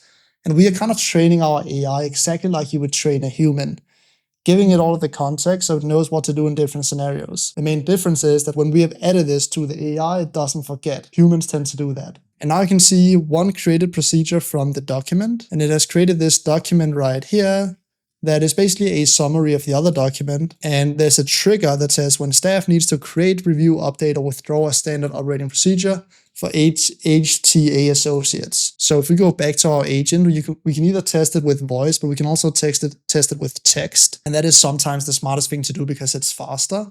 We can then find something inside of here and ask, do I need to bring SOP templates? Now it's going to search inside of the procedure that it has access to, and it's giving us a response based on that. The group SOP controller actually supplies those, so you'll get the right format from them. This is probably something that is set inside of this SOP. You can see only the SOP controller can update, edit, or delete SOPs. Not sure what this document is about. There's also something about GDPR inside of here. I can ask, should name and signature be visible on the SOP? And now you can see it says, good question, the author and reviewer can be visible to the immediate user group, but if the SOP is for a larger audience, like on a website, then those details should be excluded. Probably something that it says in this SOP. That was just an example. I don't even understand what this SOP is about, but we can specifically give access to specific documents and specific scenarios where it then knows what to do and when to do it. Let me delete this because we're not going to need that. And let me show you an example of probably how you would be using it. Because one way is uploading a document like this, but I actually like to create them blank instead. So we just click blank procedure. And here we can call it pricing. We can then say when the customer asks about pricing. So let's say that a customer asks about pricing, what do we then want to happen? Then we can explain what the agent actually needs to do. We can say, tell the customer that the price depends on their exact needs, and we have multiple packages. Then ask them how their car is looking, if they want interior and exterior, and that they can be saving $100 on the gold package. This is just an example. But it's kind of like creating an FAQ. The way you used to do it in the old days is that you had a section of your prompt that was an FAQ section. So if they asked about this, say this. But now we can actually add it as procedures. They've kind of built that in. So we can now reset this conversation. Then we can ask them, what is the price? And now you can see it says the price really depends on what your car needs, you know. We have got a few different packages. How's the car looking these days? I think about getting both the inside and outside done. Just so you know, a lot of folks save $100 on our gold package, which is pretty sweet. Nice. It's exactly what we told it to write. So now you don't want to add that to the prompt, you want to add it to the procedure section, which is basically like an FAQ section at prompt if you've created one of those before. The next thing we're going to take a look at is one of the most useful things inside of this entire platform, which is the workflows. So let's get into that. Workflows are one of the things that allows you to create really, really extensive and comprehensive flows for your voice agents. So basically, if you want something very specific to happen, a tool call to happen, then workflows is the best way to do that consistently. And we're going to be doing a deeper dive when we actually build out the voice agent. But for now, let me give you a quick walkthrough of what you can do inside of here. They have a template section, and right now my 11 Labs is a little slow. A quick tip that you can use is to open up the software in incognito instead, where the cookies and the browser data is cleared. This sometimes helps. For example, if I go to workflow now, it's much faster. You can see it's almost instant, where here it's much slower. So if you want something that is fast, then open it inside of incognito. And we have access to a bunch of tools inside of this workflow editor. When we click on this plus right here, you can see the things that we can do. Like we can create a sub agent if you wanted to that behaves in a different way than our main agent. You can also get it to say something specific if you wanted to. You can transfer to another agent or transfer to another phone number. This is very useful. Let's say that you are working with an enterprise client and they at one point want to transfer over to a real person. Like they want, let's say, an AI agent to qualify the lead and then transfer it over. You would use the phone number transfer tool. You can also end the call, and then probably the most valuable thing you can do is this tool right here. The tool allows you to do a bunch of different things. In the top right corner, you need to click out this inspector. This is basically the settings of the node. And when we click on this, you can see it opens the settings right here where we can click add tool. And here we have 3 options. We either have integrations, and I'm going to show you those later. There's a bunch of native integrations in 11 Labs that you can connect easily very fast. There's also webhooks, which is probably the one that you would use the most. This basically allows you to send data to any other platform that you want via a webhook. So let's say you want to send some information to an edit inflow that starts some other process. You can get it to send specific information via this webhook. You can either send get, post, put, patch, or delete. You have all of the methods inside of here. You have the URL. We're going to be using that later.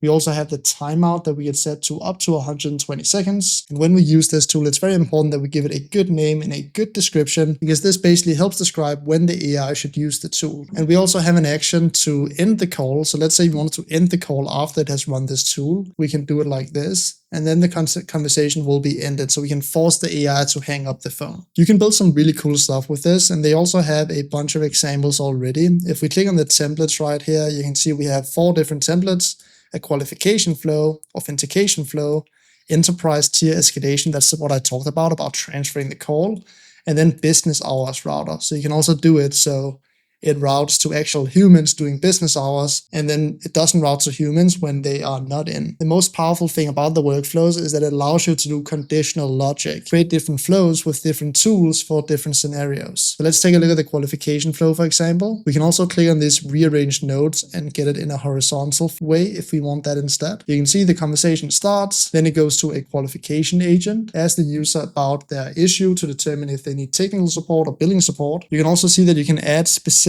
knowledge bases to this sub agent right here if you wanted to, so it has additional knowledge. You can also add specific tools that it can use. You can run tests specifically with this agent, and then we can determine what should happen next, if it either should be sent to someone with technical support or billing support. So this is a simple flow that basically determines if we should send it to technical support or billing support. And these are also sub-agents. So here you can see we have multiple different sub-agents inside of one flow. And you can see we have a condition right here. So when the technical issue is resolved, then we can end the conversation. And we have that as well for the billing support. So this is an example of a simple workflow. You can check out the others yourself, and we're going to go a deep dive into how to utilize the workflows and build with them in just a second. We also have branches. I'm not sure if you've ever used GitHub before, but it's very similar to GitHub branches. We can basically create different variations of our agent, different versions. So we can create a new branch which will be a copy of our main branch right here. We can call this test, give it a description like testing workflows. And then we can basically create different variations of this main agent. The reason this is smart is because if we wanted to make changes and test something, we don't have to destroy and test on our main agent. Instead, we create a branch or another test agent that we can then see, okay, does this agent actually respond better? Does it work better? And if we wanted to run this live, we can click deploy right here, and then we can set a percentage for how much traffic it should get. So I can set it so 100% of the traffic goes to the test agent and 0% of the traffic goes to the main agent. And in that way you can determine, okay, what agent should actually receive the phone calls. And you can even merge a branch exactly like you would in GitHub, where you have different changes. So you can see the main one, and after the merge, what then happens. And then you can merge the branches as well. So branches is a bit of a technical word, but basically think of it as versions of your agents. Another very interesting thing you can do is that you can split the traffic. If I click up here, then I can determine, okay, what agent do I want to send the traffic like we just did before? So I can set it to, for example, 50-50 and click deploy. And now what will happen is that 50% of the phone calls will go to this agent, 50% will go to this other agent, and then I can split test who has the highest closing rate, for example, and run real tests in real time and see the real performance. A very, very useful feature as well. Now comes one of the most important parts, and this is basically something you would set up no matter what kind of agent that you are setting up, which is the knowledge base. When an AI, for example, a customer service agent, needs to be able to answer questions, it needs the right information in order to give a good answer to those questions. And the way you do that is by giving it a good knowledge base. And we can add a bunch of different things. If we click add document right here, we can add URLs, we can add files, we can create text, we can sync with folders. Let's try the add URL. I can then go to, for example, the site detailing. That's the page we did earlier.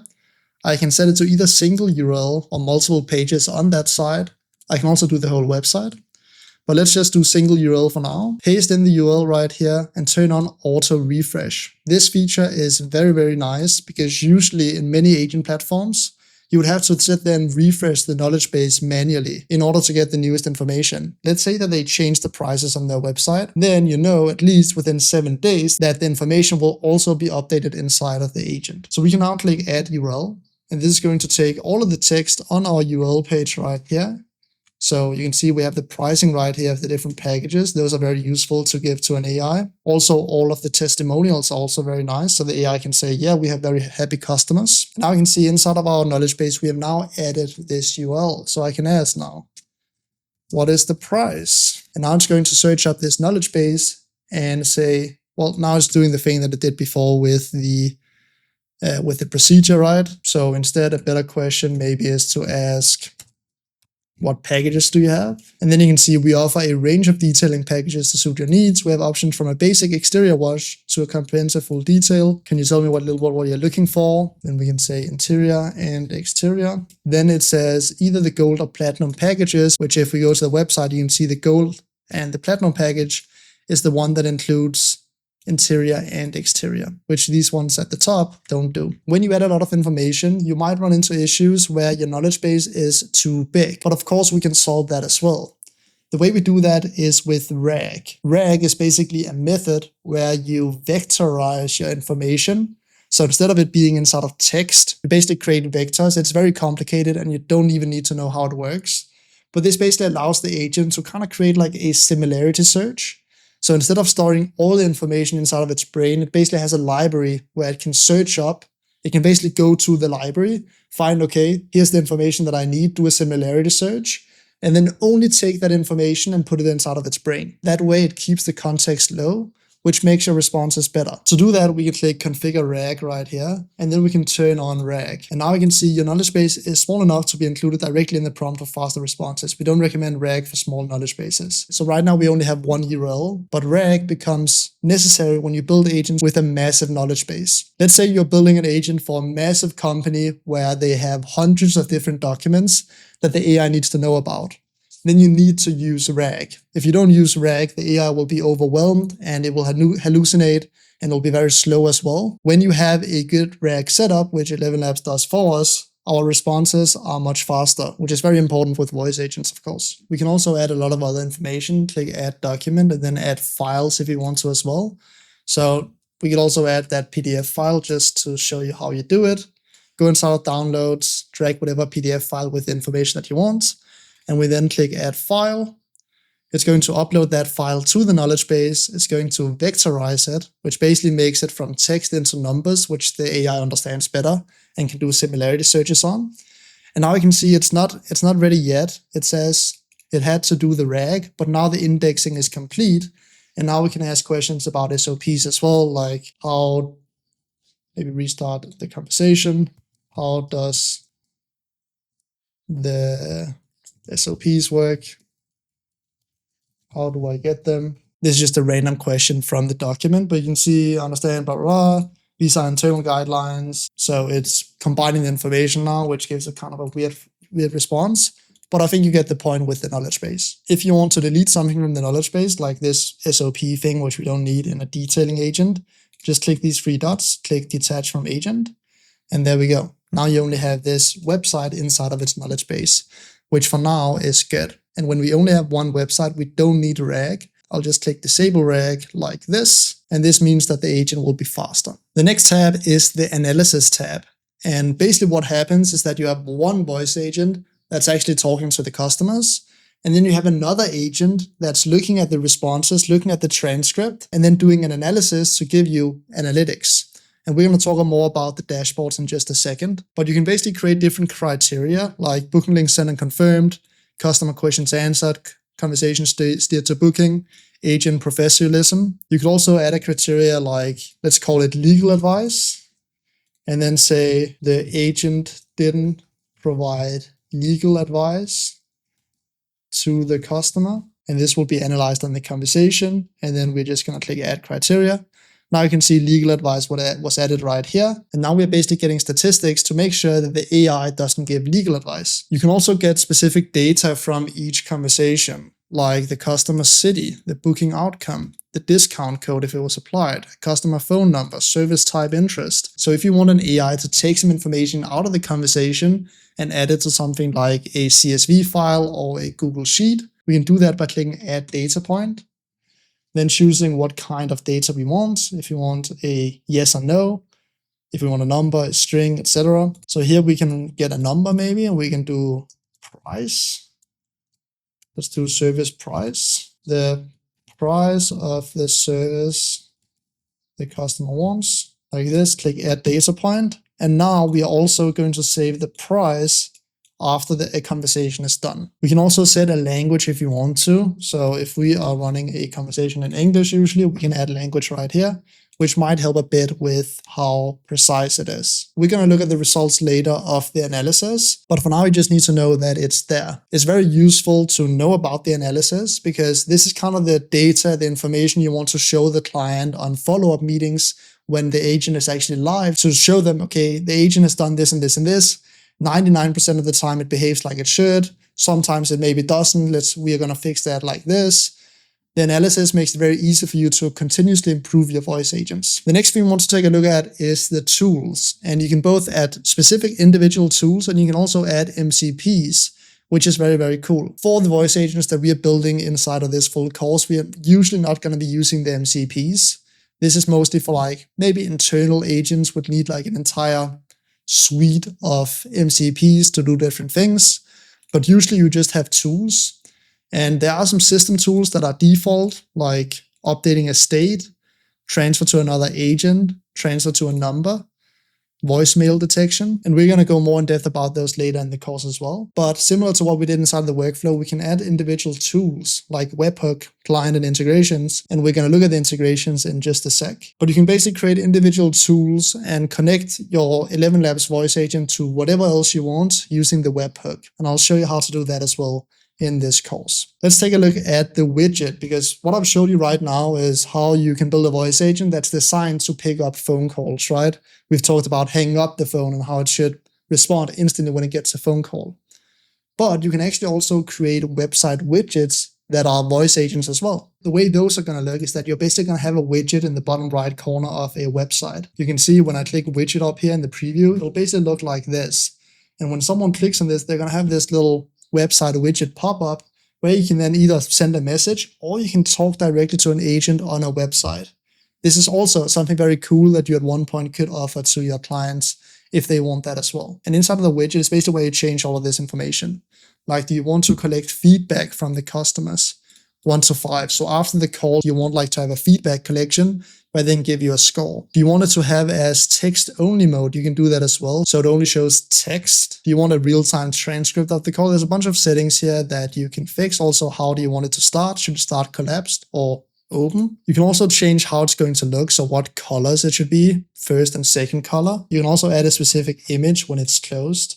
Like, what should it show instead of this chat box right here?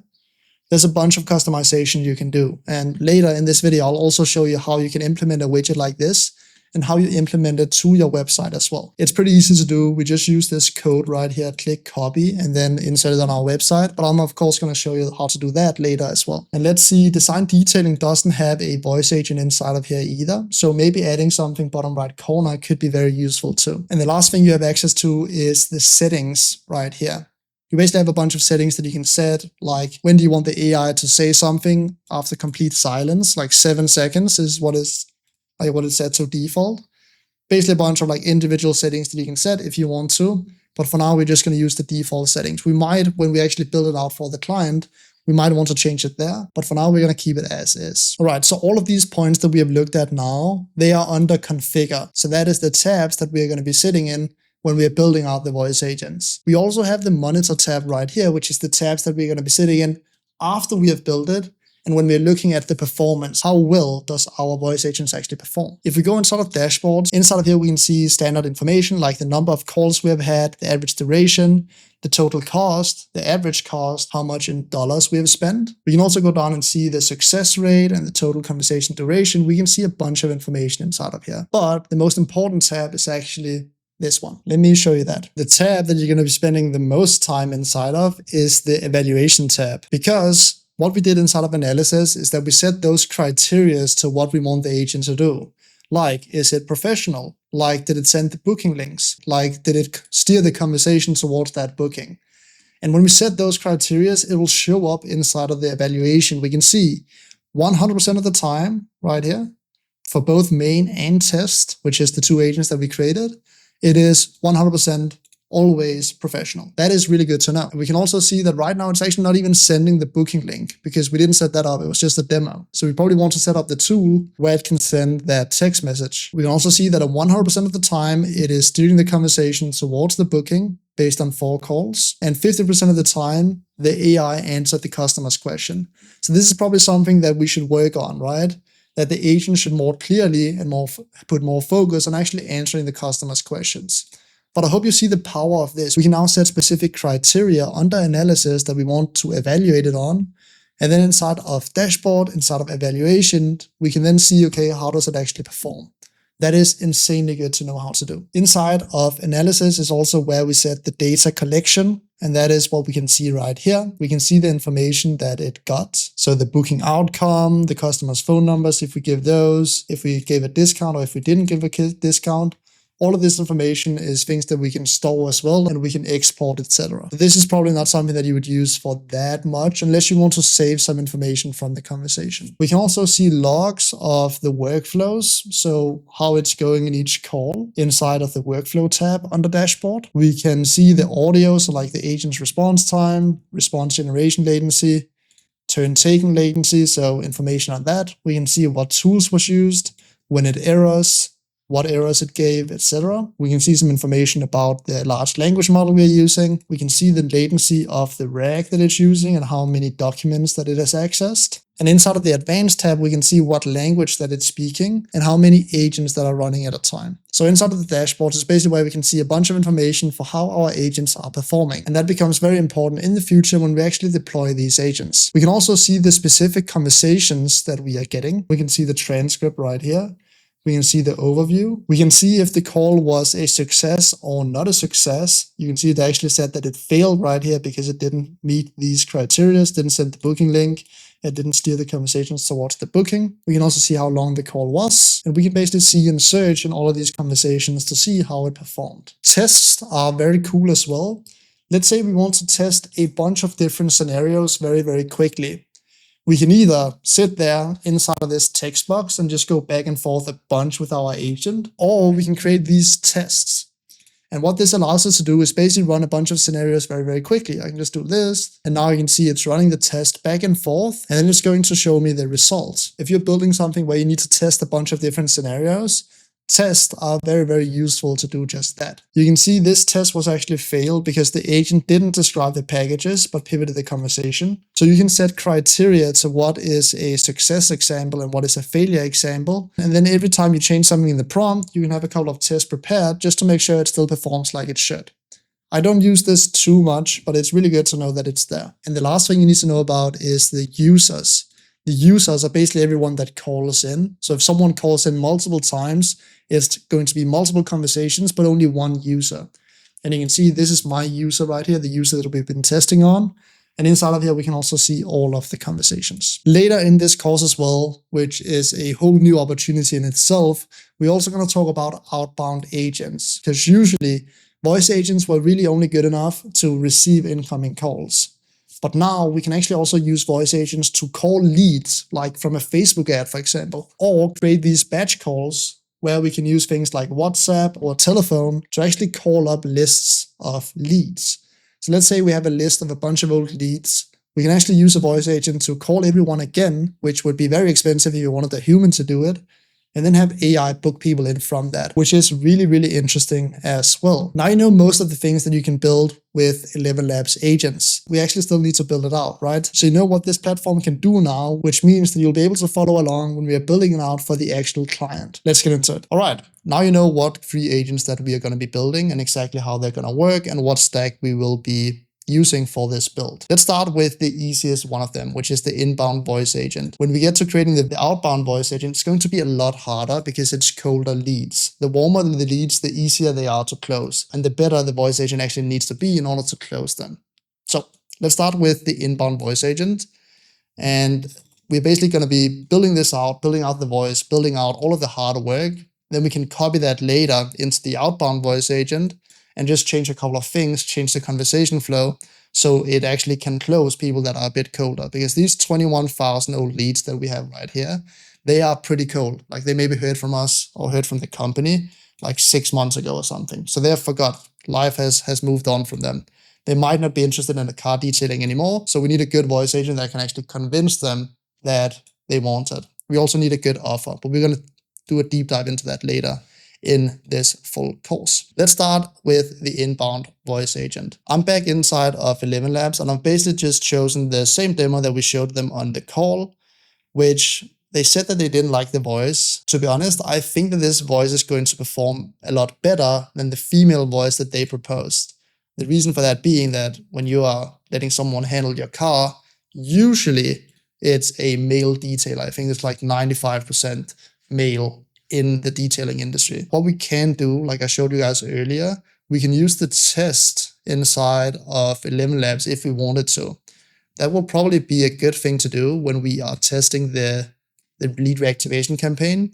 We can let it have 1,000 calls with the male voice and 1,000 calls with the female voice, and then see, okay, what works best, what has the highest booking rate. So let's get started, shall we? The first thing I want to do is that I want to test out different voices. I want to see if I can find a good female voice that I like, and preferably with the accent. Like we mentioned earlier, having an accent is actually a good thing. So if you're creating a US voice agent, having like a Mexican accent, or even like a Canadian accent or some like accent that's not like American is a good thing, because that makes it so people will not notice the small AI cells that there are. That's one way to make your AI agent more convincing. So let's try and set it to female voices. But it is a good point though, like having a female voice might help if it's like a receptionist. So we could just say that it's a receptionist, and that might work. These almost sound like too professional. You kind of want to find the voices that has a bit of like distortion in the voice, because it sounds way more natural and way more realistic. Just taking notes inside of ClickUp here. I'm gonna write good voice agents. We know, I'm just gonna choose the male ones we had before. Denver was good. Jessica is actually all right, I think. Like she sounds like a receptionist. A bit of an irritating receptionist, but she sounds like a receptionist. So far, I think the Who was it? It was Jessica. It's probably the best one. She has a bit of a southern accent as well. Let's try her and see how she performs. Instead of Jeremy, we can write Jessica up here. And instead of Jeremy, we can also write Jessica right here. And this is the inbound voice agent. So we probably have to change the question flow quite a bit on this one. But let's see how she sounds. I was looking at getting my Toyota Corolla done. Yeah, I got a couple of kids, and I also have a bit of dog hair and a stain on the back seat. All right, I actually really like Jessica. Jessica sounds really good. I honestly think this one is perfect. It sounds like a receptionist. So let's go with Jessica. A quick tip if you guys want, sometimes the voice agents don't speak so fast. Quick tip to make them speak faster is to use either confidently right here, that makes their speech faster, but you can also write like fast right here, this also helps. But so far I found confidently to be the best one. You are the booking guy, well you're not the booking guy, you're the booking receptionist for design detailing. You're laid back, friendly and easy to talk to. You're on the phone with someone calling design detailing. All right. So let's actually make a copy of this prompt right here. I'm just going to save it because I think we might be using this prompt for the outbound voice agent later. And let's build this out. This is Jessica from Design Detailing. So I reached out via Facebook. We need to change the first message for sure. This is Jessica from Design Detailing is probably good. If we can make a stop in the conversation that sounds really, really natural, then it's going to sound extremely real. Let's see if she can nail this. This is Jessica from Design Detailing. I saw that you just reached out via Facebook. What car we think about keeping it clean? Let's try that. Click new conversation and see. That's pretty good, no? She even had the in the voice. It's actually pretty crazy how good they are at this point. I really like this. Maybe a bit less M's. I think that's going to make the break shorter. We just want us to be like, this is Jessica from Design Detailing. Let's see if we can make that work. I think this sounds a bit unnatural, like what car we think about giving it clean. The client gave me like a question flow that they would like to take us through. Let's see if I can find that. I just grabbed the question flow from the client. Let's paste that under this right here. So we have it. We can go back and grab it all the time. There we go. So the way they start, it's like this, I think. So the first thing they usually ask for is, hey, first name, this is Ethan. You had reached out about getting your car detailed. We are mobile service. We come to your location. Are looking for an interior only or a full detail? I think we should upgrade this to run an actual offer. And I think they're even running a $100 off detail offer on their Facebook ad. Absolutely crazy that they're not mentioning that in the first message. So I think something like, hey, this is Jessica from Design Detailing. I saw that you just signed up is probably a bad word to use. What are they using? They are using reached out. I saw that you just reached out. On Facebook for the $100 off car detail. Maybe car clean is the better word to use there. What questions do they ask then? Are you looking for an interior only or a full detail? That's actually an all right question. You want to have a question that's like the least resistance possible. And this question is like, are you only looking for interior or a full detail? And then they say interior only. You can see they even give the $100 off offer right here, but they don't mention it in the first message. That's insane. I should probably tell them to update that because they should definitely say in the first message that they're giving $100 off. So let's definitely write that in our voice agent first message. So it says, I saw that you just reached out on Facebook for the $100 off. Let's write this $100. Let's actually write it down in text because that usually works best for voice agents. $100 off car clean. What car? It's probably a bad question. Are you looking for interior only or full detail? It's probably all right. Let's use that. Are you looking for an interior only or a full car detail? Full detail. Let's try this and see how it sounds. Sounds a little fake. Reached out on, I think we missed an out.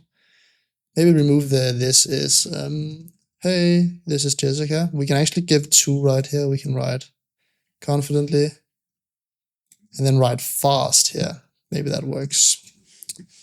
Let's see. Maybe we just stop it here. Like usually when you call someone, you usually just like say who you are and then you wait for a response. Like we would probably wait for a response here, wouldn't we? TrueSec. I think we probably should say Via. The only issue, I tried Via earlier and it didn't sound too good. I saw that you just reached out via Facebook for the $100 off cart lien. Maybe we ask something like, you just reached out on Facebook for the $100, right? We also want to test it multiple times, because if we don't, we might just hit a lucky voice. We want to find something where it can consistently say the first message every single time, because the first message is the most important one when building out this voice agent. Maybe we write like, just calling to give you the $100 off voucher for your first car detail. I think this is really good. I saw you just reached out on Facebook, just calling to give you the $100 off voucher for your first car detail. Let's see if this works well. Maybe we remove this question. When you're building out the messages, you kind of just want to try a bunch of different things until you find something that consistently sounds good. Just calling to give you the $100 off voucher for your first car detail that you signed. Maybe we just use that script low-key. Hey, this is from Design Detailing. You had reached out about getting your car detailed. Okay, maybe just like you had reached out about the $100 off voucher for your first car detail. Let's do this. This is Jessica from Design Detailing. Just saw on Facebook that he reached out about the $100 off voucher. Hard sentence to say, I think. Let's try it. I think this is it. This sounds really good. And people literally just signed up for this when they received this phone call. People will continue the conversation after this. Sick. All right.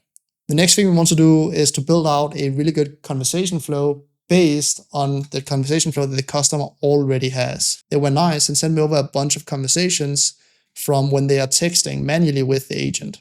So we can take the conversation flow that they're already using and just take that and place it into the AI. So let's do that. All right, so now we have the voice pretty dialed, I would say, and also the first message. Now we want to update the prompt so it has a good conversation flow. And to do that, we're of course going to be using Claude. Claude just dropped a new model, so why don't we test that at the same time?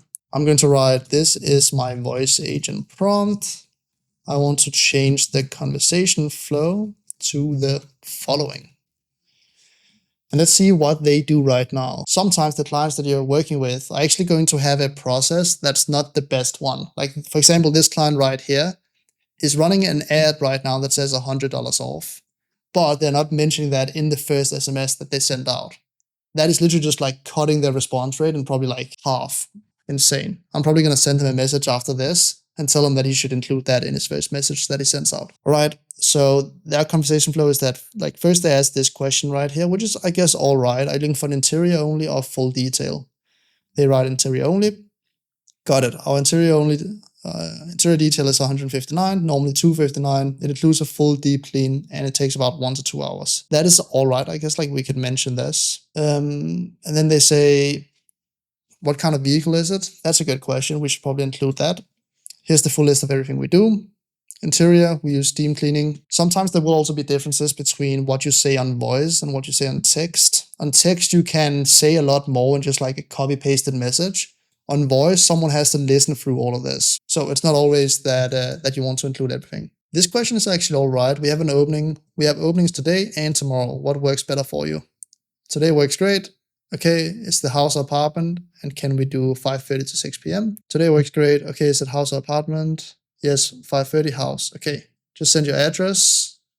And then they get all of the information like this. You only pay after the job's done. You can see all of the information that they need from the customer. They need their city, their name, their phone, the vehicle, the package, the price, the house, the address, the date, and the time. So what we'll probably do is that we'll get the voice agent to send a link, like a booking page. And I think they already have a booking page right here. They have this, which is pretty good. They then choose the city, and then a calendar shows up like this. This is a Go high-level calendar. They can choose a time, and then they can fill out all of this information right here. So if we can just create like our own booking page where we can manage our bookings as well, that goes into the same calendar that they're using right now, then we can integrate seamlessly into their system. We don't need to track availability either because we're going to deploy it directly into their calendar. And we're going to get all of this information. Like booking all of this information through a phone call is going to be hard. Like the voice AI might get some things wrong. So it's a much safer bet, and you're going to run into almost no errors if we use a booking link. That's why we are saying, well, I'll just send you a text message. Did you see it? That is probably the best way to do it. So let us update our conversation flow in our voice agent. Start by asking casually about the mess level. Do you have any kids or pets making a mess? Okay, so they changed.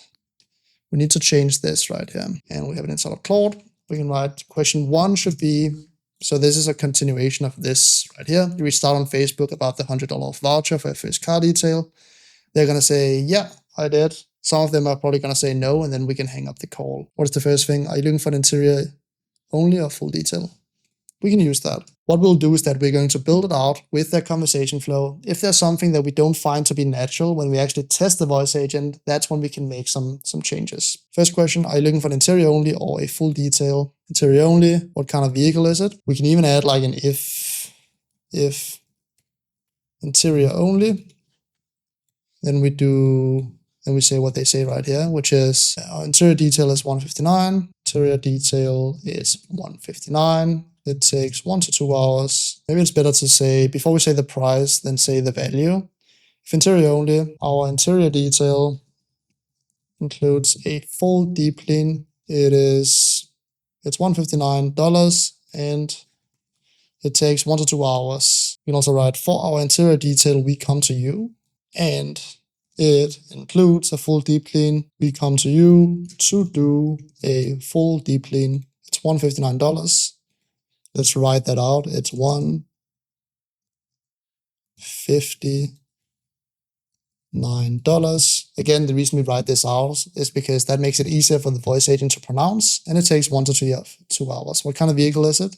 So that is if it is an interior detail only. It's a full detail. Let me actually, because he sent me a bunch of screenshots, so I can find one of them that includes a full detail potentially in the conversation flow. So when it's a full detail, they say this right here. Our gold package is $159.89, normally $289. Yeah, we gotta say that normally as well. For our interior detail, we come to you for a full deep clean. It's normally $259, but with your voucher, it comes down to $159, and it takes 1 to 2 hours. If a full detail, let's see what they wrote right here. If it's a full detail, it takes about 2 to 3 hours. Full detail, we come to you. Maybe this we have written up here sounds a bit unnatural, but we're going to test both flows and see, okay, what do we like the most? For our full detail, we come to you. It's normally how do I spell 80? Like this, $289, but with your voucher, it comes down to $189,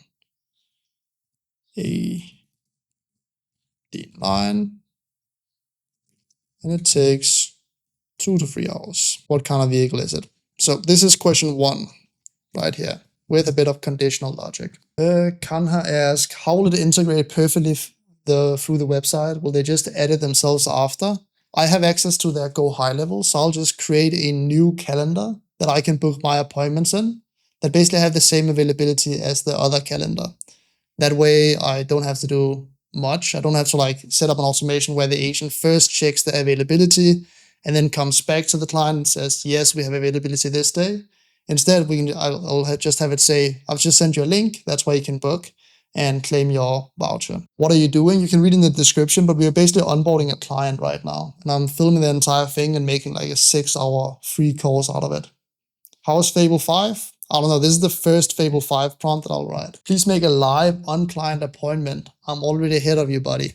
I have recorded like the entire process of closing this client. I've like the entire call, and there came a bunch of objections. It's going to be super valuable for you guys. So the full course, edited and everything, is dropping in about like probably 2 to 3 weeks is my guess. Probably 3 weeks to be honest, because it's like, I think I have around 10 hours of content already. and I'm maybe halfway through. And we're recording right now, by the way. I'm recording the course as we speak. Cool, but with voucher it comes down to $189 and it takes 2 to 3 hours. What kind of vehicle is it? That's the second. What is the second question they ask? Here's the full list of everything we do. I don't think we want to go over everything, just that it's a full deep clean. Or we can maybe go over like a bit, have a shortened version of this. But it's going to sound like very scripted if she like reads this up from a list. So maybe we make our own here. So we do if interior only, the full deep clean handles, takes care of any stains, dirt, and grime. The 7-day, the $100 voucher is available for the next 7 days. So dirt and grime. The $100 off voucher is available for the next 7 days. I have openings today and tomorrow. Which one works better for you? Let me see if I can find an example of the... They sent me a bunch of conversations flows. I should be able to find the full detail one. Full pressure wash, hand wash, and dry on the outside.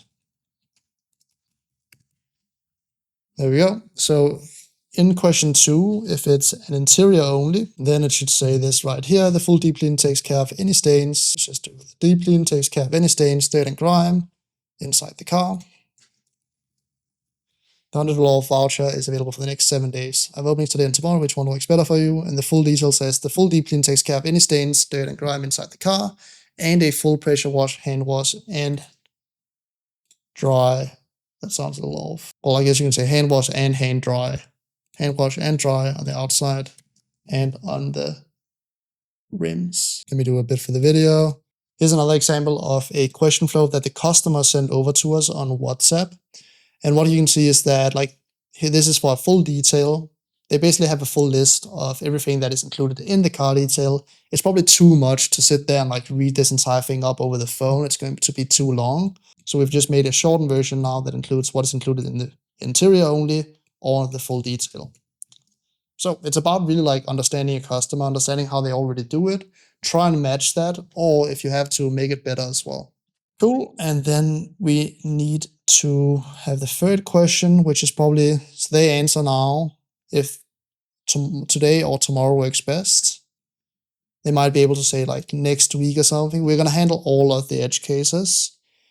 But for now, let's just get the main conversation flow dialed. Is it a house or apartment? Cool, we have a couple of available slots.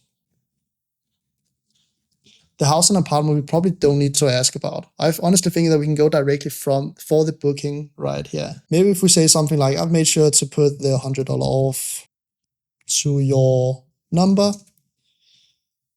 I've made sure to put the $100 voucher to your number.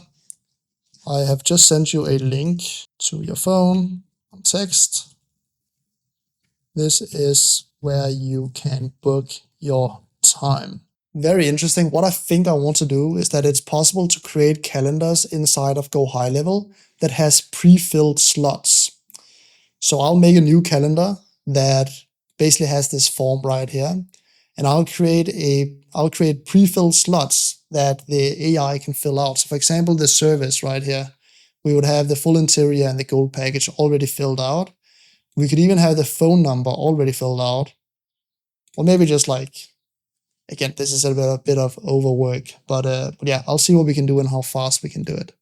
If not, this will also work fine. They're just gonna have to fill out all of the information. I've made sure to put the $100 voucher in your number. I've just sent you the link on text. This way you can book your time. Did you receive my text message? And then I think we go for the booking. What do they do at the end here in the conversation? They just say, okay, see you then. So let's do that as well. For the fourth one, when they say, yes, I received it, just say, great. We'll see you soon. What I'm also going to do is that I want to write, please format this correctly, so I can just copy, paste. This will also be my first Fable 5 prompt, which is the new model that they just released. So let's see how it performs as well. Claude now says that the full prompt with the new flow is now swapped in, ready to copy paste. A few things I cleaned up. It changed the prices to TTS, which is kind of good. It updated the success criteria to match the new service type vehicle instead of mess level, morning, afternoon, and swapped the gold package reference in the tone section to full detail since at the new menu. One thing worth flagging, the old flow asked the mess level question to qualify. The new one quotes prices in the very first response. That's fine for a voucher-driven outbound reactivation campaign, but if this number also takes cold inbound calls, you might want a variant. Yeah, but it's also only for outbound, so it should be all right. Cool, let's try and test it and see if it's better now. What I'll do, what I've already done, is that I'm always saving versions of our agent. I'm doing that inside of just like a notes right here, just so we have it if we want to go back at one point. Let's take new conversation and then see how it sounds. Sick, all right. I kind of like this conversation flow. Honestly, very good. I want to get the text to work at one point as well.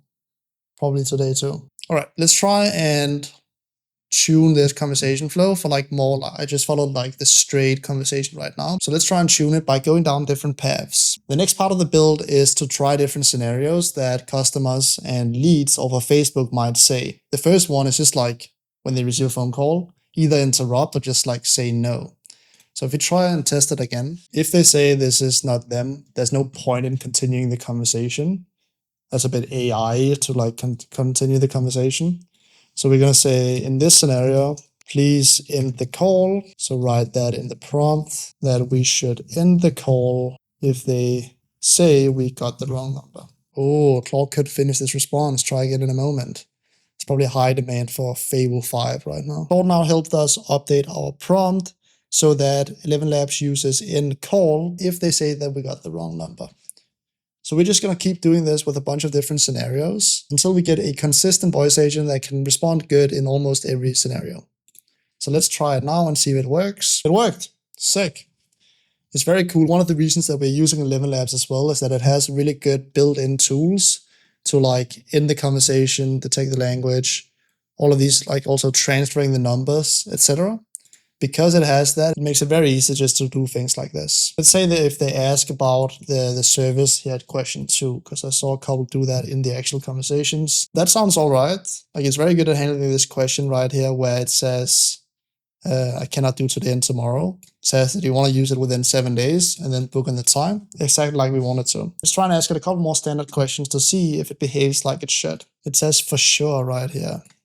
That does make sense. Let's try and fix that in the prompt. So we go to Claude, we say, paste in the transcript and say, it shouldn't say for sure here. Sounds weird. Make it sound more natural. Cool. Claude now fixed two things. One is the tone section, but also the bigger issue, which is we asked about what is included. Didn't actually ask for the interior or full detail. So maybe we actually, this isn't a bad thing. She gives a quick rundown of both options. That's probably good.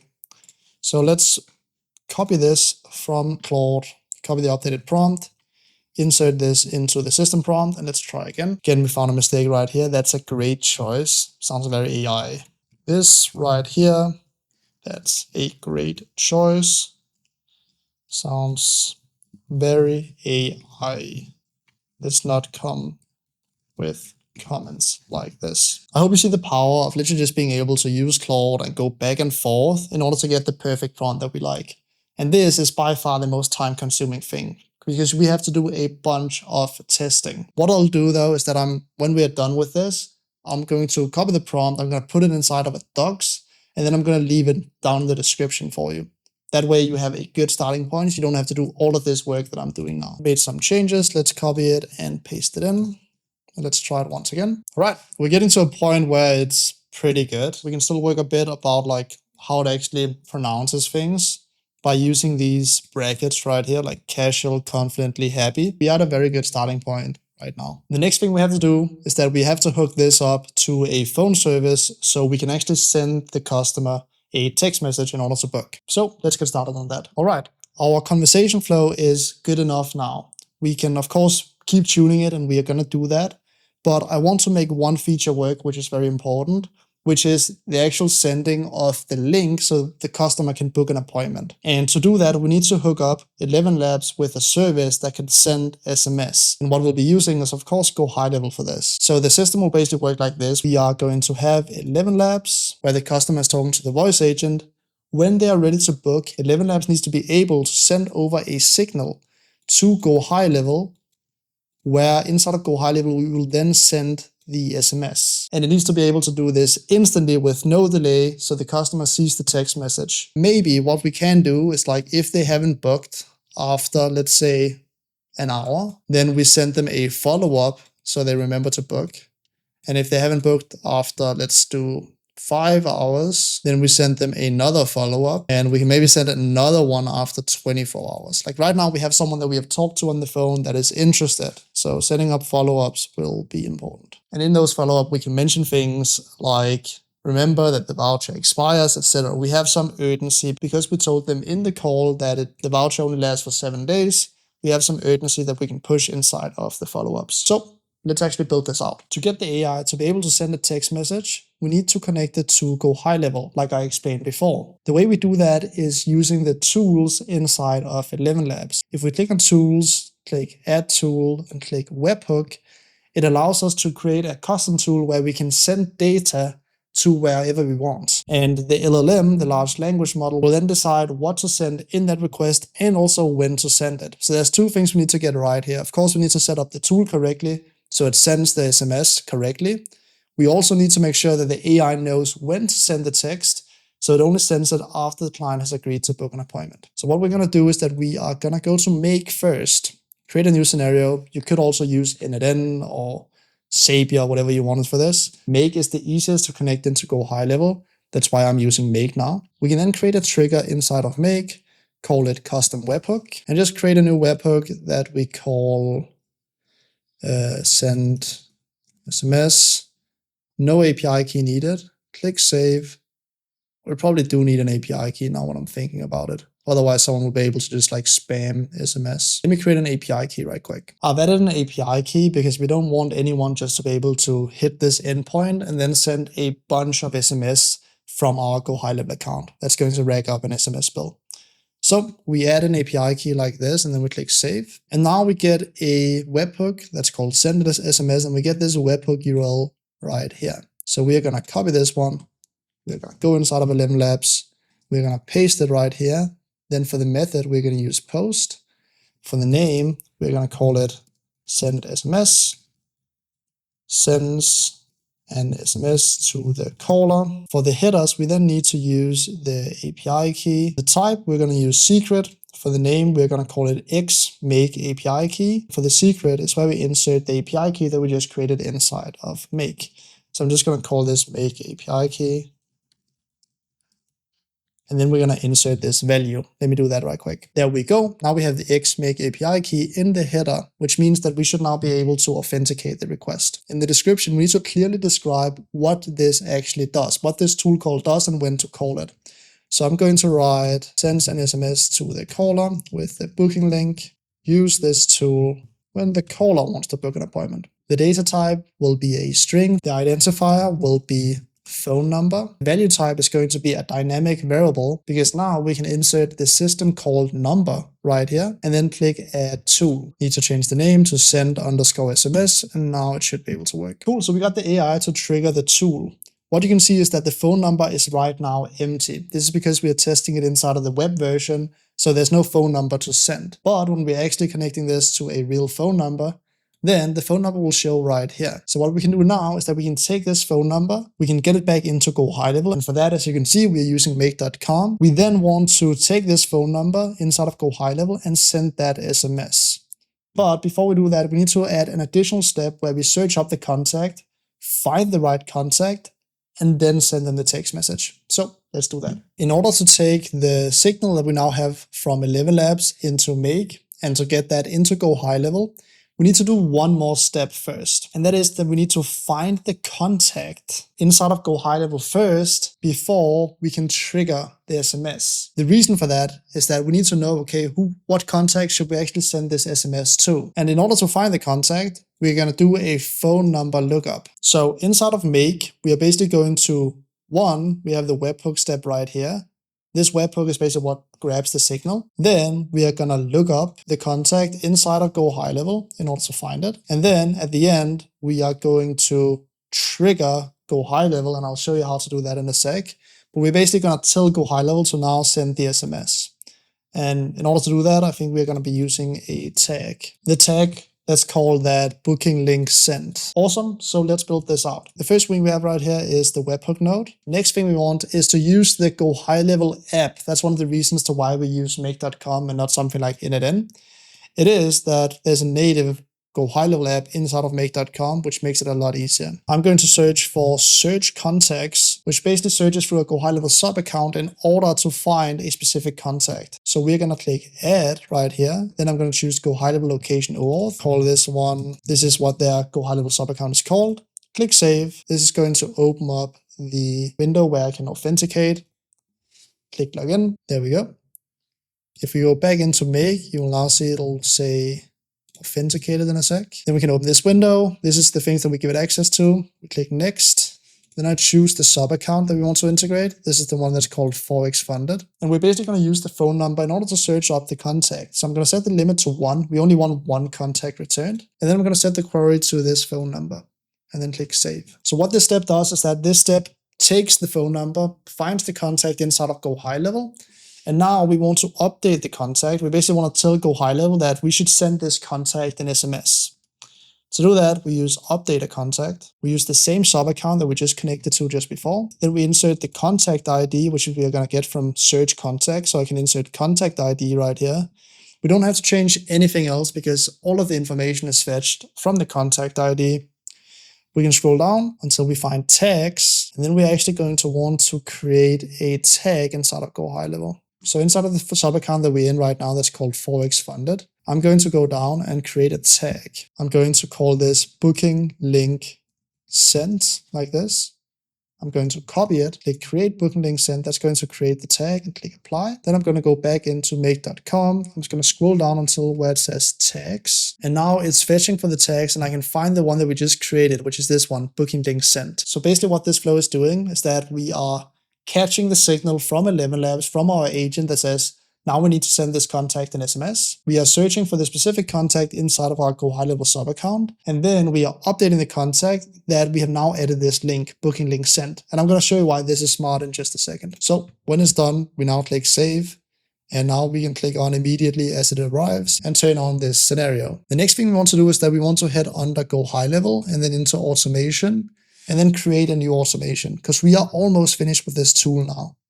Now we are correctly sending it from 11 Labs, we're sending it to make.com, and we are finding the contact, and we are sending it to Go High Level, right? We added a tag. The next thing we need to do is just the last thing, which is that we need to say, okay, from Go High Level, we need to send a text message to this contact that we have already found. To do that, we need to create an automation inside of Forex Funded. I'm going to create a new folder so I don't mess up the automations that they already have.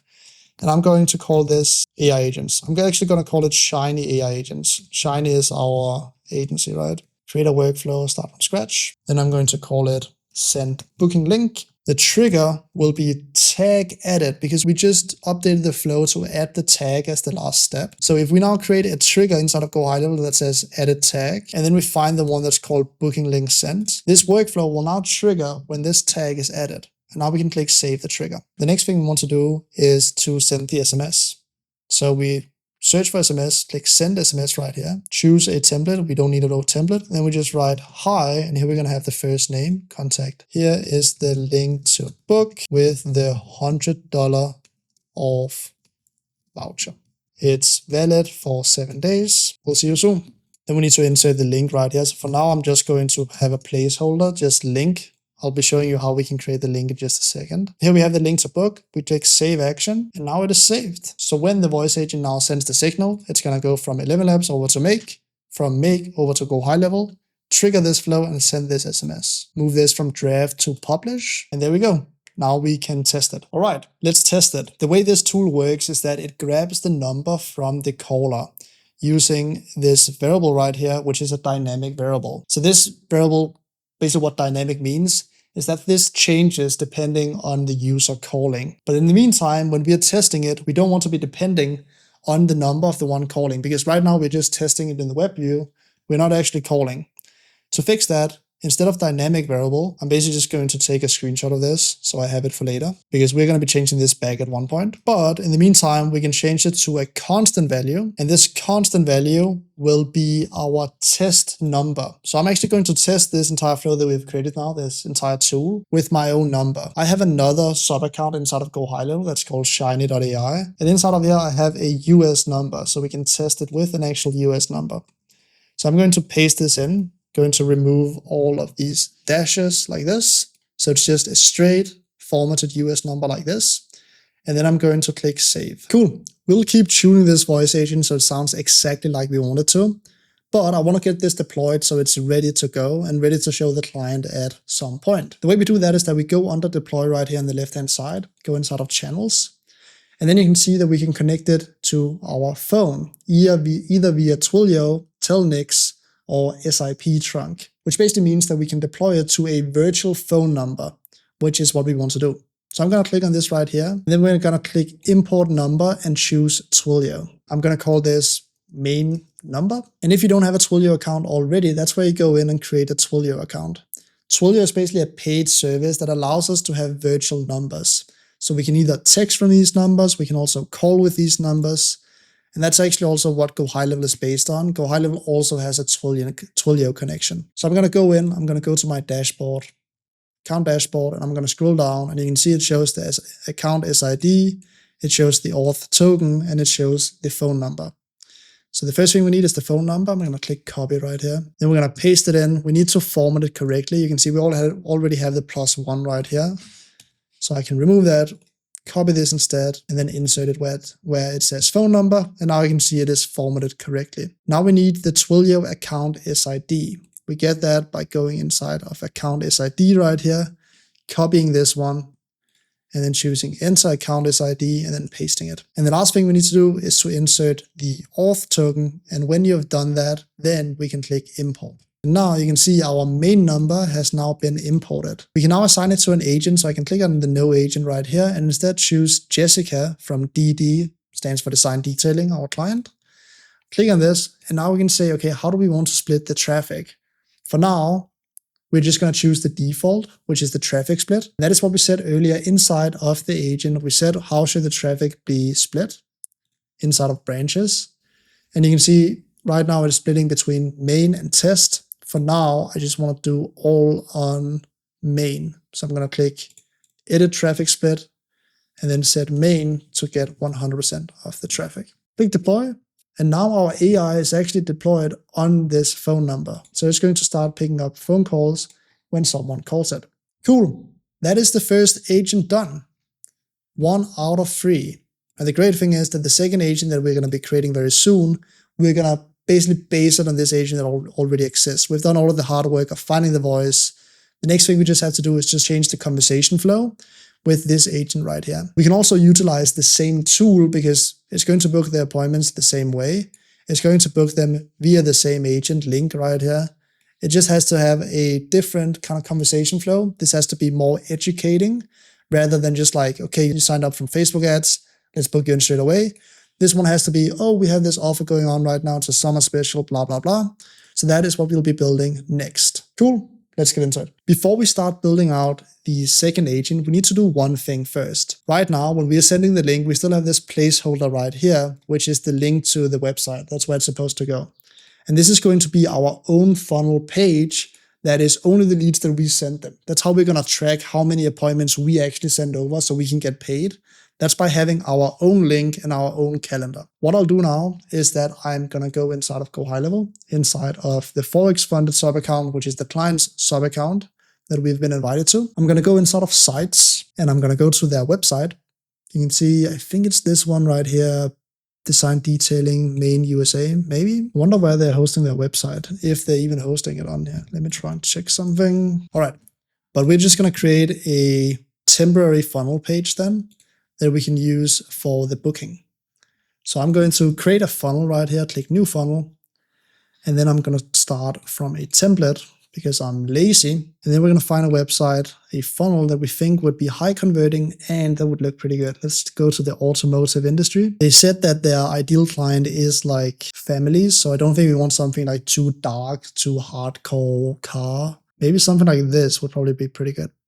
So I'm going to choose this. Here we have a good template. The first thing I'll do is that I'm going to delete this right here because we want this to be a funnel. We want nothing else to distract on this page. And then we're going to change their logo. So I'm going to go to their website. I'm going to copy the image address. We will insert it on their page. Maybe I'm actually going to do a little trick. Going to save image as, and then I can go to ChatGPT and I can tell it to make this logo black. Make this logo black instead of white. I don't think it actually saw the logo. Make this logo black. Instead, that worked all right. I'll take this logo. I'm going to write the offer. It's a tiny bit smaller so it fits in one line. And then we're going to remove this. So it just says, get 100% $100 off your first detail. And then we're going to add a bit of margins below this. And then we're going to have the button say something like claim deal. And I wonder what is best, if we should center this button or if we shouldn't center this button. We might want to show a better picture than this one right here. Because again, if their ideal customers are families, then showing a Lambo might not be the move. Maybe just like this picture right here. This is like a high-end car that they have on their website, but it's still like a family car, so to say. It'd be lazy, just copy the image address here and then change this out. This looks pretty good. Remove this and just have the image below. This, remove this, center these things, remove a bit top padding here. Maybe we don't even need the picture low-key. Just like this. Get $100 off your first detail. Let's see how it looks on mobile. We want the text to be a little larger on mobile, I think. We don't need too much on this, honestly. Like, we're going to delete a bunch of this stuff. Like the product plans. Product plans might actually be pretty good, cool, because we can like show multiple plans. This one we don't need more about us. Let's delete that section. This one we don't need either. This one is also a bit too high performance type of. This one we don't need either. Our team, we don't need. This one we don't need. This one would be kind of cool to set it to like 7 days, which is what we mentioned from the voice agents. Let's do that. And FAQ, we don't need. Customer testimonials, we don't need. Well, we could insert some testimonials actually. That might be a good idea. But I can insert them on by myself. Then we can have the number for the actual voice agent here. And then the email. We don't want to show an email. And then the website. Let's insert the logo here as well. We want the prices right here. So I'm going to delete this section. We don't need that either. There we go. Now it's a very simple, very simple page. I'm just going to write product plans. Just going to write services. And we're basically just going to take the services from their website that they have. I don't think they wanted to show the express detail on the exterior wash. So we're going to use the full interior detail, the gold package, and the platinum package. And then I want to add a brief description as well that basically shows the things that are included, kind of like we have here. So I'm going to, below this, I'm going to make a smaller text that basically just says this same thing they have right here. We can just steal everything from their website. I want to stress even more on the offer to get $100 off your first detail. So we're going to write this both here. When they click claim deal, it's going to take them to the calendar. Same with here. I think we want to add a couple of packages here as well that are kind of like bullet points. To do that, we're going to add one top here that's going to have a bit higher margin top. Let's do maybe like 25, 15. And then we can do like this. And then we can add in the things that are included. So deep carpet, and we can write in all of the things that are included in this. This looks pretty good. So let's copy this in here as well. Copy this in here as well. And then we just take the other things and we write that in as well. What do we think about this? I'm thinking this section is starting to look pretty good. This is kind of a pretty mid solution, but I will just use this as kind of like the template, and I'm just going to take screenshots of it instead. That way I know all of the pictures are going to be same size. I think the funnel is kind of done. We are just like smacking an offer right in their face for $100 off their first detail. They go down here, they see the price, they see the free packages. When they click claim deal, we're going to take them to a calendar where they can book. Cool. Now we have I think we have to change it to blue though, because it seems like they have blue in all their logos. So let's do that right quick. Right, claim $100 off right there. And then make the text, let's make that blue as well. There we go. Now the website is done. We did run into an issue with the domain, however, that this domain that they've connected right here inside of their Go High Level takes them to another page. So they basically have duplicate DNS settings. Bit technical, you don't need to worry about it. I just need to contact the client in order to get this domain set up the right way, but this won't be too hard. This means that we have now completed the step of creating the website. And the next thing we're going to do is that we're going to create the other voice agent, the one that's going to do outbound calling to completely cold leads, because this requires a bit of a different conversation flow. So let's get into that. Cool. Creating the other agent is actually much easier than creating the first one, because we can now just go in and go to our agent and then go back to where we can see all of our agents by clicking more right here. And then we can take Jessica DD and then make a duplicate of this agent and then call her Jessica DD and then call her, I'm going to call her lead reactivation and then click duplicate agent. This creates an exact copy of the agent that we just had before, which of course saves us a bunch of time. We already know that this is a good voice. We just need to change the first message and then the conversation flow. We also have all the structure inside of here, the tone, how it should respond. All of this is already pretty dialed from our previous build. So what we need to do now is of course test it a bunch, but also create a really good conversation flow. I'm going to copy this prompt and then I'm going to create a new Claude chat, paste it in and say this is my prompt for my voice agent that calls people that come in from the Facebook ads. I am building a new one that is calling old leads in my database with a summer special to get $100 off.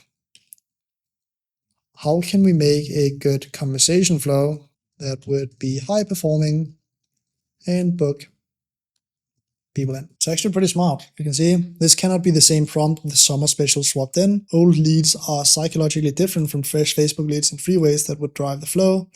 They don't remember you. Did you ever get it done? The win condition is softened. Quick memory, here's the full prompt. I kept your 159, 189.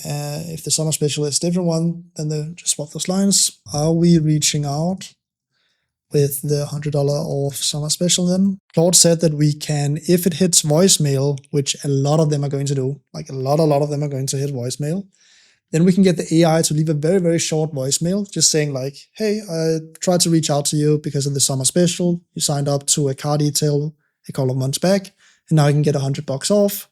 I'll send you a link with a place where you can book if you're interested. Like that right there could be kind of interesting. We are also sending text messages, so maybe it's not necessary, but very interesting that you can do that too. Cool. Let's try this prompt. Again, I'm going to copy this prompt just so we have a backup inside of Jessica lead reactivation. Copy this prompt. Go back into ClickUp. And then we are going to insert this prompt instead that comes from Claude. I'm going to make sure that it's in code right here to get the right formatting. Then I'm going to copy this entire thing, paste it into the system prompt field. And let's try and see if Jessica sounds good. We're also going to update the first message. So I'm going to write this in. We have a separate first message field. What do you think we should have here? Claude recommends that we use the hey is this and then the first name as the first message. So let's try that with confidently and then see how it behaves. There's a couple of things that we want to improve here. It sounds very, I'd say generic. We want it to sound like more human. So for example, in this right here, I think we want to add like some stuttering or somehow like being more like curious in some kind of way for it to actually be believable. Like I would instantly hang up because this sounds way too salesy. So this we need to be better. I'm going to give this to Claude and say right now, it sounds very salesy. I would rather have some sense of confusion and be less we got a summer deal running. More like confused. You reached out a couple of months ago about getting a car detailed, but I don't think I ever reached. Maybe like, but I think I forgot to give you a call. Did you ever get that done? Something like that. It seems like it updated the prompt now. So let's copy the entire thing, insert it into 11 Labs once again, and then see if it performs better now. We should handle this objection a little better. See this? How do we handle this better? It should handle the objection, tell them about the offer in a good way, and then ask if that is something they would be interested in. That's probably also something we should check with the other agent. Is it actually good at handling objections? What we're going to do when we have built out all of the agents is that we're going to run through a test with a bunch of them. I'm going to show you guys how to use the test tool inside of 11 Labs, this one right here. We're going to create a bunch of scenarios, and then we're going to test our agents one by one to make sure they can handle all of the most common scenarios that happens. All right, it made some changes in our prompt once again. Let's copy this entire thing and see if it behaves better now if the client says that they're not interested. That was a lot better at handling like not interested, but the one thing I see is that it's like 100 off locked. It's missing something right here, right? It's missing something right here. It says 100 off locked. Can we fix, please? All right, Claude made a couple of more changes. Let's see if it sounds better now. So I'm going to copy this entire thing. All right, I think that's a lot better. There's still some things I want to nail down. Like, it sounded really good when she said, okay, so I'm not crazy, like this part right here. But we need to make sure that it actually sounds good every single time. So what we'll be working on next, I think, and we'll probably do that for the other agent as well, is to make sure that we use the right brackets right here for the way that she should behave. But I think this sounds pretty good. So let's deploy this one as well. I'm going to deploy it to a separate number, and then we're going to connect it to the Jessica DD that's called the lead reactivation agent. We're going to say follow traffic split, just like that, and now it is connected. So now we can go to Jessica DD lead reactivation and make sure that we have it connected correctly by all the traffic going to the main branch. Now our agent is actually good enough to kind of show to the client. I still want to do a bit of dialing it in, making sure it works well.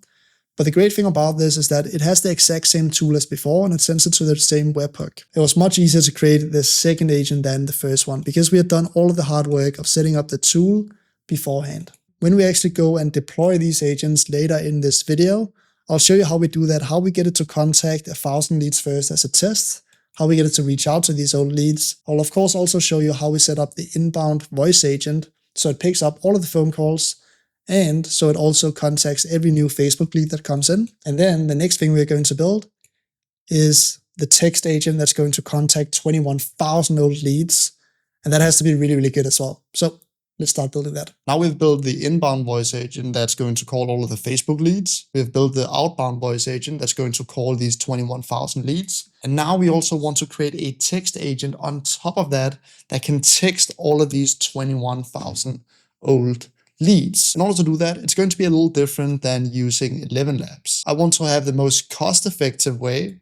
I want to be able to integrate it into Go High Level because that's where we will be sending the SMS. And I want to be able to customize it a lot. So the way we'll build this is by majority using Claude Code, and we're going to be using the new Claude Fable model. So the way that the system will work is that we are of course going to have Go High Level right here that has all of the leads. And the first step is that Go High Level will send out a text message to each lead. And then some of the leads will reply and some of the leads will not reply. If they don't reply, we are going to have a full follow-up sequence. It's basically just going to try and get that response. But of course, we're only really interested in the leads that are interested enough to reply. So some people are going to reply. And when they reply, that is when we want the AI to take over. The AI will then generate a response, send it back to Go High Level, so Go High Level can send the SMS back to the lead.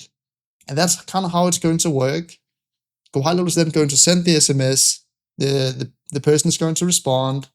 When they respond, the AI is going to pick up the conversation again, generate a new response, and then go back and forth with Go High Level SMS. So basically the way that the system will look is that we are going to integrate Go High Level SMS with AI that generates a response and then sends it back to go high level. And it's kind of like a circle until we get a response, until some of them then results in a booking. So we know that we're going to be using go high level, but how are we actually going to build this AI step right here? We are going to be sending the signals via webhooks. And I'll show you exactly how we do that later in this video. We're then going to receive a webhook, and we're going to create this entire thing as custom code.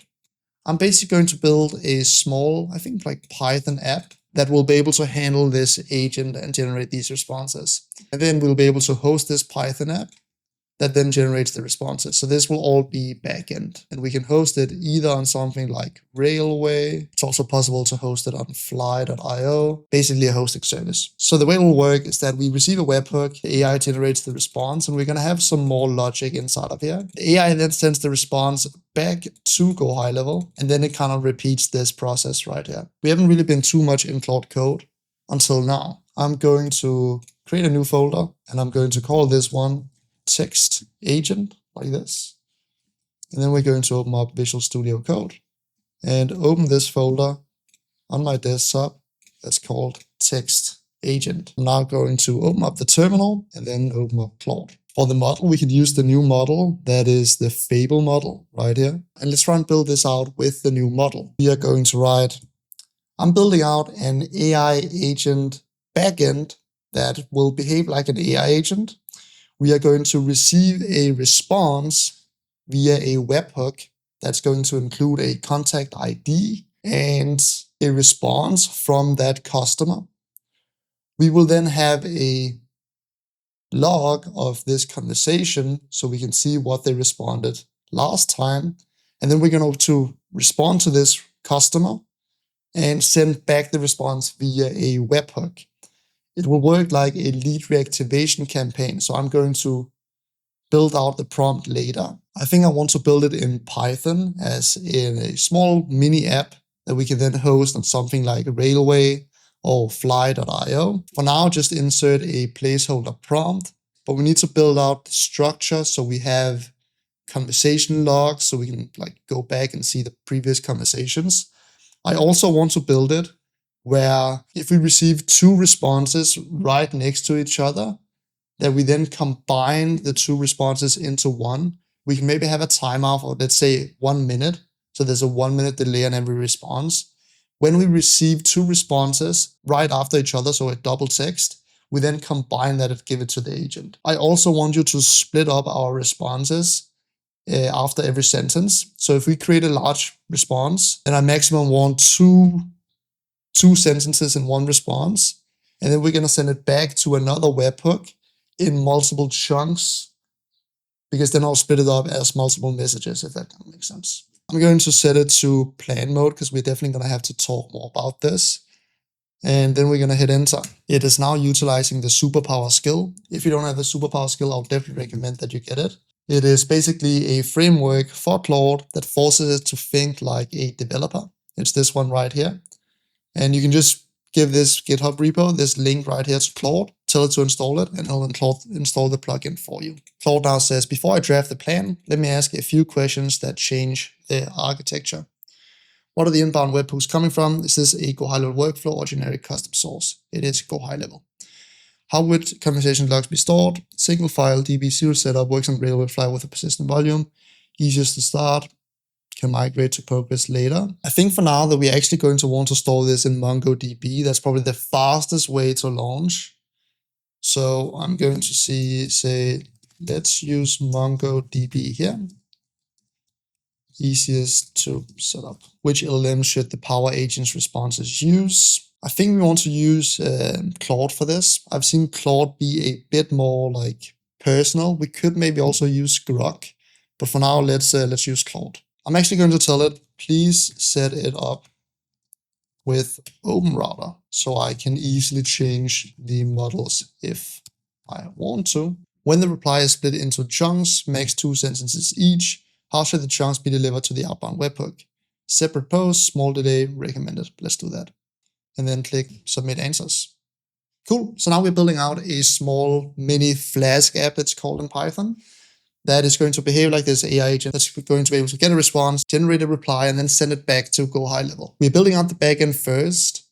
We want to get our AI agent here fully dialed before we connect it to Go High Level and before we actually deploy it. So I'm going to let Claude build out this plan now. Right, so now we have a plan right here.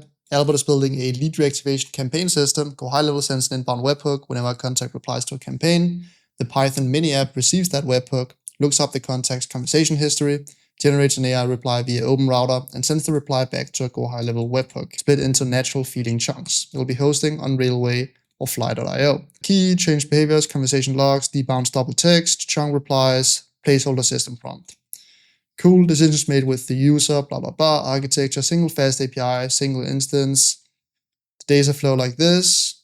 This all sounds good. These are the environmental variables that we're going to have to get. OpenRouter API key, OpenRouter model, outbound webhook URL, debound seconds, chunk delay seconds, history limit. That sounds good. So I'm going to click yes and then use auto mode. And this is now going to build out this little mini app for us with a placeholder prompt. After we build this out, the next step is then testing it a bunch to make sure it behaves like we want it to, and then connect it to Go High Level when we have an AI backend that we think sounds good. While it's building out all of these things in the background, we can go and we can find our environmental variables inside of MongoDB. So I'm going to go to MongoDB right here, then click sign in. I've then created a new cluster right here, which is basically just like a small database, and we can then connect to this cluster. So I can click connect right here. Then I'm going to write in a username. I'm just going to call this Albert user and a password. I'm then going to click create a database user and then choose a connection method. And we're going to be using the driver that gives us this connection string right here that we can copy. We already have the .environmental example right here. So I'm going to actually make a copy of that first. Click rename. And then basically just call it .env like this. And here we can see the things that we need to fill out. And we are very effective when we do this as Claude is building. So the first thing we want is this right here, our MongoDB URI. So I'm going to delete this. And then that's going to be this link right here, the connection string that we're going to insert. We need to change out the password right here with the password that we just set. So let me do that right quick. And there we go. The next thing we need to do is that we need to find our OpenRouter API key. We get that by going to openrouter.ai and then log in. I think I should already be logged in. Let me check my credits right quick. I have 195 credits. That should be enough to run this campaign. I'm then going to create a new API key that we're going to call Reactivation Campaign DD. I'm going to set no expiration and click create. This gives us an API key right here that I can insert where it says OpenRouter API key. So let me do that. Next thing we want to do is that we want to set the outbound webhook URL. We're going to wait a bit with that. And the rest we can just keep. We're going to wait a bit with that until we actually connect it with Go High Level. For this, we can just set it to 60 seconds. We're basically going to have a 60-second delay before we respond back, which is kind of like adding a realistic delay, which is going to make it seem more human. Chunk delay seconds. Let's do 3 seconds. And history limit. That's 50. That's fine. Now we can close this down, and now it is built. So I should now be able to say I have added the environmental values. I want to test it before we connect it to Go High Level. Can we create a test somehow where we can test it in a terminal? We just want to make sure that it is actually working. And then after we've done this, we're going to insert the prompt, build it out, make sure the agent actually responds like we want it to. Okay. Now it says how to test it yourself. Interactive chat. The main one, talk to agent like a lead word by running this, I think it wants us to do. So let's see if it works. Let's write, hi, how's it going? Then we can try and write another message. The AI says, hey, going great. Thanks for asking. And then it says, how are you doing? It's been a little while since we've been in touch. Just wanted to reach out and see if you're still interested in what we talked about before. And if anything I can help you with. Everything is going great. How much is your service? Is it expensive? Okay, so we get some error right here. This is to be expected. I'm going to paste into this error and say, is this a bad error? Because our AI will fix it if it is. There we go. Claude fixed that bug. Let's try and take this script again. Click Control C to go out of the terminal and hit this again. That's going to start up the script. There we go. Then we can just send something specific like, hi, how's it going? And how much does it cost? And are you human? The AI response with, hey, doing great. Surprisingly really depends on what you're looking for. We have options for different budgets. The best way to get the exact number is to set up a quick appointment. Do what's the best for you specifically. Would that work for you? Ah, great question. I'm an AI assistant helping you out with messages, but there's a real person team behind the business ready to help you out. I want to get you connected with someone directly. Very cool. The AI seems to be working.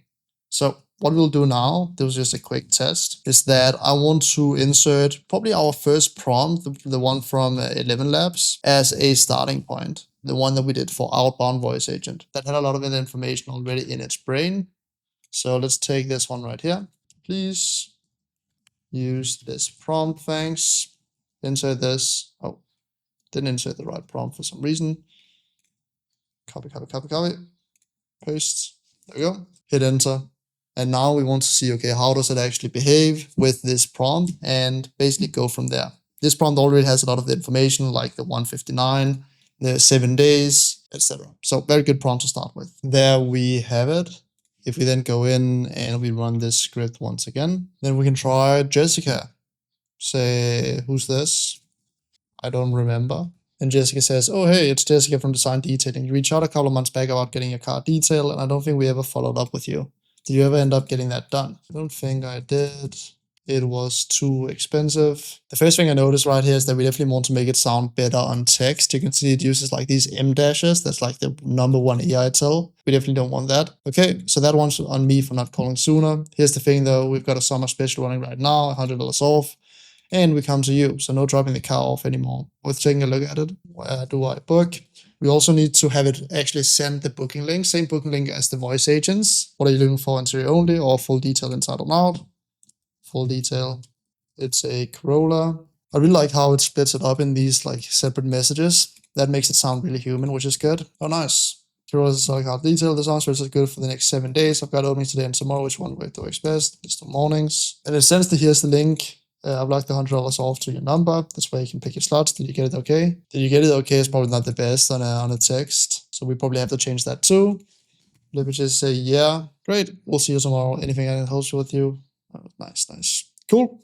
All right, so there's definitely a couple of things we want to change. The first one is that I don't like exclamation marks ever. So I'm going to copy in this and I'm going to say, we want to make this sound extremely human, like a detailer on text. The way we do that is to 1, remove all of like M dashes like this. 2, remove all exclamation marks. 3, don't use too many commas. Needs to look like a regular human texting. I want you to update our prompt so that it sounds more human. Sick. So it's going to fix that. Another thing I saw is that right now it's using this booking link right here. This one right here, designdetailing.com/book. We are of course going to install our own link. That's the one that we did yesterday. We're going to use that link right here, but we haven't deployed that website yet. We're going to deploy all of this together. So for the meantime, we're just going to use this placeholder right here. There we go. Now it's going to update our prompt so it sounds a bit more human. I think also like shorter sentences is probably also the move. Okay, we made some updates. Let's see if it now sounds a little better. So I'm going to take this command right here, hit enter, and then see what is the price then. For which service, interior only a full detail. It's normally $289, but with the summer special it comes down to $189. Takes about 2 to 3 hours and we come to you. What kind of vehicle is it? A Corolla. Nice, a Corolla is great for us. So do you want to go ahead and get it on the schedule? Do you want me to send you the link with the $100 off lock to your number? Doesn't really make sense. I think we need to work a bit on the conversation flow. And now it like never uses capital letters. So I'm going to change that. Now it like never uses capital letters.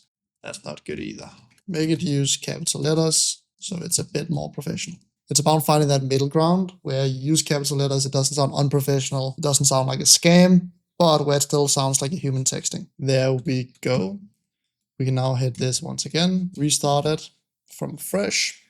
and then see if it sounds a little better where it's not always non-capital.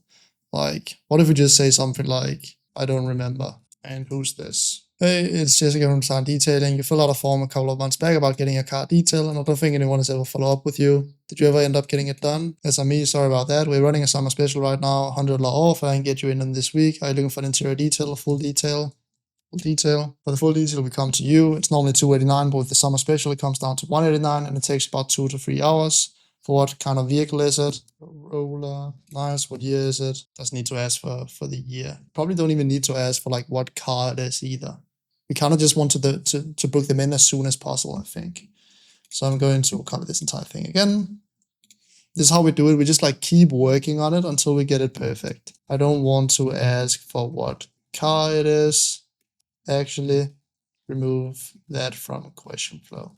We just keep hammering away until we have a conversation flow that we think sounds good. Then we're going to be doing a bunch of tests to make sure that they sound good before we can launch. We just removed a couple of things from the conversation flow, and now it sounds a lot better. So the conversation flow basically looks like this. We start out with confusion, like did we end up even talking to you last time? Then we say that we have an offer, which is the $100 off, $259 to $159, or $289 to $189. Then we say I have openings today or tomorrow, which one works better? And then we say once they pick the day, we drop the booking link where they can get the $100 off locked to that number. And then basically if they decline, we have another backup. And then at the end, anything else I can help with you today.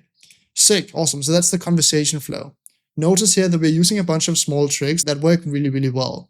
These are tricks that I've figured out from deploying other agents like this. Throughout this entire conversation, we never actually ask, do you want this service or do you not want to ask this service? Instead, we do what is called an assumed close. We say right here, did you end up getting it done last time? If they say, no, I didn't get it done, then we instantly assume, okay, now you want to get it done now, which is pretty smart. We, for example, say, are you looking for an interior only or a full detail? So we don't say, are you looking for a detail? Are you not looking for a detail? We say, which detail are you looking for? The same on step 3. We ask, I have openings today or I have openings tomorrow. Which one works better? Again, we are not saying, do you want or not? We say, well, I have this day and this day. Which one is best for you? We are kind of like assuming the close throughout the entire conversation. When they pick a day, then we send them the link. And then we basically say anything else we can help with. Very nice. What I've also done is that I've dropped in 2 images. I wanted to add a bit more context, like what they did on text. This was the examples that they sent earlier. They give a full list of the interior and a full list of the interior and exterior, which I think is a really smart thing to do because like people might not read this entire thing, but at least they get a block of text that shows this is all that's included, which makes the service seem more valuable. I've just added these 2 images and I said, I want to provide a little more information when it comes to what is included. Check these images. Can we please add that so we give more information on what is included for the 2 packages? So now I'll add those detailed service descriptions into the prompt, both in step 2 and step 3, the description before offering times. Cool. Now that has been added to the prompt. The other thing I want to do, this is their website right here. And there's a bunch of information that we need to give the AI to about like what they do, how it works, etc. So what I'm going to do is that I'm going to copy this entire thing, going to insert it into a docs because it's probably not everything, all the context that I want to give, but I at least want to give some context. We can then paste this in. We want to push these 2 packages. We don't want to push the exterior wash. We're actually just going to do it so it's all the same text. Format text, apply normal text. Actually, what we're going to do instead is just copy this entire page, paste it in, and say, I want to provide a little more context. If customers have questions, don't include the other packages than the ones we already have. I want to push the 159 and 189 one, but things like how it works, how long they have been in business, etc. would be good. Sick. Let's add that context as well before we deploy this to Go High Level and before we actually connect it to Go High Level and test if it works. Perfect. Now we have a business facts section, which is just for answering questions that our agent can now respond to. The next thing we want to do is that we want to add some kind of security. Right now, our API key, anyone can really just hit this endpoint and use our AI credits, which we of course don't want people to do. So I'm going to write, I want to add some kind of security, an API key, or something that we require. I will use this when sending the request to our server, etc. Can we do that, please? Cool. I generated a secure random key and appended it as a webhook API key in our environmental variable. So inside of our .env file now, we now have an API key that we are going to need to use in the future when we connect this with Go High Level. So now we are pretty much ready to set this up inside of Go High Level. Before we do that though, we still need to host this. This is right now just like running on my own computer. We need to host this on a hosting service so it's actually in the cloud and can be accessed from everywhere. To do that, I'm just going to write, you can actually already see, let's deploy it to Railway now. How would we do that? Hit enter. Let's actually, I think I want to deploy it to fly.io. If we can do it through terminal, please. Fly.io is also a hosting service, and it's usually my favorite one to host on. And the great thing about fly.io is that the dashboard looks like this, but we actually don't need to launch from inside of here. Instead, we can do it all through the terminal, and we can have Claude to do it, which is very, very easy. So it creates this fly file right here, which it will use to deploy the app. We now need to authenticate. We do that by hitting this right here. I'm going to go out of this terminal, Control-C it, click fly auth login. This is going to open up a new tab. You can see this one right here, where I can continue with my email and I can authenticate. The fly CTL should now be connected. We can close this, and there we go. It's now authenticated. So I'll now write, it's done, continue. And now Claude can deploy our app. There we go. It is now live at https:/textagent.fly.dev. That is now our URL. The next thing we want to do is then hook it up to Go High Level. Inside of the Go High Level account that we also set up the voice agent send booking link in, we can now create another workflow. And this is the automation that's going to take a response that comes in on text and then send it to our backend. We're going to create two workflows. Workflow 1 will basically trigger on a reply and then send this to the webhook, which then sends to our server, right? That's the workflow 1. Workflow 2 will take from the server, we're going to have a webhook 2 that then receives a signal from our backend, and then we send the text message. So this is kind of like the entire flow of this system, is that we have one automation that on a reply sends that reply to our backend.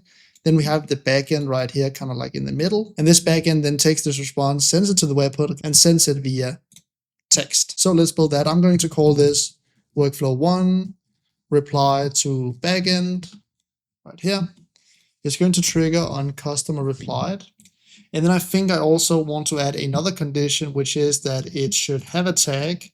I'm going to call this tag for lead reactivation right here. The reason for that is that I don't want this agent to pick up all of the business's conversations right off the bat. We might install that later, who knows. For now, I want to start a lead reactivation where I then give this tag as a lead reactivation. And then I only want this to trigger when it's actually a lead that's part of the lead reactivation. Then we have the webhook. It's a pretty simple flow, but we can then say, okay, so what should the endpoint be that we send it to? We actually need to do another thing. Before we do this, we need to save the conversation as the custom field. So I'm going to use update contact field. And then we're going to have a field that's called, I think we have one already maybe. We're going to use last message. Here we can insert reply. Inside of this last message field, we're going to write message body. What this does inside of Go High Level is that it grabs the latest message that someone has sent. So we're going to save this. So we basically update this field, last message, to include this message. Then we use the webhook step and we use a post. And then I want to ask Claude, what should the endpoint be that we send this to? Be that we send this to from Go High Level to server. This gives us the URL right here where we have our API key. You can see this is the API key right here. Before uploading this, I'm of course going to change this API key, but we can copy this entire thing right here, insert it in the post. That is basically the authentication, and then we can click save action. There we go. Now we can turn on this workflow and click save. I think we need to update another thing in the server now when I think about it. The last message will be this key right here. So I'm going to copy this. I'm going to paste in. The last message is saved in this custom field. So this is what should start the server and the reply, etc. The contact ID is saved under contact ID. I will send a test request now, and you will check logs and fix it so it works. Right? There will be a bit of of a mapping issue, I think, right now. It needs to like map the right fields to the server. To fix that, we're now going to go in and test it. I'm going to go inside of contacts. We're going to test it from the test account. So the first thing I'm going to do is that I'm going to add the tag lead reactivation. That's the tag that we need. So I'm going to call this lead reactivation, this one right here, apply. So now it's one of those leads that are part of the lead reactivation, so the workflow can trigger. And then we're going to go down into actions, workflows, remove this one from here. And then I'm going to add it to a new workflow, the workflow that we just created, which is workflow 1, reply to backend. Just make sure that Claude is ready. Okay, Claude says that it should work. I doubt though. I think we're going to run into some kind of bug, but let's see. I click add, adding to workflow. We can actually go in and check the logs ourselves on our service right here. You can see we run into some kind of error, but that's because we cannot send it back. So that is actually all right. Does it generate a response though? Your go high level request arrived and the API key passed, but the server returned 402, meaning it couldn't find the contact ID message in the payload sent. Go high level likely wraps your custom fields differently than expected, often under custom data, and I'll do two things. So as I expected, we had some issues with the mapping, but this should now be fixed. So now it will probably deploy this to the backend, and then we get to try it again. In the meantime, we can build out the other workflow because, as I mentioned before, we need two workflows, workflow 1 and workflow 2. One that sends the message, one that receives the AI response. So I'm going to go back into automation. Then I'm going to go to the Shiny AI agents, and we're going to create a new workflow. Click start from scratch. I'm going to call this workflow 2 from backend to text. The trigger is actually now going to be an inbound webhook. So I'm going to copy this one and I'm going to give this to Claude as well and say, please use this webhook for inbound, for sending it back to go high level. Now we need to send a sample request before this works. There we go. It says smoke test passed. I'm now going to say, please use this webhook for sending it back to go high level. We need to set this webhook inside of our environmental variables right here. I'll say I updated it in .env. Then we can soon test if everything works. Cool. So now I'm going to send a text message to see if it works. I'm going to send, hi, who is this? Then we will receive it inside of here. There we go. That's going to save it as the last message. Then we can start the workflow. So go inside of actions, workflows. Start this workflow right here. Reply to backend, add. That will start the workflow, and then it should, you can see, monitoring event. So we just received it. Now it should send it to our go high level webhook trigger. Let's see if it already came in. This one right here. No results yet, which is a bit concerning. This is what is happening. That's the same full contact dump workflow as before in it. Your last message custom field is empty. I'm going to ask, did we get a message that said, hi, who is this? Because that's the message that we just sent. We need to make sure that we actually send the message correctly. I also want to check what happens in the actual logs of this contact. So I'm going to go to automations and I'm going to go to the automation that we just created, apply to backend. And then I want to see what it sets it to inside of execution logs. So the webhook errors, missing contact ID or message, fields updated, last message, but we cannot see. We can click view. We can go to our test contact then and see if it actually updates the last message with the last message. Okay, let's go inside of all fields, go inside of last message. You can see last message is still completely empty, which isn't a good sign. So it seems like it's not picking up the actual message that we sent. That is because it probably needs to trigger from that itself. Now when I think about it, let's see if we can trigger the workflow without manually adding it. If it then works, it should pick up the message body inside of the last message. Cool. So let's try now to go back to this contact right here, this test contact. And now I'm going to go over and I'm going to send a new message that says, hi, who are you? Jessica, like this. We will send that. This should trigger the workflow because it has the tag and we just replied. A webhook came in, we got a signal in, which is good. Let's see if it works now. There we go. Now we have a bunch of requests that we can choose from. I'm going to choose the newest one. This is the second workflow, the one that takes it from the backend and then sends it as a text message. And then you can see we have this message right here. Did you end up getting it taken care of? We can click save trigger now. The next thing we want to do is that we want to find the contact. So I'm going to choose a find contact step, click add field, and then choose the contact ID as the search. Then we can use the value we got back from the inbound webhook trigger, the contact ID right here. click Save Action. So now it's going to find a contact, and when we have found that contact, then we can send the text message, which is the message field right here. If we cannot find the contact, then something is wrong and it shouldn't send anything. All right, so I turned on the workflow. Now, in theory, it should work. So if I go back into my test account, this is my shiny.ai sub account. Maybe we just write, I want to book. How do I do it? Send that message. Hopefully, we now get a response back, and the AI agent is now connected to our text messages. Let's see. We added that delay of a minute, so it should respond in around 1 minute or so. And look at this. 1 minute later, it says, nice, happy to help with that. Are you looking for an interior detail or full detail?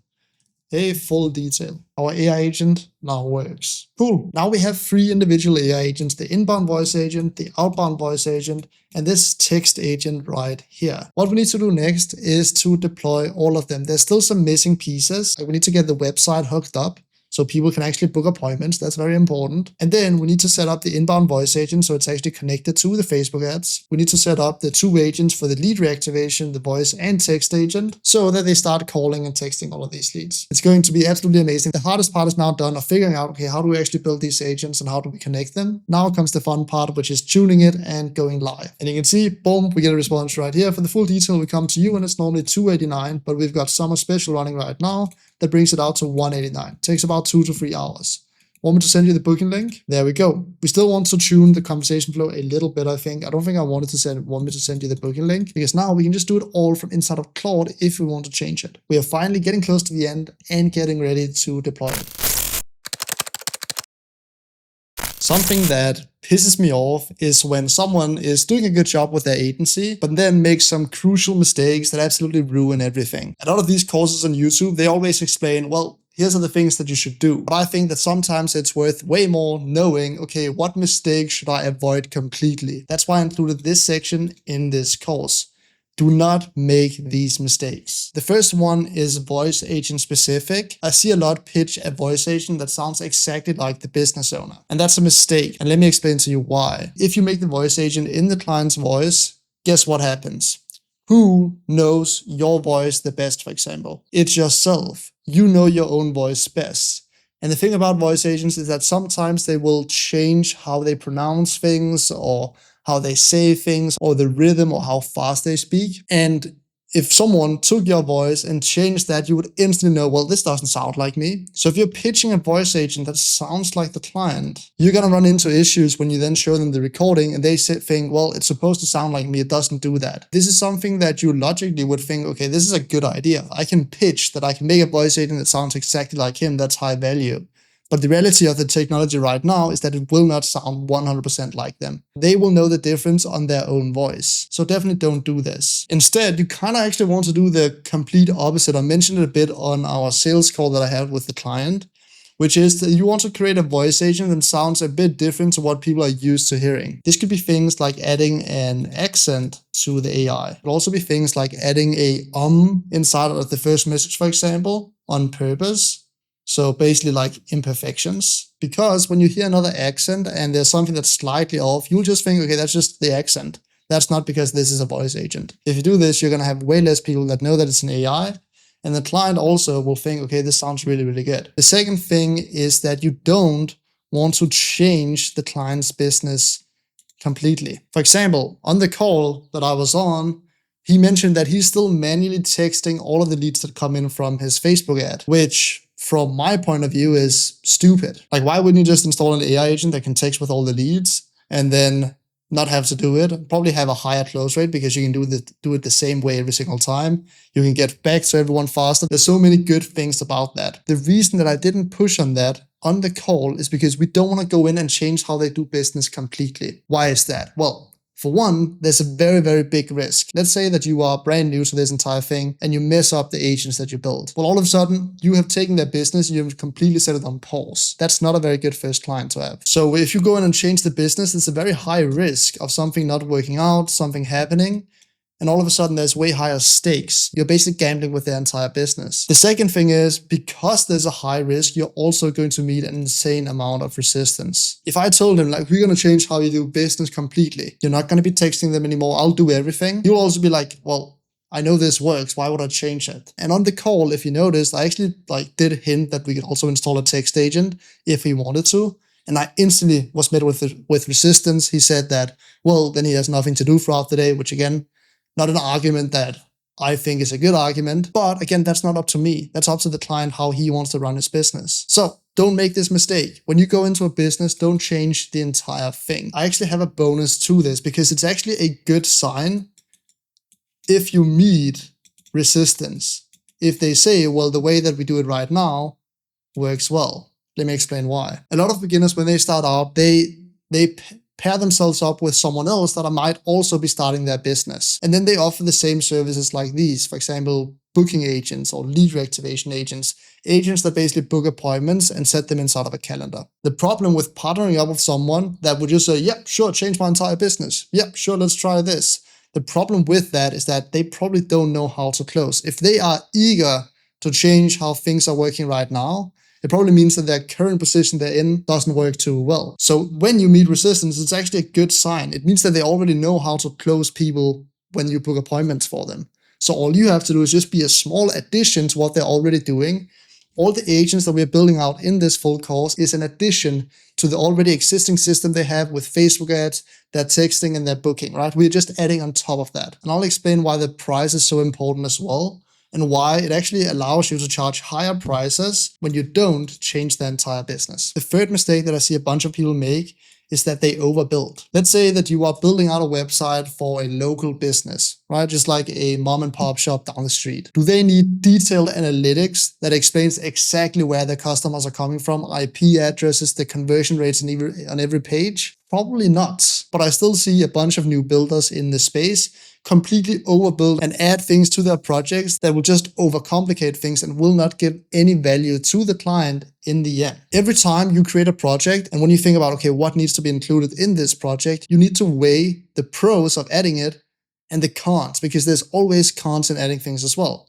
When you're adding stuff, there's a higher chance that there's going to be a bug that messes something up.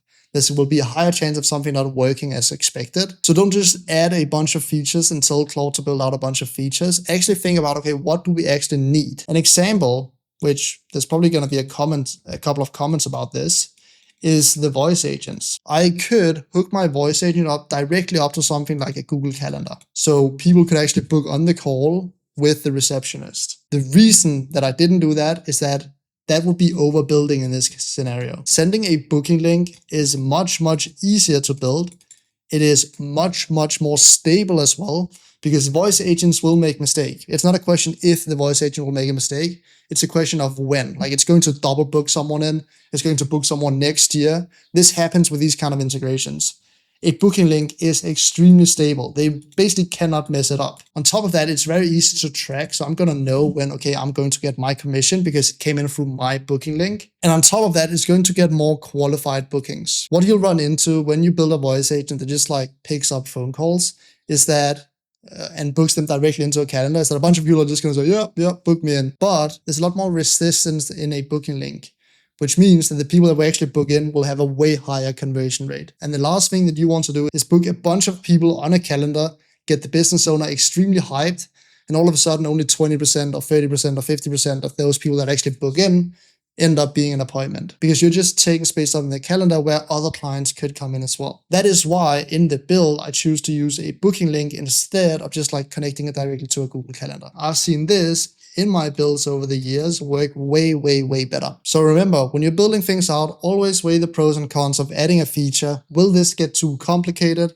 Will this break a lot? Will I have to do a bunch of fixes in the future? Because if you don't think like that from the start, you're going to end up having a bunch of clients maybe. You're maybe going to have 10, 20, 50 different clients, but you will have built projects that don't have a stable foundation. So later down the line, you'll be juggling with a bunch of different projects that are all extremely unstable, that all break all the time, and your life will be a mess. So this one tip is probably one of the most important ones that I can give you throughout this entire course, because it's one of the main ways that you build a business that you actually like working in, and that doesn't just become like a glorified freelancer job where instead of having one boss like you have in a regular job, you now have 50 clients that are 50 bosses that all have things that break and things that you have to fix.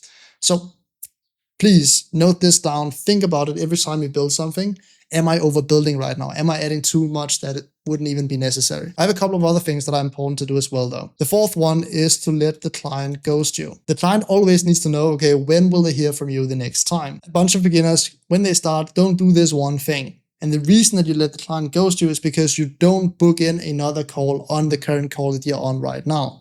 Again, the client always needs to know when they'll be hearing from you next. So what you want to do is always book the next call on the current call you're on at the end of it. They need to make a promise that, okay, I'll see you next week on this call that we have already scheduled in both of our calendars. It's much easier to set it on the call than have to get them to respond later and get a reply. The next mistake that you don't want to do is to mention the price before you're on the call. You can see on the call that is in this course, I only mentioned the price like at the end of the call. After I had asked all of the questions, after I had showed the demo, that's what I said, okay, this is the price. And that's when the negotiation happens afterwards. If I had set the price either right at the start of the call or in the DMs when I was DMing him on WhatsApp, he probably never would have said yes. A bunch of beginners make the mistakes of mentioning the price before they hop on a call, or they do it too early in the call. The reason this happens is because sometimes the client will say, well, that all sounds interesting, but before we continue with the call, what is the price? And there's one very, very, very simple way to just handle that. The solution goes like this. You basically just say, well, we have a couple of different packages and the price depends on your exact needs. So before I can give you a price, I need to know a bit more about what we actually need to install and what you would actually even want. I just want to make sure it makes sense in the first place before I give you a price. If they then have another objection, like they say, okay, well, I don't care, just what is the lowest price? What is the average price? If they say something along the lines of that, then you just say, well, I really can't give you a price before I know what you need. Anyone that you've been on a call with that would have given you a price by now would only be interested in selling something to you. They're not interested in your actual needs. The reason that we need to ask all of these questions is because we actually want to give you something that you need. Like that framing. You can, of course, change the words, but that's how you do it. If you can just not make these mistakes, then you're already ahead of, I would say, 90% of people starting out in the AI space, providing AI services. Just remember these, note them down somewhere, look at them every morning when you wake up, before you hop on a call, and you'll be golden. You learn all of this, we are quite far into the course now. And then you go out, you try and sell agents yourself, but you sell it to the wrong person, in the wrong industry, in the wrong niche, where the service simply isn't valuable. So you get a bunch of no's and you give up. All because you chose the wrong niche to start in. So the niche, which is one of the most important choices that you'll be making, that is what we'll be talking about in this section of the course. First thing I'll say to you guys goes out to around 90% of you guys that are watching this course right now. And that is that you want to avoid these niches. If you go to YouTube and you search for AI agency course or social media marketing course or whatever service that you are interested in offering, you're going to see the same around 5 to 10 niches everywhere. These are things like solar. These are things like roofing. These are things like med spas, dentists. Gyms is also the one that's talked about a lot. Real estate agents is probably the worst niche that you can go after, and I'm going to explain why in a sec.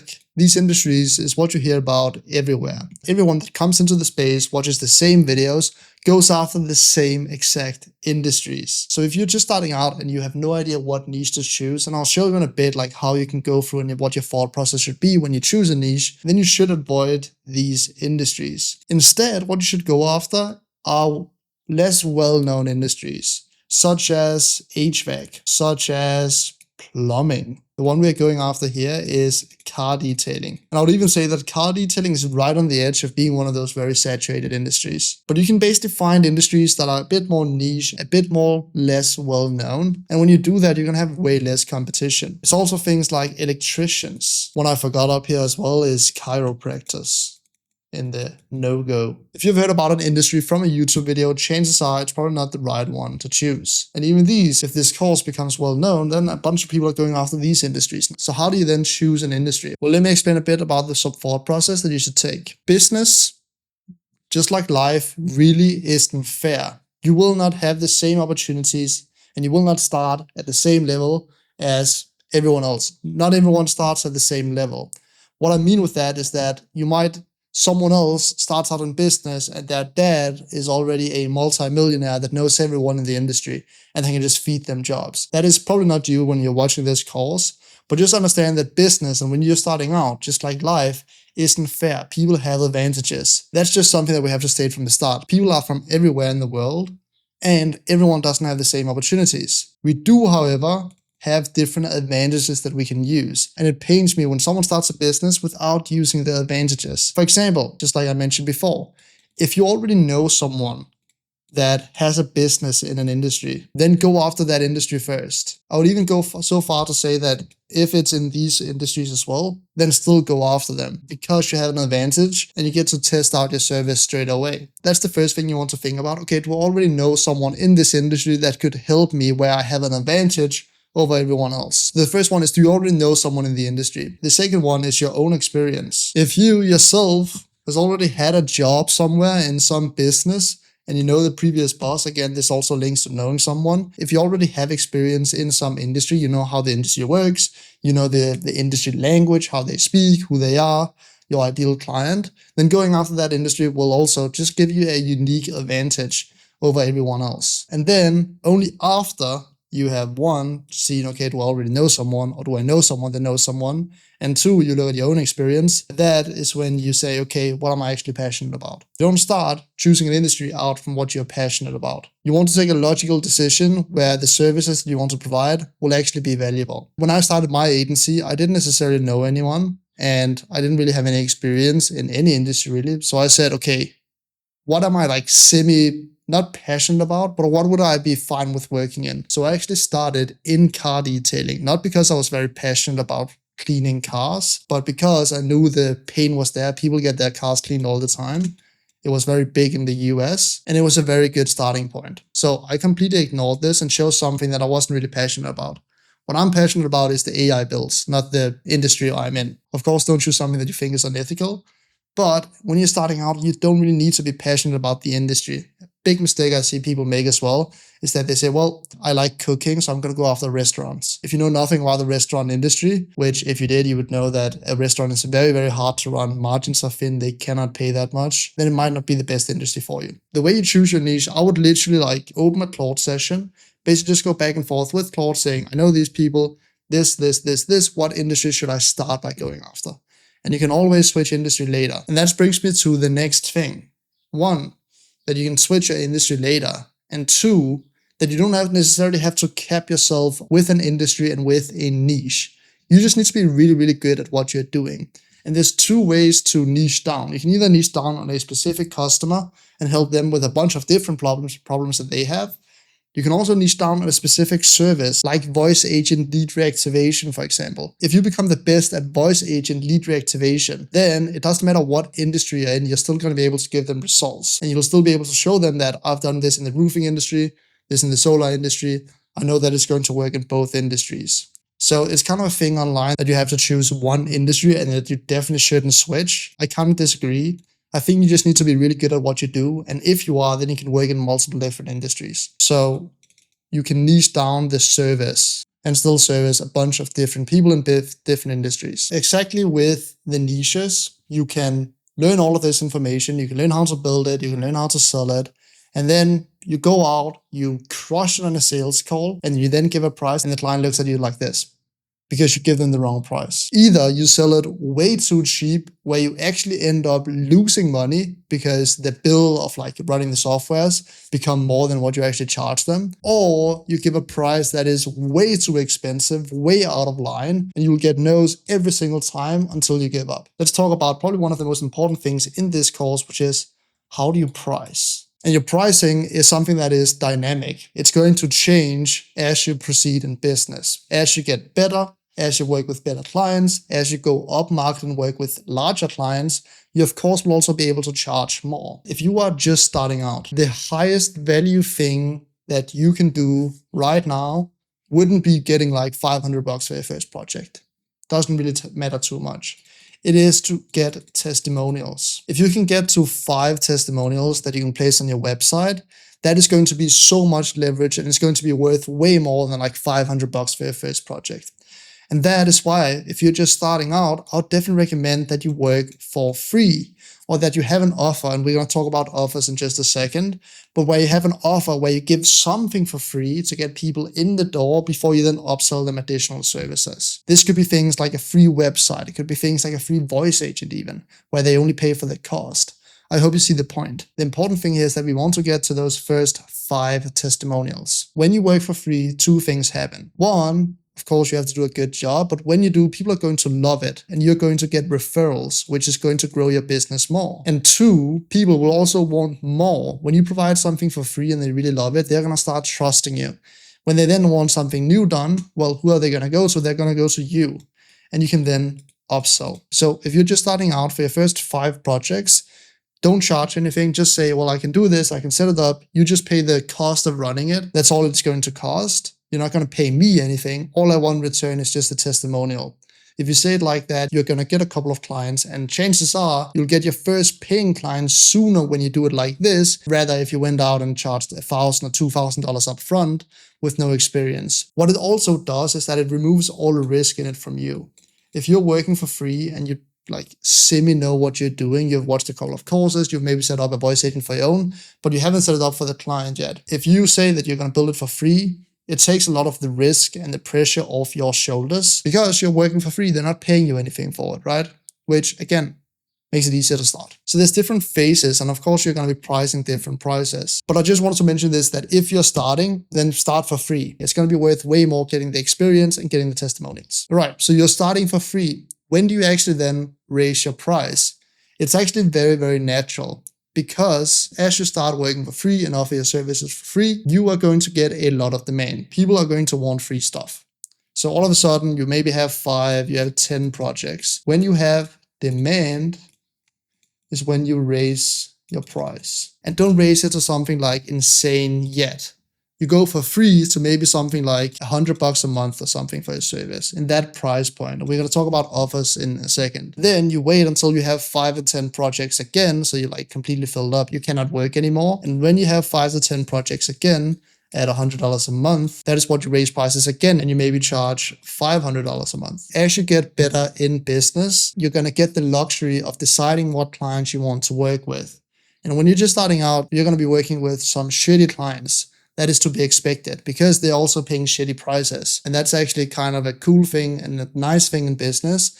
As you start working up market and working with larger and larger clients, the more they pay, the less of a problem they're going to be and the less of a pain in the ass they're going to be. You do this and all of a sudden you're charging like $5,000 a month for your services. And the crazy thing is that the client that's paying you $5,000 a month is probably also going to be the nicest, least of a problem client that you're going to have. It is an exponential curve. It starts out with as a pain in the ass because you're working with business owners that are not that good business owners because they're still not able to pay much, which means they don't have a lot of money. They're not that good at business. But as time goes on and the exponential curve starts, when you get up here, you work with much nicer business owners that are way easier to work with and that understand your value way better without you having to convince them every single time. The largest client that we have worked with was paying us on average like $10K a month, and they were so chill, it was insane. We were like, holy shit, man. We are charging these guys $10,000 a month and they love us. How is that possible? I'm about to show you guys because it was because of our offer. We were making them more money than they were paying us. When it comes to AI automation services, I can usually split them up in 2 different kinds of services. The first one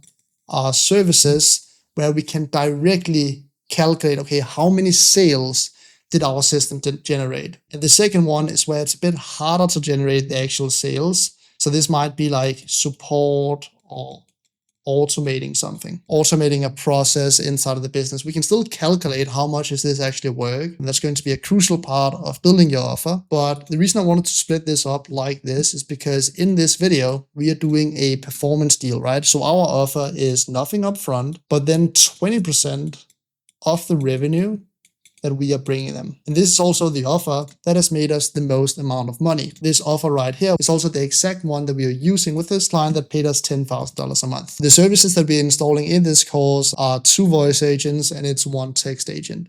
And everything that we're doing on top of their already existing system. And when we're doing that, it means that all of the appointments we are booking is something that we're booking additionally to what they're already doing. And that allows us to take 20% of revenue, which is honestly a decent amount. If we automated part of their already existing services, then 20% would be way too much because they already do most of it themselves. But because we're just adding to what they're already doing, 20% is fair. This type of offer right here is called performance-based. And if you are actually good at what you do, then this offer is also the one that's going to make you the most amount of money because you are directly compensated from the value that you bring. If you have a really good month where you send over 100 appointments and you're paid $40 for each, that is $4,000 in commission. If you have a very good month where you send over, let's say 100 appointments and you're paid $40 for each, which is what we are getting done now. This is again 100 completed appointments. You will be making $4,000 that month. You're paid directly from the value that you provide. Compare this to a retainer. If you said to the client, well, it's going to be $2,000 a month, which is half of this, they're not going to know if they're going to get anything from return from the services. And that's why a performance-based deal has a way higher close rate from what we have found than something like a retainer. And that's also why when you can calculate what sales that you bring to the table, the value that you provide, doing a performance deal is usually what we prefer to do. But you can only do like a percentage of revenue if you can actually track the sales. So for automations that are not like this, like support agents or automating processes, we usually use a different kind of offer. And I actually showed you guys both offers in the sales call. You can also charge upfront. Some of these things like automating an entire process will take a lot of time, especially when you start hiring people. Getting something upfront will help you cover those costs. Here's the way you do that. Let's say you want to charge $1,000 upfront. The way we usually do that is that we give a satisfaction guarantee. We say it's $1,000 upfront. You're going to pay us in this call. If you don't like it after we have built it out, then you get a full refund. The reason we want the money upfront is that we want them to commit to this. We don't want them to ghost us like 4 days from now. We want to take some money up front so they're actually committed to making it work. But the satisfaction guarantee allows the client to make an educated decision because they get to see the entire system built out for them before they lose the chance of getting a refund of the $1,000. So of course, this satisfaction guarantee removes risk. It also does another important thing, which is that it makes you seem very, very confident. When you say that I'm going to build this entire thing out, you're going to pay me, but I'll refund you everything if you don't like it. Of course, they're going to think, okay, this guy knows what he's doing because he's willing to put all the money on the line in making the system that I would like. So if you want to charge up front, then use this satisfaction guarantee. We also sometimes call it the proof of concept offer. So we build out the proof of concept first. And if you don't like the proof of concept, then you're refunded. And then you can mix this with a retainer, like maybe $500 a month. And if you price these right, which is what we're going to talk about next, then the client is never going to leave you if you've actually done a good job. So that's kind of like the two offers that I like to use, either on performance basis or getting something up front, getting some money on the call, but with the satisfaction guarantee and then a retainer to, of course, cover the ongoing cost. So now comes the main question that you're probably wondering. How much should I charge? The way we calculate that always is what we call the 5x rule, which is you want to give your client a 5x return on investment no matter what. And it becomes very, very easy with the sales system because it's the exact thing that we did right here. We took 20% of revenue, right? Which is again, 1/5 of what they're going to make. So we 5x their return on investment when we take 20% of the revenue. It becomes a very easy offer to say yes to when someone comes to you and says, I'm going to do all of this. I'm going to build this entire thing and spend a bunch of time. And all I ask in return is just 1/5 of the revenue that I'm generating you. So with sales solutions, like the one we're building out of this course, it's very easy just to set it to 20% revenue. One thing that's important to remember is that sometimes there are margins in businesses that are, of course, very, very important. It works in detailing because they basically have 100% margins. They do the service. But in other industries like solar or roofing, they have to pay for material, right? Which of course cuts into their margin. And they have to pay for labor, the people that install the solar on the roof, etc. So if you are in an industry where there's a margin, you might have to lower this percentage just so that they still get that 5x return with the profit, right? So instead of revenue, you would then change it to 20% of the profit that they make. I hope that kind of makes sense. So this depends on the industry, if they have high margins or if they don't have high margins. And we can actually also use this 5x rule in support and automation solutions as well. We just have to do a bit more work in order to calculate that. Let's say that we are installing a support voice agent. Right now, the company has 10 support reps. You install a voice agent, and all of a sudden, they only need 5 support reps. How much money are you making them / saving them? Well, you're saving them 5 support reps salary, right? And let's say each support rep is paid $2,000 a month. How much are you saving them? Well, in total, you're saving them $10,000 and you want to give them a 5x return. So how much are you charging? $2,000 a month.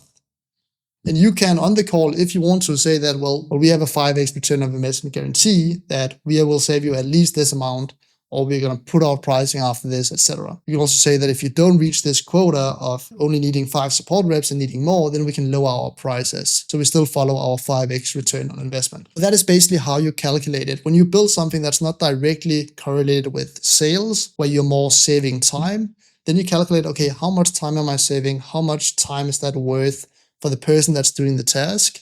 And then you charge 20% of that, or 1/5. So you live up to the 5x return on investment rule. And guess what? When you go up market, these numbers right here of the amount of support reps that you, for example, can replace, or the 20% revenue of a lead reactivation campaign with an X amount of leads, that number goes up drastically. But the work that you do doesn't change that much. If you want to create a support voice agent that can handle all calls and answer all questions, it doesn't matter if it's taking 100 calls a day or 1,000 calls a day. But if your voice agent is taking 1,000 calls a day, you can also charge 10 times the amount. So as you go up market, also you have more volume, either more ad spend, more people talking to your AI services, more things that you're automating for more people. You're basically doing more inside the company, or you're providing more value.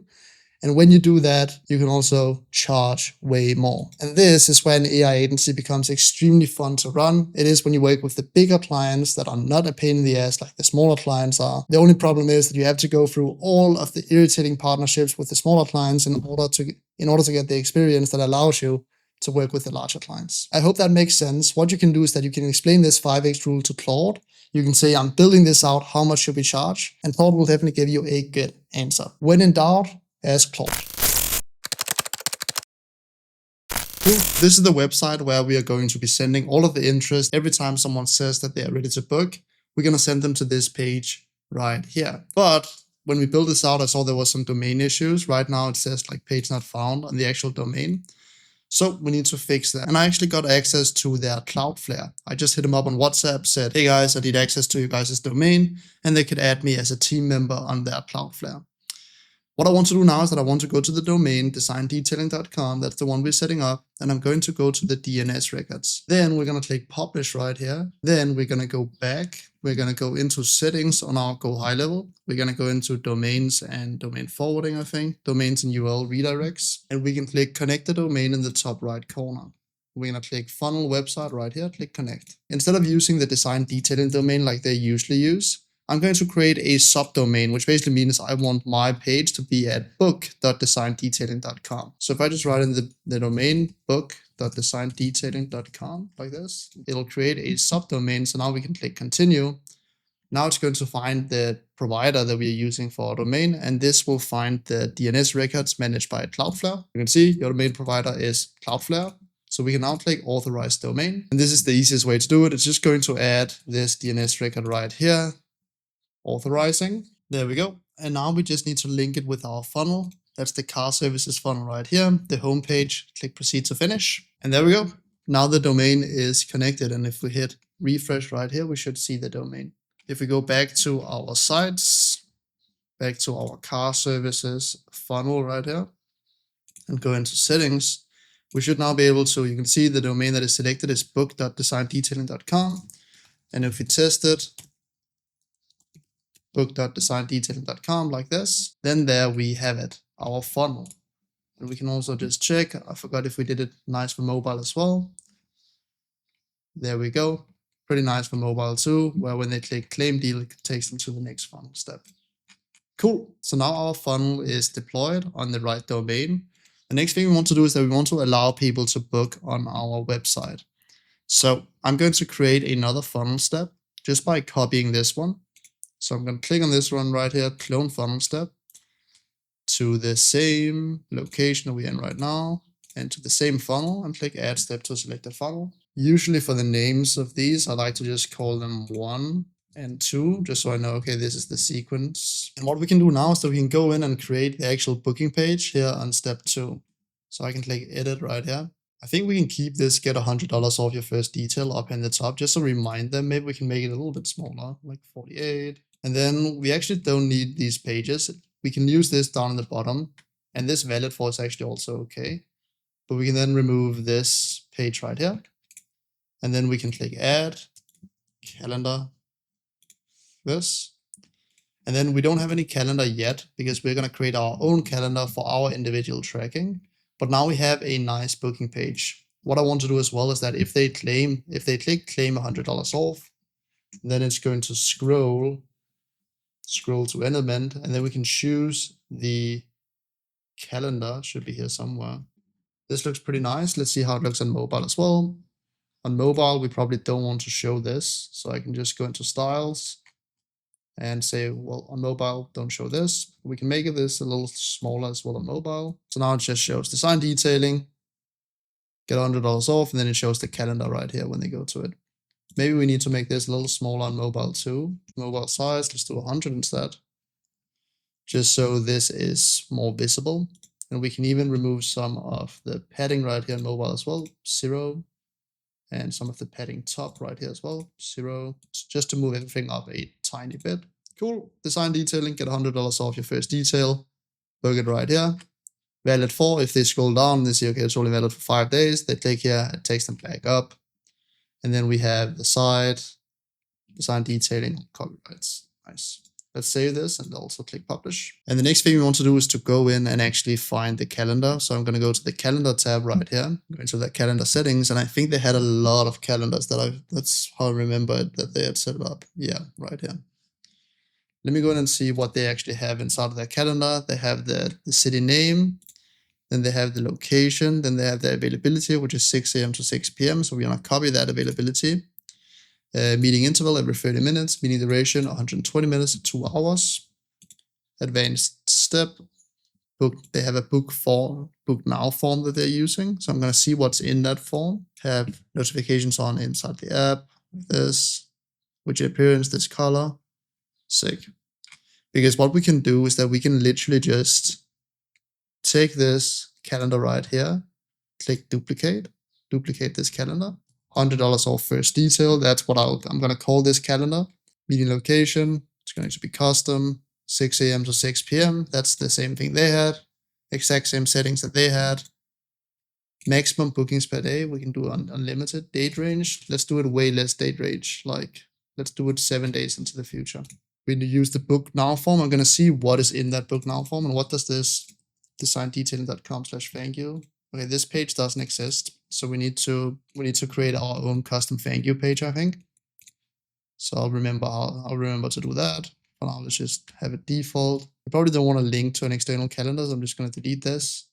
Click save changes. Let us go to our funnel again, and now we need a thank you page too that we can send them to afterwards. I'm just going to clone this step once again. Add to our funnel. There we go. Now we have step number 3. We can click edit, and now we can say here, thank you for booking your appointment. And then just write, we will text you with updates. And we're not going to show the calendar right here. And we're not going to show this. We're just going to show this right here. But we can, of course, make some larger padding right here so it doesn't look weird. I think this is pretty good. Let's see on mobile too. You see on mobile, it looks a little scuffed. We definitely need to add some padding top. Now we need to insert our calendar on the second page, on the calendar page. So I'm going to click edit. I'm going to set the calendar to $100 off first detail right here. So it's going to show this calendar. This looks good. Does it look good on mobile too? It definitely does. Most people will book from mobile, so it's very important that it looks good on mobile. We can even remove a little more padding right here. And then we just need to set it up so it all is connected. So I'm going to go to step 1, and all these buttons right here, we need to make sure that they go to the next step in the funnel. So link to next step. That's good. Link to next step, link to next step, link to next step, link to next step. Cool. And this should not link to anything. So no matter where they click on that first page, they're going to come to this page. Then we can click where do we want to redirect them after they have booked the appointment. I'm going to choose next step. So they book this appointment and then they're taken to the next step no matter what. And this should scroll to the top, which it does. And then the third and last step just says, thank you for booking your appointment.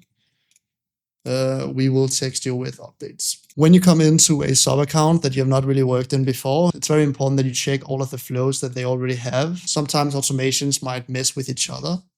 Form is any book now. I'm going to test the entire flow of booking an appointment just so we make sure that it works correctly. Send booking link, that's the one that we set up. So all of this is going to be our flows. Those are going to work fine. Design detailing, customer booked an appointment. That's all of this. Sends an internal notification, updates the contact and booked. That's fine. Then sends a confirmation. Your appointment has been booked, has been successfully scheduled. The booking time is set for 4 to 6. So getting a car, looking new again. That's pretty good. Let's just say it has been booked. Your booking is set for appointment done. We will come to you. So we have a confirmation right here. I'm going to ask him if they still do this kind of membership. So I'm basically just sending this to him. Cool. But otherwise, like this looks good. Sick. I think the flows are all right, but it's very important to always take your time and look through all of the flows to get an understanding of how things are working right now. And that is one of the hardest things of coming into a business that you haven't worked in. It is to figure out, okay, how do they do things right now? Because it's very important that you don't mess that up. It's about time to where we actually deploy the agents so they are ready to go live. Right now, they're just sitting inside of 11 Labs hooked up to a number, or they are like our voice agents are, or we just have the lead reactivation agent ready so it can respond to people, but we haven't actually started sending yet. And of course, we want our client's approval, just saying now we're ready to go live. Sometimes I'll hop on a call with the client if they have questions, but I don't think this client has any questions. I think they just trust that we're going to do a good job. And then we're probably going to start each agent one by one. I probably will not start everything at once, just because if something breaks, then I'm going to be like, okay, what exactly broke? Where's the issue? It's going to be harder. So I'm probably going to start maybe the lead reactivation first, then the lead reactivation voice agent, and then hook it up to the new leads. Because that's also something we do. We need to hook it up to the new leads that are coming in. Next up, inside of our 11 Labs agents, both for Jessica, just for design detailing, or Jessica for lead reactivation, we also need to update the booking links so they actually send the right link. And I don't think we have the booking link inside of here, right? Because we shouldn't have. Yeah, we should definitely remove so she doesn't send the wrong booking link right here. Use the tools to send the text message with the booking link. You already have their phone number from the call. Do not ask for it. This is good. Let's do that for the other one as well. Very important that she doesn't mention the actual link in the conversation. Same here, right? Exact same issue. And don't worry, we'll be testing all of this before we go live. It's always important that you spend a bunch of time testing. It's always easy to get to here, which is like 80% of everything done. The hardest part is always the last 20%. That's what takes a lot of time. Now we removed it from inside of 11 Labs. We now need to go inside of our automation that we set up in Go High Level that actually sends the link. This one right here, send booking link. And we need to provide the right link, right? book.designdetailing.com. So in this SMS, we are right now sending we just have a link in brackets. We of course going to insert a link like this, book.designdetailing.com. It's valid for 7 days. We'll see you soon. Click save action, click save. There we go. Cool. So now these voice agents, when they chat with customers and send the booking link, they're actually going to send the right booking link. That's going to take them to this page right here where they can get a little more information about the packages and where they can book their appointment. They can book a time right here. They click 4 p.m. They click select date. Then we get the vehicle model, the service. This service, I'm probably going to change what we include inside of here. Full name, phone, address, confirm. Please include time zone. Should need to do this. Is there access to water or power? So I'm going to change this form just a little bit by going into sites, and I'm not going to mess with their current form. Instead, I'm going to make a copy of the form. Going to call this one book now.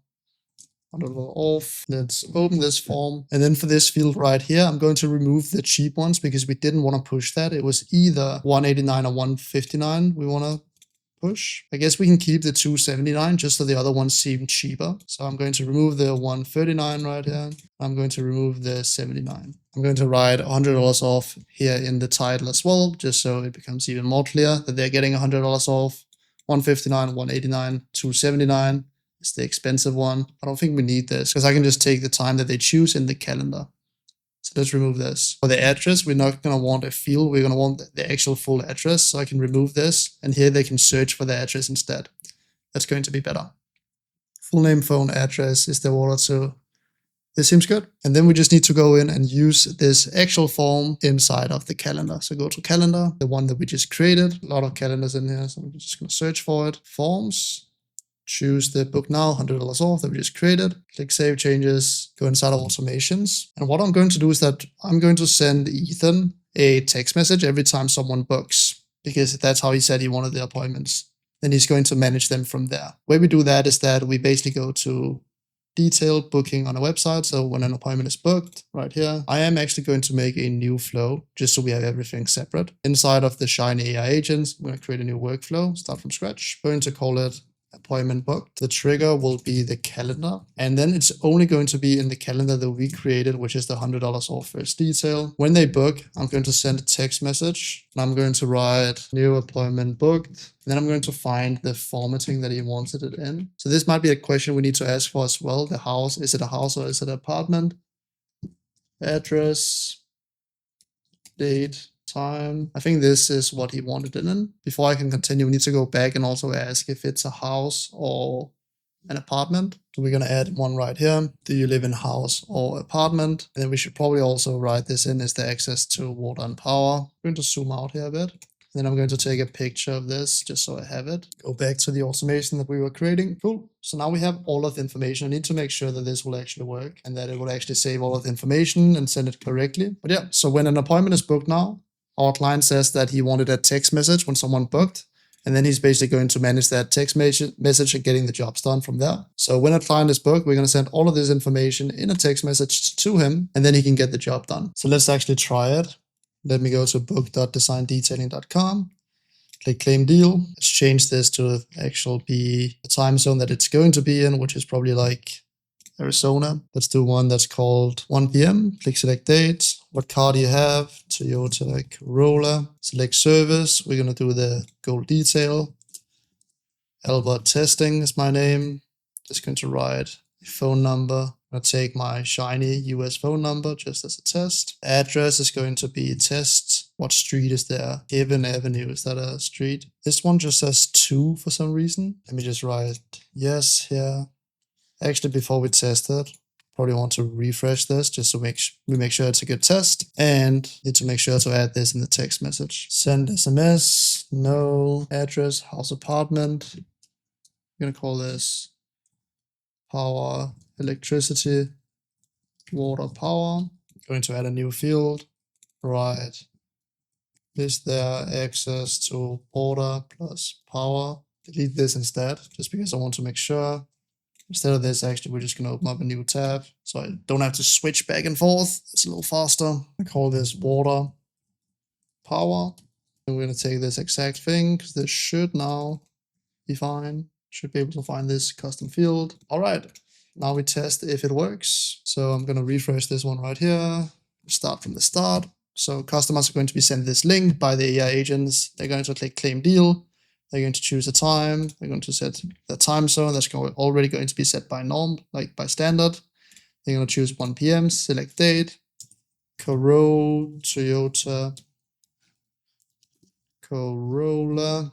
And they're going to choose 159, Albert Testing. Going to write in the shiny US number, address, Heaven Street, 24. Is there access to water, electricity? Yes. Do you live in a house or apartment? House. Let's see what happens when we click book appointment. Thank you for booking your appointment. We will text you with updates. Then this should have triggered. Let's see if it ran once. Total enrolled. Okay, I found out the issue. The issue was that he had do not disturb on. So I'm going to book another appointment to test. Toyota Corolla. Select service, the 159, full name. Albert Testing. Let me just make sure that we allow re-entry on the appointment booked. Thank you for booking your appointment. We'll text you with updates. We should now be able to see in the conversations tab that a text message has been sent. And there we go. Location, Morgantown. Name, Albert Testing. 617-384-224. Vehicle, Toyota Corolla. Price, full interior. house, apartment, address 24 Heaven Hill Road, Morgan, West Virginia. For water power, yes, date and time, Sunday, June, 7 a.m. time zone. So now they'll receive a text message every time they get an appointment. It works. So now the entire booking system is set up correctly. We can also go inside of calendars. If we click on our calendar right here, $100 off first detail, you'll be able to see 2 appointments have now been booked, and we can hold over them and we can see exactly what kind of appointment it is. How awesome. Cool.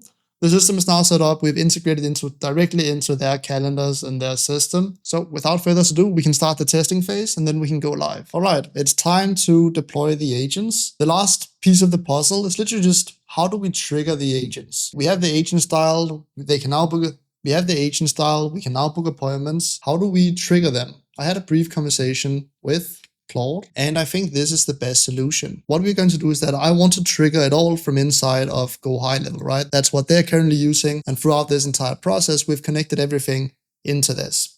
So I'm going to click Start from Scratch, and we're basically going to create 3 different workflows. The first one will be Trigger Facebook Agent, I'm going to call it. Facebook Voice Agent. So what this flow is going to do is that this is going to trigger our voice agent inside of 11 Labs to create a call.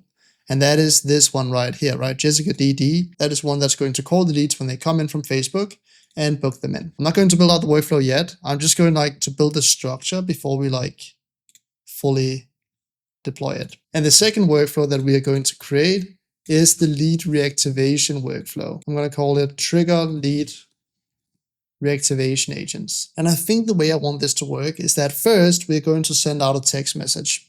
If they don't respond to that text message, then we're going to try and give them a call. So we kind of combine the text agent and the voice agent to multiple channels. And who knows, if this works very, very well, then in the future we might integrate WhatsApp as well to both call the lead on WhatsApp and text them on WhatsApp. So that's kind of the 2 paths that we're building. We're building the live lead engagement that comes in directly from the Facebook ads, and we're building the lead reactivation agents that needs to be triggered so they can call the lead list that we give it. Let's start with the Facebook voice agent. I'm not going to worry about the trigger now. I'm going to hook it up to the actual system when we're ready to go live. But when a lead comes in through Facebook, we want to trigger a webhook. And this webhook is going to be a post webhook. Then inside of make that we've also used previously, I'm going to create another scenario right here that I call Trigger Facebook Agent. And this is going to be where we send the webhook. And I'm going to generate an API key so no one can abuse this. And the way we're going to use this is that in the headers, we are going to write x make API key,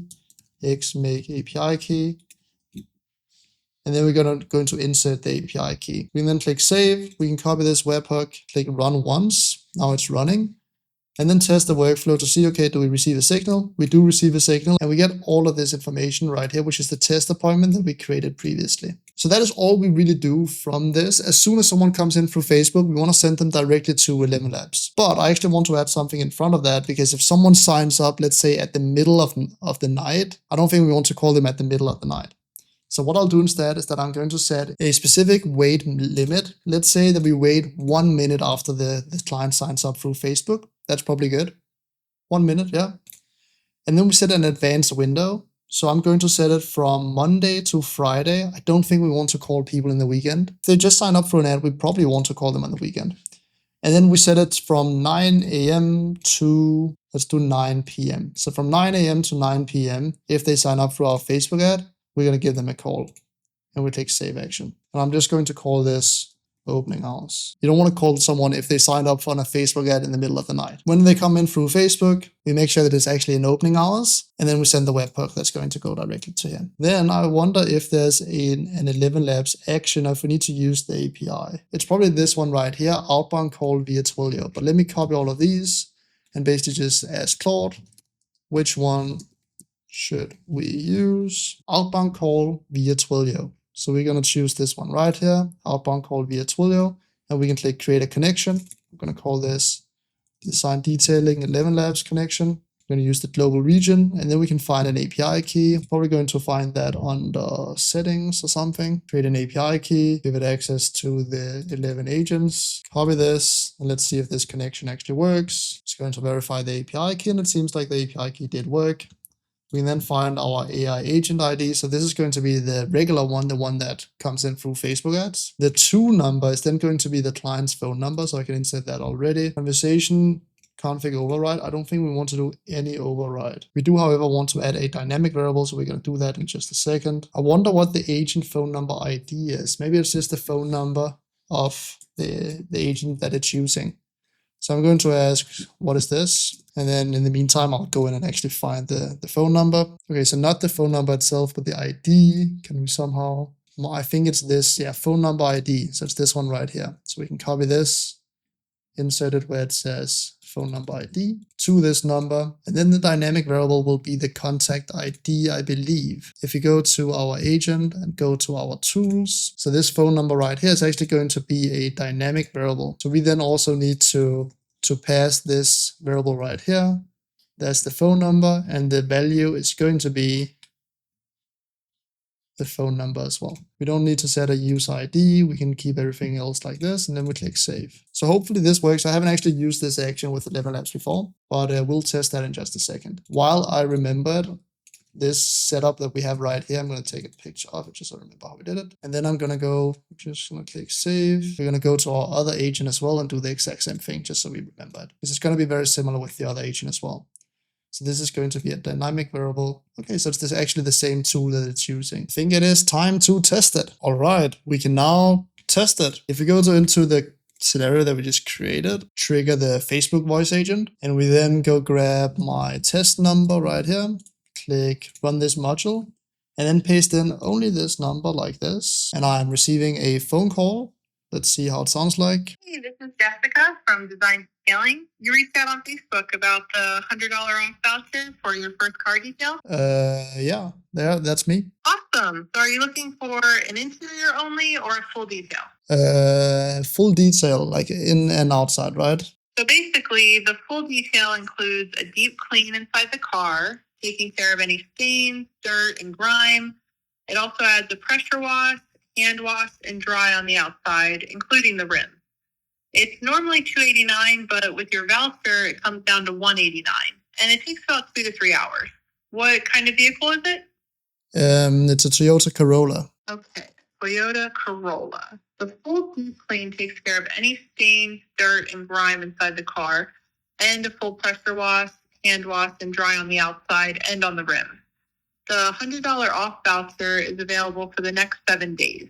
I have openings today and tomorrow. Which one works better for you? Can we do tomorrow? I've made sure to put the $100 off voucher on your number, and I just sent you a link on text. That's where you can book your time. Did you receive my text message? Yes, I just received it. Thank you. Great. We'll see you soon. Can I help you with anything else? No, that's all. Thank you. All good. Give us a shout whenever. Happy to help. Bye-bye. Ah, it works. And that sounded really, really good. There was one thing, it kind of like repeated itself, so we definitely need to do a little more testing. But the entire flow of sending it and then sending the booking link like this with the dynamic variable, all that works. So now we just need to set this up for the other agent as well.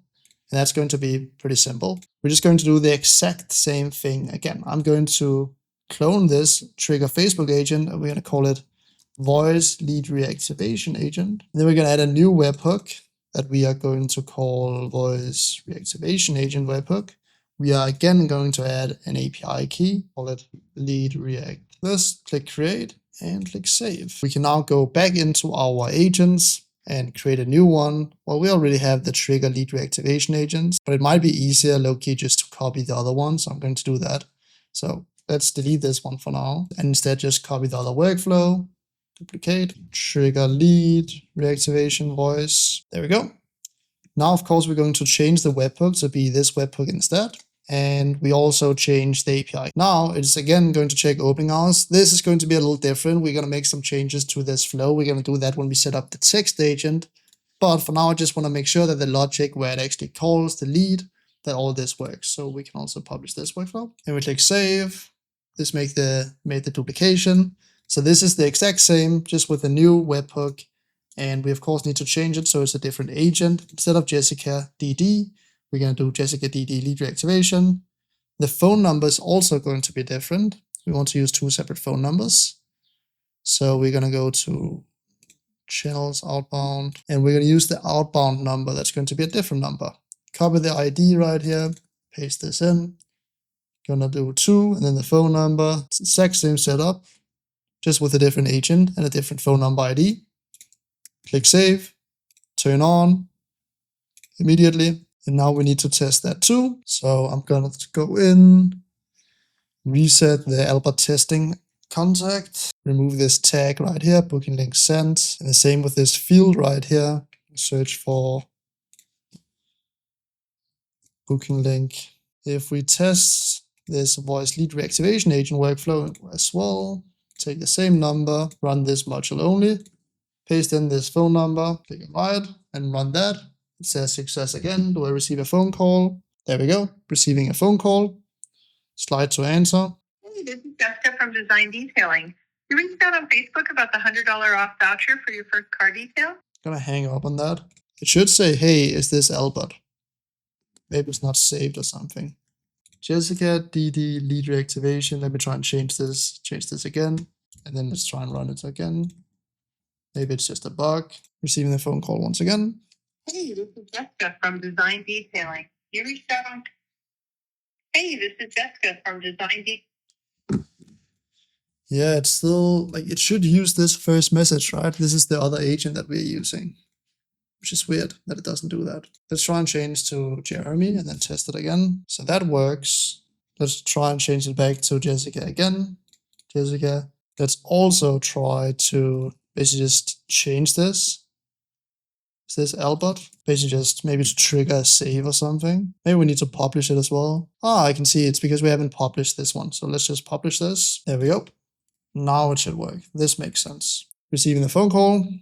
Hey, is this Albert?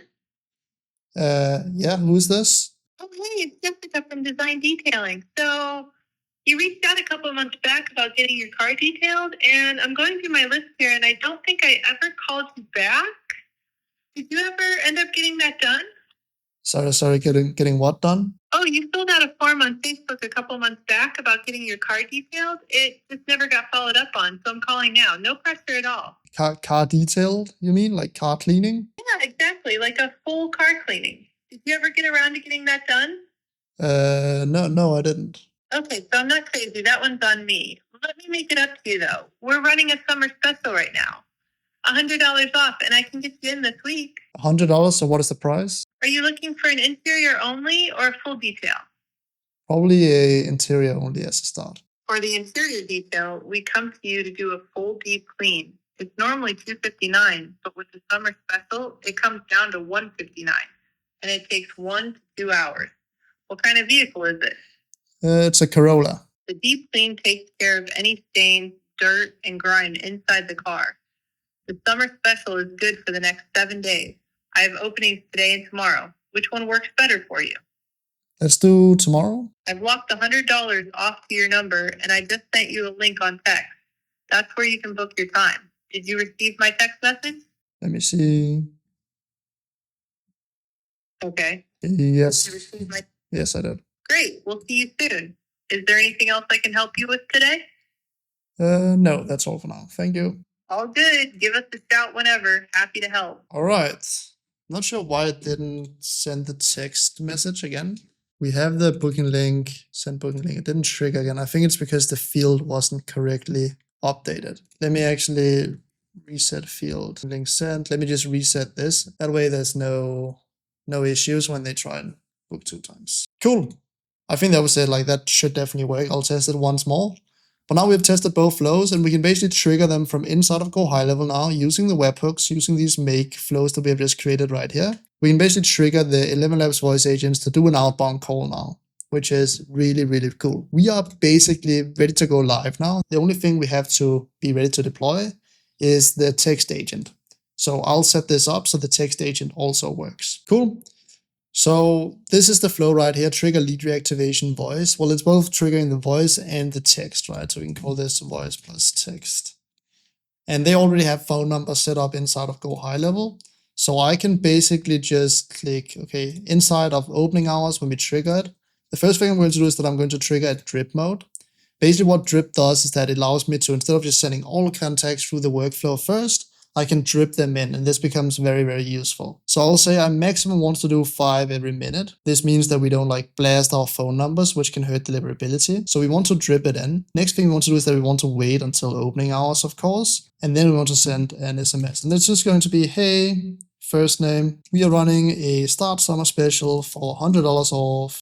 We can just write, you reached out a couple of months ago about getting your car detailed. Just wanted to let you know we got a summer special running of your detail. Hey, contact first name, you reached out a couple of months ago about getting your car detailed. Just wanted to let you know we got a summer special running for $100 off. And then we're going to write, do you want me to send over the info? We also need to write who it is. Hey, contact first name, you reached out a couple of months ago about getting a car detailed. It's Jeremy from Design Detailing. Can't remember, did we use Jessica? Did we use Jeremy? I think we used Jessica actually. Jessica from Design Detailing. Just wanted to let you know we got a summer special running right now for $100 off. Do you want me to send over the info? Like this. Get a start. And then we also need to add opt-out information. If you don't want me to contact, and also just like add reply stop. If you don't want my text, maybe add like you can reply stop, but do you want me to send over the info? Hey, contact first name, you reached out a couple of months ago about getting a car detailed. It's Jessica from Design Detailing. Just wanted to let you know we got a summer special running right now for $100 off. You can reply stop if you don't want my text, but do you want me to send over the info? Nice. What you can do right here, because we're using Twilio segment calculator, if you can, you want to limit how many segments you're sending. Right now we're sending 3 segments. There's actually a better one than this. If we then write reply stop if you don't want my text, we are very close to 2 segments, which would cut the cost in 1/3. You can see now we're down in 2 if we delete that. It's Jess from Design Detailing. We can move this. Very close to segment limit. We got our summer special running for, so we can remove right now for $100 off. There we go. Reply stop if you don't want my texts, but you want me to send over the info. There we go. Now we cut it from 3 segments down to 2 segments, which is going to save us a lot of money. Click save. This is a good message. Something you always want to do in these messages is that you want to give a good offer like we're doing right now. We're giving $100 off. This increases the reply rate a lot. Then we're going to add a wait step, and we're going to wait for the reply. And then we're going to set it to the SMS step. But we're going to set a timeout. So if they don't reply within 6 hours, I'm going to copy this. We're going to send them a text message that just says, hey, did you see my message? And then if they reply, that's fine. But we're going to do the exact same thing again. So we're going to add a wait step. And if they don't reply the second time, that's when we're going to try and use the voice agent to give them a call.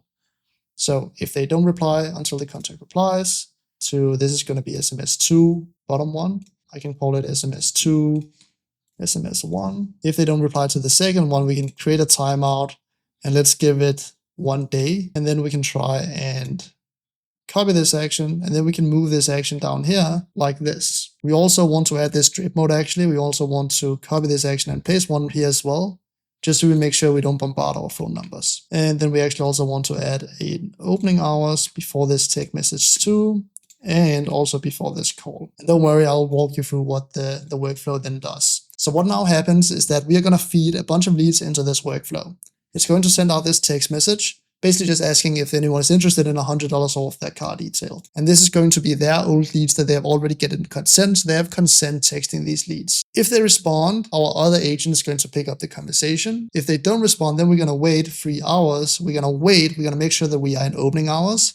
And then we're going to send another text message. If they don't reply within 1 day after that, that's when we try to give them a call. So the call is kind of like the last resort. And if they don't pick up that call, then we say, okay, we call it from there. Cool, so we can now test this.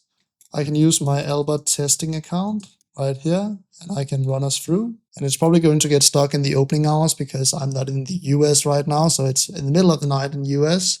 But I can see it's going to be probably stuck here, opening hours, move it through this flow, and then we should receive this SMS right here. Hey Albert, you reached out a couple of months ago about getting a car detailed. It's Jess from Design Detailing. Just wanted to let you know we got a summer special running for $100 off. Reply stop if you don't want my text, but you want me to send over the info. What is the price then? It's now going to leave this initial trigger workflow. This is just what triggered the agent. And hopefully it's going to reply because we have the other flow that we set up with the text agent. Hopefully it's going to reply in a second. In the meantime, I also want to make sure, because I added a tag right here for the lead reactivation, it needs to have this tag in order to trigger. So let's add that again. Actually, one sec. Add tag, add contact, add tag, lead reactivation, plus save action.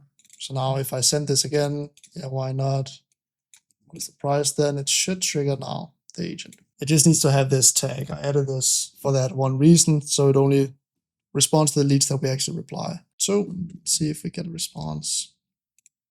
Should take about a minute, and then we get a response around 1 minute later that says we do the full interior with steam cleaning, shampoo on the seats and carpets, wipe down all the surfaces, plus outside with pressure wash, hand wash and dry, clean the wheels and windows inside and out. The $100 off is good for the next 7 days and no deposit needed. Do you have a day in mind, today or tomorrow? Tomorrow sounds good. So what is total price? I think we need to give the total price in that response as well, so we might need to do some optimizations for the actual agent. There we have it. The agents are all working. We can easily go in and change the prompts if you want to. I'm going to do a bunch more testing on all the agents, but the system is now hooked up and it's working like we should. I hope you see like the way I've built this up. So the way we're going to trigger all of these agents is just these two workflows right here. That's going to start the entire process, start the agents up, have them call it out or send the text message first. So we can very easily manage what context goes into this flow and doesn't go into this flow. Sick. Awesome. Good morning. It's now the next day, which means that we are ready to go live with our agents for this client. We have two agents right here. The regular agent that's going to call every lead that comes in through Facebook, and then the lead reactivation agent with a bit of a different conversation flow. What I'll do is that I'm going to take all of these prompts and I'm going to create Google Docs and I'm going to paste them in right here. And then I'm going to give everything to you. So you can just copy paste these agents if you want to. So this one right here is the Jessica database reactivation summer special agent. I'll create another one. That is going to be the Jessica DD agent. Paste in this prompt right here. Jessica Facebook voice agent. And I'll drop the link to these in the description of this video. I'm of course also going to take the first message. We forgot that in the other ones. I'm just going to write first message right here. And for this one as well, first message right here. And we're even also going to do it in this one right here. I can tell it, can you please show me the prompt? Where is it located? App and then prompt.py. That's this one right here. So I'm going to copy paste this entire prompt as well. Call it text agent reactivation prompt. There we go. Just set it to normal text. And then you have this prompt too. And I'm also going to go in and find the first message. So you have that as well. So you can just copy paste that in inside of Shine Agents, inside of lead reactivation, voice plus text. And there we go. Now you have all of the prompts for all of the agents. And then you can just rewatch this course for how we deployed them and set this up yourself. If you don't have it already and you want a Go High Level account, where you can manage workflows and where you can deploy agents like I've done throughout this video, then you can use my link. It gives you a 30-day free trial instead of a 14-day free trial. I'll also leave that right below this video, and this also gives me commission, so highly appreciated if you use that. You can also, if you want to, check out the 1% in AI. Inside of here, you actually get unlimited free Go High Level. We basically pay for it so you don't. So check the 1% out if you haven't already. Cool. I'm going to share the links to these agents right below this video. Let's get to deploying these agents. First thing I'm going to do is that I'm going to remove this step right here because I asked the client and he said they're not doing the memberships anymore. They might do them in the future. Potentially we can help them with that. But for now, we don't need it. So to deploy the first agent, which is the voice agent that just reaches out to all the Facebook leads, it's actually very easy because of the way that we have set it up. They already have it, so every lead that comes in through Facebook actually goes into their Go High Level account. So all we have to do is just add a trigger to our Facebook voice agent, this one right here. It does have the opening hours, so we don't need to worry about that. We can then click Add New Trigger, search for Facebook lead form submitted. This is because it's already connected all of it. So when I click save trigger and click save now, the voice agent will now start calling any leads that come in from now on. That was the easiest part. Now our voice agent is actually live. So any leads that come in will be triggered by this flow right here. And I'll of course be watching this as a hawk, listen to the calls, make sure that everything is going like it should. The next thing we need to do is the lead reactivation. All of this is good as well. We have the initial text message. We reached out a couple of months ago about getting a car detailed. It's just want to let you know we got our summer sports running. This reply stop if you don't want my text. Did we also put that first message in here? Forgot. Yeah, we did. So you have this first message here too. Very, very cool. And to trigger the lead reactivation, literally all we need to do is just add a bunch of context to that workflow. It sounded like they had a lot of different leads that come in. Inside of this sub account, we have 6,400 leads. And in the other sub account, we had, I think, 16,000 contacts. We can reactivate all of those with our system and book appointments. But I wanted to start with these leads right here. That was 361. 361 area code. That is Corpus Christi, and that's the area he wanted to target first. So this is where we are going to be running our test. I'm going to be running a test. Let's do 1,000 leads first. So I can set a filter right here, advanced filters. Then we can do the phone number, include, contains, and let's do 361. We can maybe do like this. The filter doesn't work apparently. So I can click clear all filters and then let us instead do something else. I'm going to sort by phone number like this. This is going to sort all of the contacts with the phone numbers first. You can see we have a bunch right here. And then I can go down and I can find the leads that have the 361. It's very important that you spend some time going through the data to make sure that you're not just sending and blasting SMS out to leads that you can't even service. Maybe it's actually smarter to sort from last activity. So let's do that actually. This will give us the newest leads that came in through the system. And you can see all those are like these 361 numbers. So let's do that actually instead. And you can see last activity 14 minutes ago, 5 hours ago, 6 hours ago. These are their newest leads. I don't want to reactivate the newest of the newest because they might still have conversations with them. So I'm going to take the ones from like, let's do a week ago. So here we have it. A week ago, these are all like 361 numbers. This is the area Corpus Christi that we want to target. I can click right here. That selects the entire page. And then I can click next. Then I can select these as well. Then we have 200 contacts selected. Click next. I want to get to maybe 1,000 leads. Maybe start with 500 just to like test it out. But between 500 to 1,000 leads is where we want to start. This is 1 month old. Perfect. Next. Another thing is that when we create these reactivations, we want to start slow, like really slow, because we don't know how many people are going to book. Are we going to get like a 10% reply rate, which means that we're going to book in 50 people straight off the bat in a couple of days? Then we will overwhelm the customer, right? We don't want that. So for now, I'm going to take 500 contacts. We're going to run it through our flow. We're going to see what happens. They're going to see how many book, and then we take it from there. So I can click add tags. Well, for now, we might as well just like do 1,000, I guess. Really slow when you're dealing with this many contacts. Low-key, pretty impressive. Okay, now we are back to April 6th. That's still good. But like they have generated they're generating way more leads than I thought. They've generated almost 1,000 leads in 2 months, which is a very good sign because this means that when they have a bunch of leads, that they're spending a bunch of money on ads, which means that they're obviously making money. And those are the kind of clients we want to work with. We want to work with people that are already making money where we can just help them make more money. Cool. So now we are 2 months back. You can see last activity when it was created 2 months ago.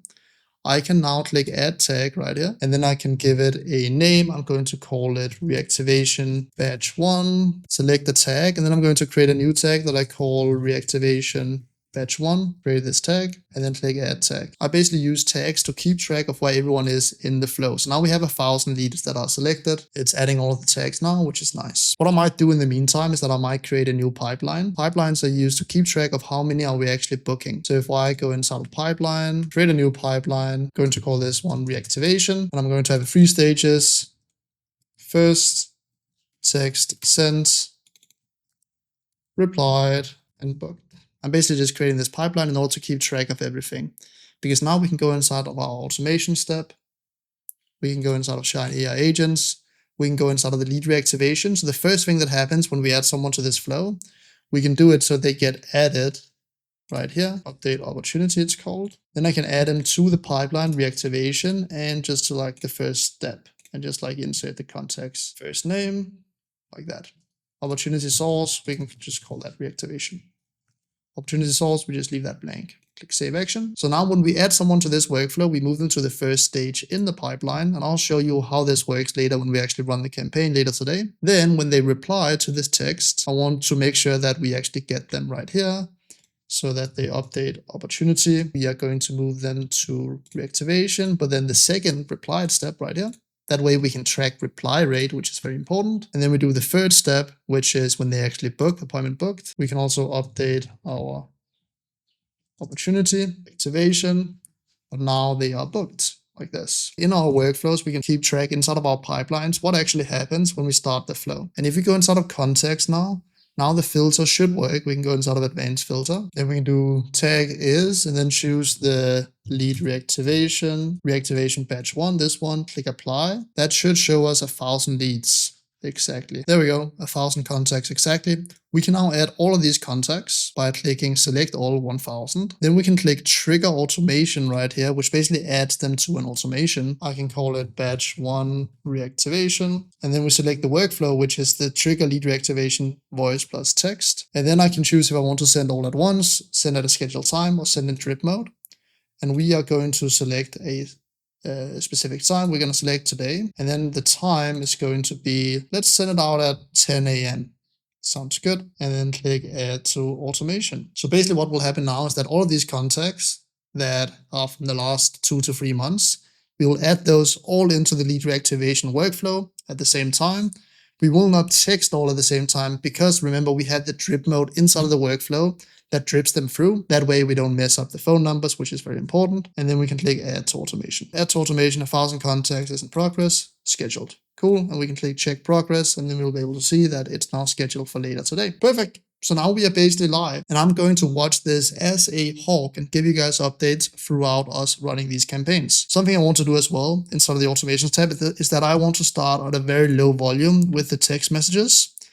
So I'm going to go inside of lead reactivation voice plus text, and then the drip mode. Right now we have it for 5 every minute. I'm going to set it to 1 every minute. That means if we are sending from was it 9 till 9, it means that we are sending 60 an hour. Maybe we send for like 10 hours. Okay, that's actually a lot, right? That's 600 leads in a day. So maybe we even set it down a bit. We can take it down to 300 leads in a day. I can do that by just setting 1 every 2 minutes. Save action. And the same thing right here, 1 every 2 minutes. There we go. Lead reactivation campaign, and we're setting 1 every 2 minutes. There we go. Excited to see the results that we get. We can now track it inside of the pipeline that we created. So if I go inside of opportunities, and we then go to reactivation, you can see when we send out the first text message, the lead is going to pop up right here. When they reply, they're going to pop up right here.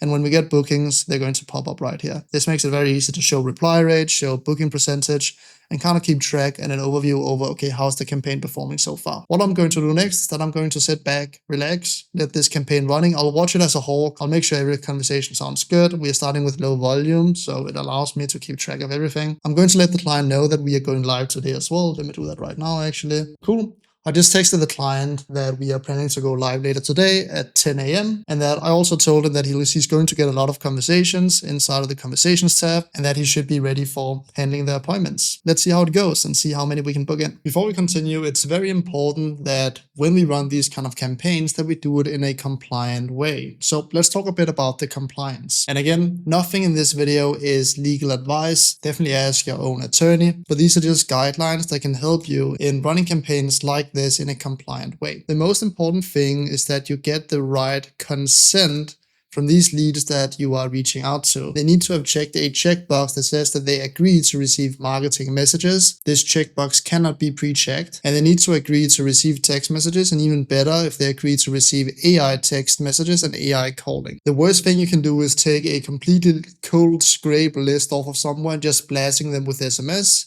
because then you can be liable if you're just texting people without their consent, and you can risk getting some hefty fines. So the number one thing is to get the right consent. And again, for every single case and every single client you work with, make sure that they have the right consent. The second thing is that you always want to add opt-out. You want to have good opt-out message. That is the message inside our text message that says respond stop if you don't want my text messages, or respond stop to opt out. Very important that you have this opt-out option inside of your text messages in order to be compliant. The third thing is the time that you're sending out these text messages. It's not recommended sending out text messages in the middle of the night.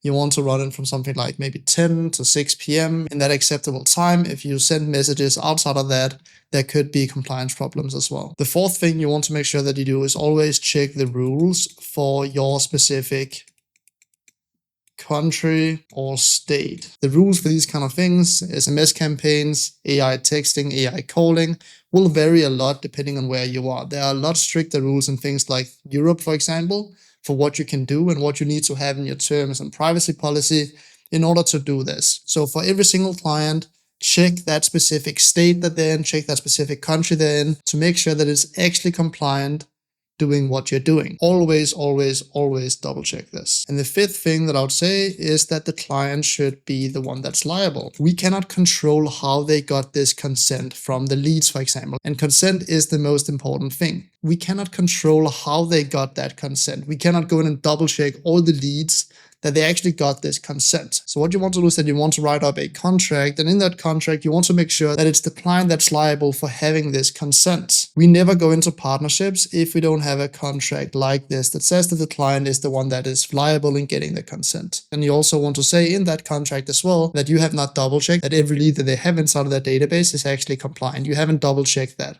So writing those things into your contract is also a good thing. And again, all of this depends on the country that you're in. It depends on the exact service that you're doing. So I would always recommend reaching out to an attorney. Again, this is not legal advice. This is just some things that you should be aware of. For this specific build with our client in this course, I have a contract with them that says that they are liable for having the right consent to these leads. But make sure that you have this dialed in when you run these kind of campaigns and install these kind of AI agent systems. It is now the next morning. I just woke up and we had our lead reactivation campaign running yesterday, and it's actually looking pretty good. So far we have, this is a test appointments, we have 2 appointments booked and we already reactivated like 200-300 leads. If we go to the calendar, you can see some of these are test appointments, but we have this in the calendar right here for Friday, and this was 100% booked by AI. You can see how the appointment starts. We send out our reviver text right here. And then she says, yes, send me over the details. We're running our summer special right now, so your detail is $100 off. Are you looking for an interior only or full detail? Then it gives a full detail, it gives the full breakdown, says what we do. The $100 off is good for the next 7 days. No deposit needed. I've openings today or tomorrow. Which one works better? Able to come to the north side. Says yes, we serve that as well. Probably tomorrow. Cash. Cool. Yes, we do it cash. We send the link and they book. This conversation is 100% booked by AI. And it's a really good sign when we're running a small test batch like this that we get appointments, because they have 21,000 leads and we reactivated something like 200 leads. And just from this appointment alone, we booked 2. We already made $80 while I slept, and I can just turn on the volume. So what I'll do is that today I'm just going to bump up the volume just a tiny bit more, and we're going to keep running tests, and I'll keep you guys updated for how many we book. I think right now the client actually stopped running his ads. So the voice agent that calls people as soon as they come in from ads will probably not do so much work until he turns on the ads again. But the reactivation system so far, working very, very well. I'll keep you guys updated. All right, so now where the systems are live, we can just sit back, relax, and not have to do any work. Now we just shovel in the money. Wrong. Now we want to update the AIs and make sure that they keep performing like we want them to. Something I realized, and this was the appointment that was just booked in, they wrote able to come to the north side, and then we said we serve the San Antonio area, so as long as you're in that general area, we should be good. And then she said, okay, in Vegas, or like these areas that we are going after right now is nowhere near San Antonio. So that's something I'll go in and fix in my prompt. And this is in the text agent, so this is very easy to fix. I'll just write like this, paste this in, and say the agent said this. Instead of going directly to San Antonio, please say we service most of Texas, and we service Nevada as well. And there we go, it updates it in the prompt, and then it knows that it already needs to update and deploy it directly to our backend server. Very easy. So what I'll do now is that I'll just like read through the conversations, make sure that everything sounds like it should, update anything that I don't want. And of course, the prompts that I'm giving you guys, I'm going to give you the newest, best version that I've used right here. So you can go and use that as well. So all the prompts to all of the agents we've built in this entire course is in the description. It is now the next day and it's going pretty well. We are getting appointments booked in the calendar. We are still running it on low volume. Like we have 21,000 leads to run through. And I think we have like 500 leads reactivated so far. We even have one appointment for next week as well. And then we have a decent amount for this week got booked. These right here were testing appointments. So I think we have booked 6 appointments in total in 2 days. So if we just do the math, we've been paying $40 per appointment times 6. So far from our commission from running this, we've made $240. Pretty good for 2 days of work. We just had to set up the agents and now it's running all by itself. And we have 20,500 leads to run through. And as we go back in time, the response rates and the interest rate is going to get a little lower when you reactivate old leads. Let's just say that we book like 6 out of 1,000. Let's just 6 on the conservative side, 21. But that is 5K only from the lead reactivation campaign. Right now, this type is not running ads. So our agent that actually calls all the leads that come in from ads is not even running yet. And that's the one that's just going to be continuously running in the background. It is calling all the leads and also like will keep giving us commission. So pretty good start, not gonna lie. And the client is also pretty happy. There were a couple of mess ups in the prompt and I'll be fixing those. I'll keep looking at it, keep shooting the AI, but the campaign is going pretty good so far. My estimate on this client in terms of like lifetime value, so how much money we'll be making from working with them, is probably around the 10K because this voice agent will just be calling all of the leads that come in. Very sick. Let's add more leads to the campaign and keep it running. And the crazy thing, just based on this little test batch that we have done right now, is that we're only making 5K in commission, which is very nice. Like that's a good hourly rate. I don't know how many hours it took me to set this up. But like the only reason that this happens, we are getting 20%, right? When our commission is 5K, they are making $25,000 off of a lead reactivation campaigns of these, so they already have in the pipeline. That is the beauty of performance-based. We're getting paid directly from the value that we provide. My guess is that from reactivating all of these leads, we should like get 5K in commission. There are some fixed cost of calls, like the SMS and the actual AI tools that we're using for all of this. And my estimate is that we will be spending around probably like between $500 to $1,000 while reactivating these 4K just from running this lead reactivation campaign alone. And then we also have the recurring revenue because when this client starts ads again, which hopefully they do soon, our voice agent will be calling all the leads to come in and we get 20% of the deals that the voice agent closes as well. As I said, lifetime value probably around 10K, but just like near future, just running this campaign, 4K in profit. Pretty good. If you looked at our sales call and all of the objections we were getting about paying $500, they should have paid $500 for that lead reactivation campaign because you can see all of a sudden we're about to make 5K. They're about to pay 10 times the amount that they otherwise would have. And that's what I said about performance-based. If you are actually good at what you're doing and you know that it's going to work, charging performance-based will make you more money than a simple retainer upfront. However, if you suck at what you do, then you will want the retainer because you will not be able to get the results. So I'll keep this campaign running, keep feeding in leads, drastically increase the volume as well. The only thing I need to make sure is that the client can actually take all the appointments. That is, of course, also important. But so far, they seem very happy. I just wrote to that I'll be sending over probably around 20K worth of car detailing appointments. And he was just pretty happy about that. I hope me show you all of this shows how much work it actually takes to set up a client because we spend multiple hours setting this client up, testing the agents. Of course, when we then deploy similar agents in the future, we don't have to create them from scratch. We can take our other agents that we've already installed elsewhere and just tune them to sound good to another client. So that's going to save us a bit of time. But it is a lot of work. There's no easy money. And that's what I'm trying to show in all of these videos. I want to set your expectations that it's not easy to do this. It was a hard call. The sales call itself took like an hour and a half of me just handing objections, convincing this guy that this would be worth it. And look at it now. It was $25,000 worth of car detailing appointments. All came from me convincing this guy on this call that it would be worth it. Pretty sweet. All of the hardest work is now done. Now we know it works. We just need to feed in more leads and keep checking the performance. It is now, I think, 2 days later. And if we go to the opportunities tab, we can see how many appointments we have booked. We have booked 12 appointments so far. Pretty good. And if we go to the calendar tab, we can see that they're all in here. We can also go to next week and see we got 2 more booked for next week. And the week after that, we have 2 more booked as well. So yeah, they're all just in the calendar now. And we can do the math.